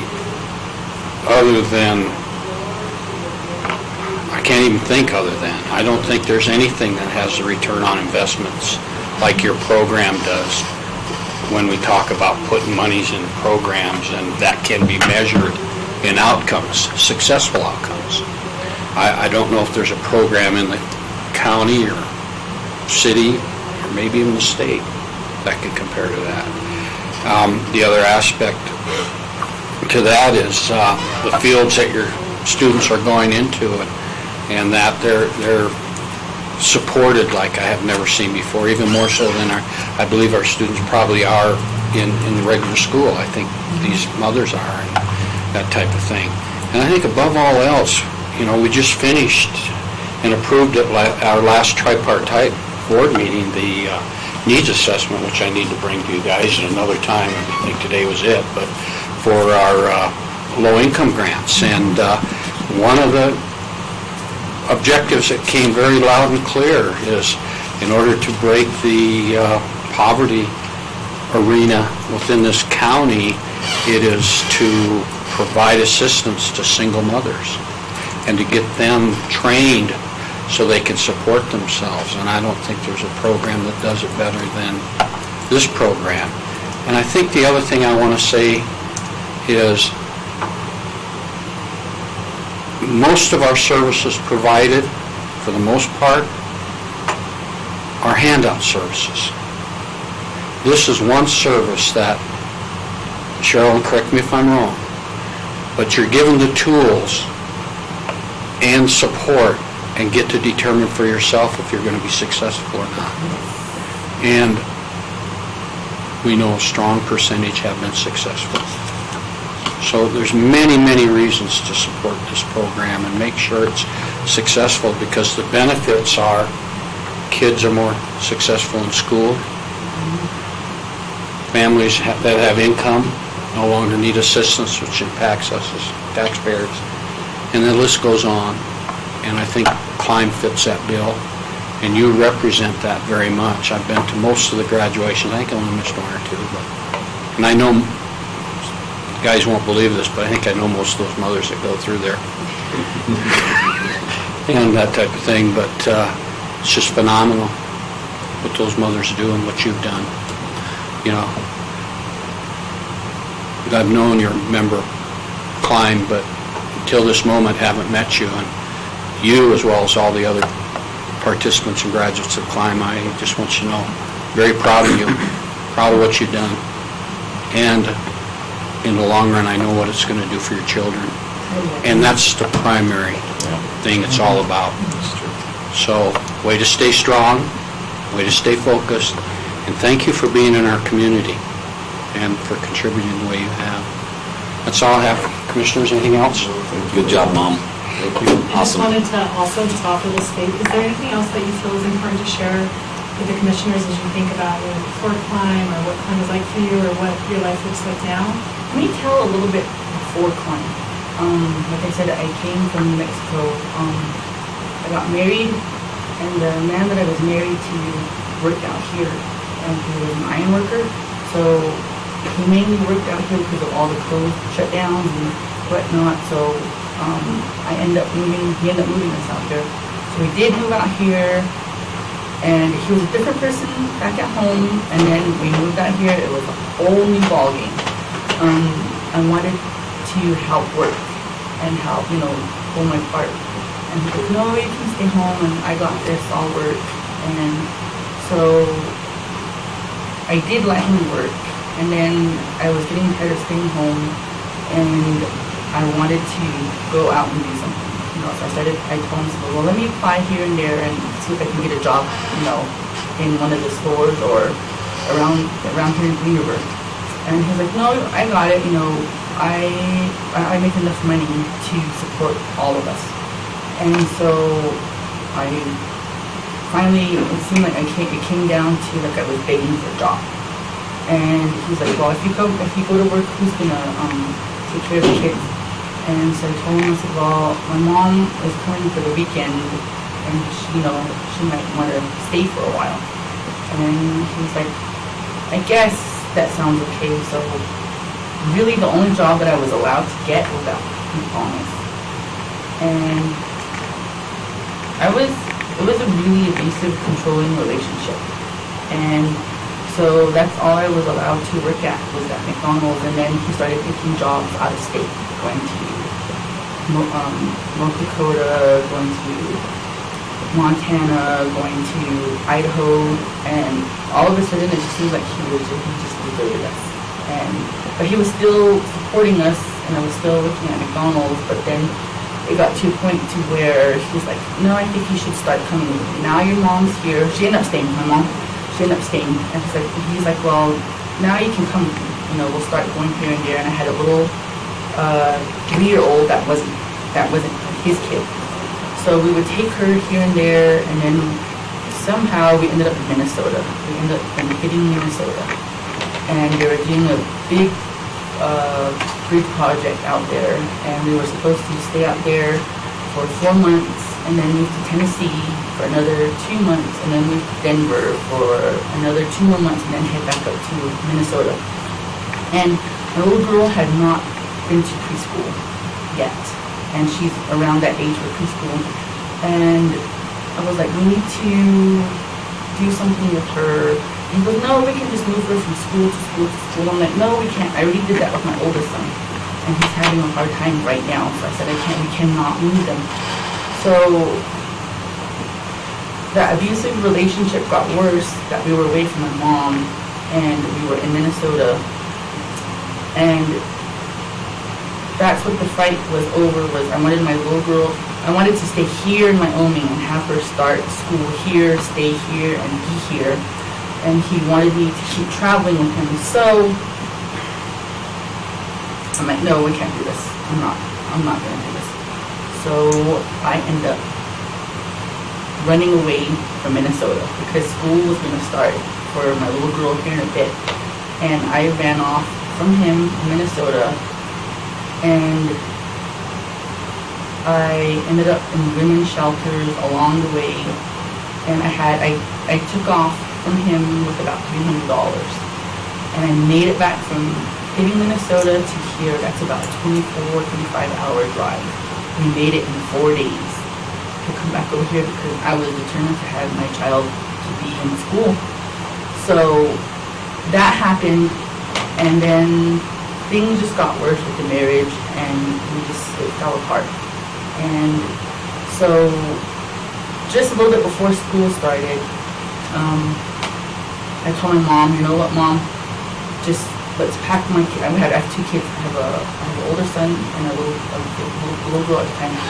So let's go, Mom. Let's just forget it. Let's just pack our clothes, what we have, and go back to New Mexico. And we're just gonna stay back down there and let my kids start school down there. So that happened, and then they weren't gonna let her go to school down there. I forgot for what reason. She had the 3-year-old program, 4-year-old program, and she was old enough to be in the 4-year-old program. I think she was about 3 or 4, I can't remember. And they're like, we can't let her in. And so I know Wyoming doesn't have, you don't have to have any preschool, and you can put them in kindergarten straight. So I'm like, we have to go back to Wyoming. And can I just also ask you, so once you came back, and you learned about the program, about through the program, what does life look like now for you? So after I got divorced and everything, I got a job cleaning toilets. I was a janitor for one of the cleaning places. I cleaned banks, I was cleaning offices, and I know the school system here is awesome. So I'm like, I'm just gonna stay here in Wyoming. If I have to clean toilets to have my kids to have a good education, I'm gonna clean toilets. So I wasn't making any money there, but it was enough to get us by. And then on Facebook, I happened to run across a Klein program ad, and it said it was for a CNA program. And I'm like, right now I think anything is better than cleaning toilets. Let me look into it. So I called the number, and I got in contact with the program. And I got in contact with Brittany, and I told her, I said, I might be interested in the CNA program. You know, and she said, well, we're having an information meeting. Why don't you come on down? So I got all my information, and I went down to a Klein meeting at the college, and that was for the CNA program. And then she explained a little bit about what's going to go on with the CNA program, and you know what the CNA duties are, and I kind of didn't really want to do that. So I told her, I said, is there any other programs that, you know, that you're going to have later on after the CNA program? And she's like, yeah, we're going to have the CDL program. I was like, awesome, can you call me or get in contact with me when that program comes about? And she's like, yeah, we'll keep in contact. So time came, and she contacted me. And I was so excited, and I was like, now's my chance to get out of this mess that I put myself in.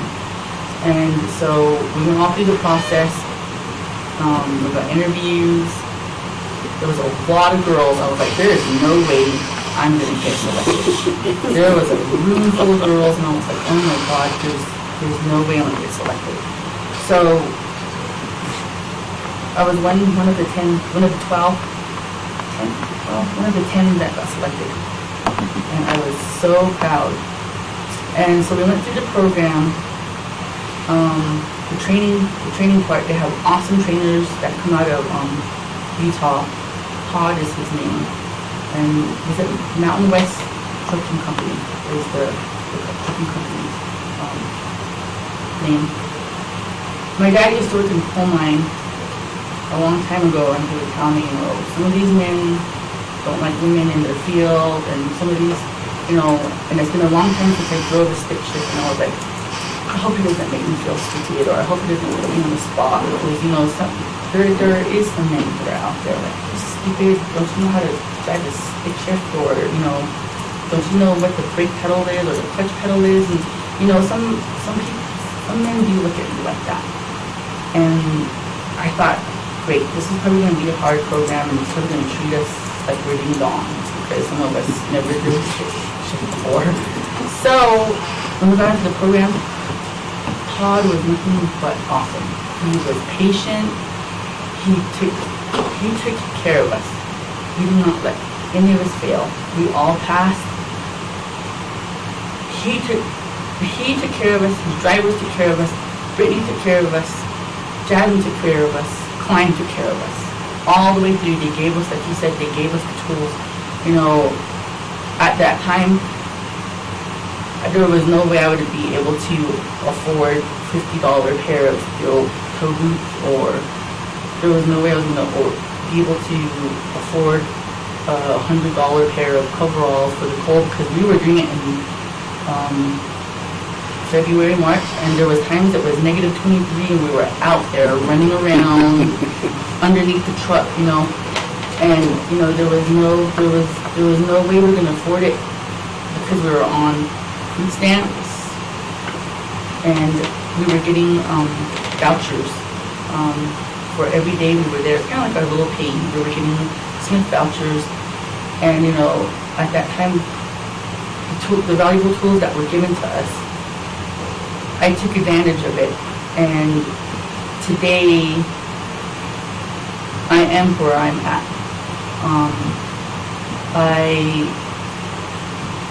After the program, got my job from the cleaning toilets. What I made in 1 month, I can make in 1 week times 2. Wow. If it's like during the busy season, I can make 2. So times 4 weeks, I'm making a lot of money. And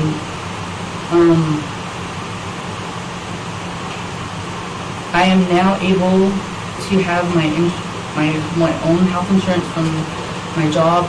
I've not qualified for food stamps. I was able to move into a townhouse. Now, we're going to mobile home about 2 weeks ago, and then over the weekend, we just got our second new vehicle. Wow. And none of this would have I would have been able to do without Klein. It's just wonderful. And I've come a long way. So now I got back together with my little girl. Now she's 9. Her dad, and he grew up, and now I told him, why don't you get your CDL? And he couldn't get a job. Well, he did get a job with the firefighting department, but it wasn't making enough money either. And I'm like, hey, why don't you get your CDL too? So him getting his CDL, he got a job at Lewis & Lewis as he's a paper operator now. He uses his CDL, but that CDL helps with everything. If they see it on your application, it helps with everything. So now we're making really good money, and this is all because of Klein. And I plan to stay here in Wyoming for my kids' education. That's the least I can do for them. It's just great. Yeah. Just a great story. Return on investment. That's right. The last thing I wanted to add is just her modeling and her leadership in Klein. She comes back and does speak to our graduates. She recently just came back a couple weeks ago, and we had a current mom in the program who looked at her and said, you're the reason why I'm in this program, because she came to an info meeting and talked to some of the candidates. So I just appreciate you, and thanks for coming, and that you're still an inspiration. Thank you. Anytime she asks me to come back with Klein, I'm willing to come back to help other single moms to get where I'm at. What they say is success breeds success. Yeah. Yep, that's exactly It's a right. great story. And so I figured I'd pay it back for Klein, because Klein has helped me. And anytime, like I said, she asks me, I'm there. Great. Well, thank you all for your time. Thank you. We went Thanks, a little over. I just appreciate you making space to share this. The nice thing about this being streamed is Rock Springs and Green River can watch it and realize what they missed out on. Okay? Thank you. We appreciate it. Thank you. Congratulations and good luck. Thanks. All right. Thank you, guys. You bet. We have a new show. I believe, so. You know, I don't think, I don't think Mr. Browning will show up because he has to be in Evanston, but we don't know. So I think we go into executive session and if he... Shows up. Yeah. Okay. Do you have another first with finishing Gary's? Little time, he's gonna need a little time. Yeah, let's call him up after executive session and tell him we're ready to And sign. Ashley just emailed us a draft, the newest draft. Okay, very good. So that'll give us some time in executive session to review that. I'll make a motion, we go into executive session. Okay, we got a motion for executive session. Is there a second? Second. Okay, all those in favor, signify by saying aye. Aye. Aye, motion carries. We'll go into executive session.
the executive session, and at this time, there is no action that was necessary to be taken on the items that we went into executive session for, so I'll entertain a motion from commission to adjourn. Can't do it. No. Oh, no, sorry. Take the motion back. At this time, we will wait for Gary to come up, and we've got some HR work to do. Thank you. From this morning.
Sure. Okay. Bye. Wow. Okay, go ahead. Sir, Mr. McLean, we'll finish up business from this morning. He's wondering when we're going to take action on Probably this. the resolution first. Hang on. Mr. Chairman, County Commissioners, following this morning's meeting, there are a couple amendments to the resolution suggested by Judge Lavery, and also a suggestion by Public Works Director Gene Legursky to address the Fire Scene Community Center. In subsequent conversations with Sheriff Grossnickel, he reiterated that the detention center will be closed also to public access, that they've made arrangements for all of their normal public services to be attended to without them coming in. So I said, please add them to the list also, which I've done. This is the amended version of the resolution with those changes so indicated. Same one that Ashley sent us. We approved this already. So. Oh, no, Ashley only sent us the emergency leave policy. Oh, that one. My bad. So, this is just the resolution. Yeah, before we sign it, make sure we sign it.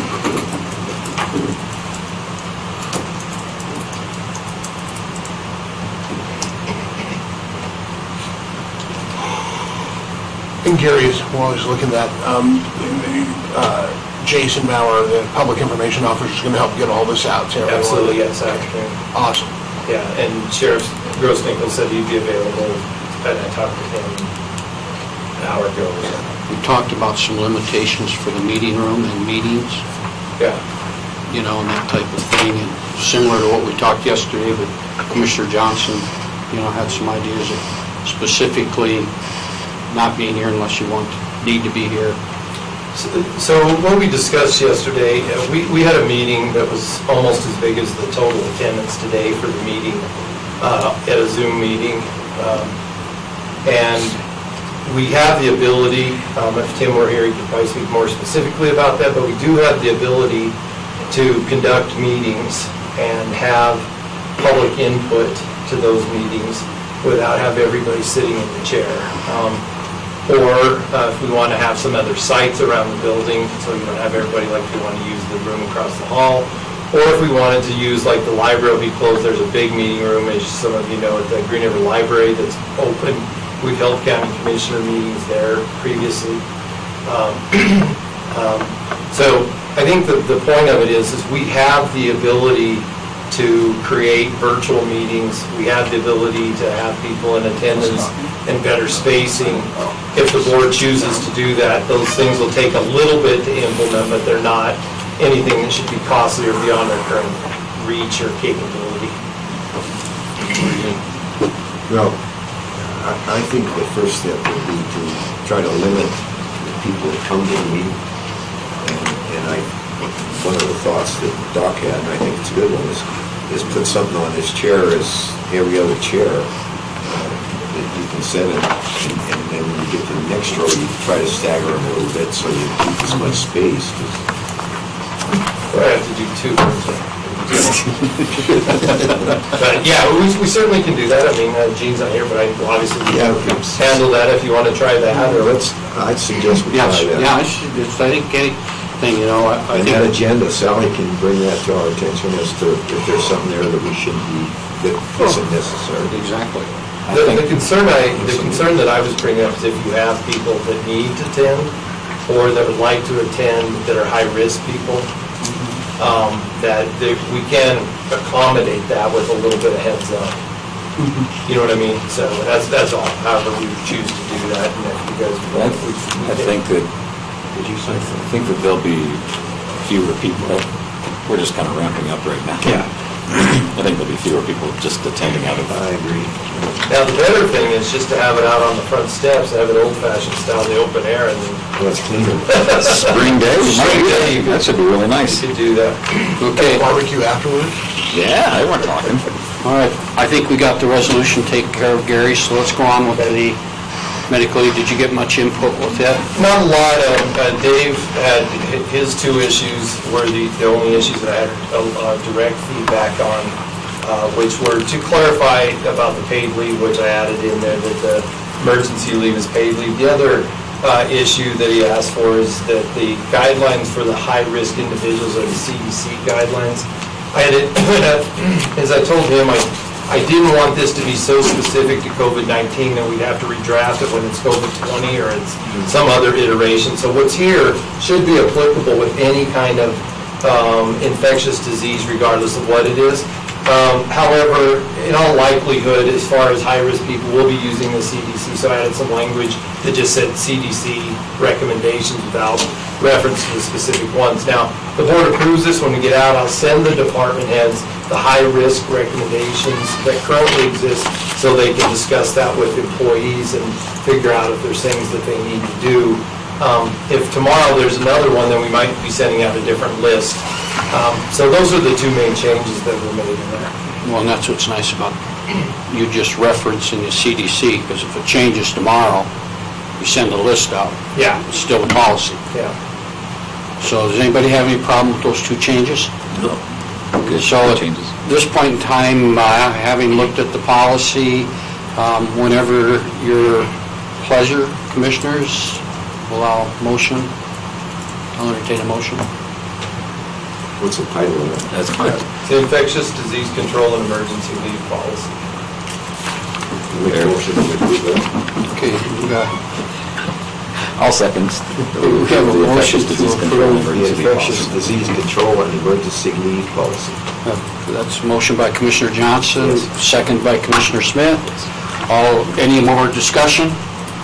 All those in favor signify by saying aye. Aye. Opposed, same sign. Don't need signatures. Nope. Any further business come before the board, commissioners? With that, I'll entertain a motion to adjourn. So moved. Got a motion to adjourn. This meeting is over. Thanks, everyone. Thanks, Gary.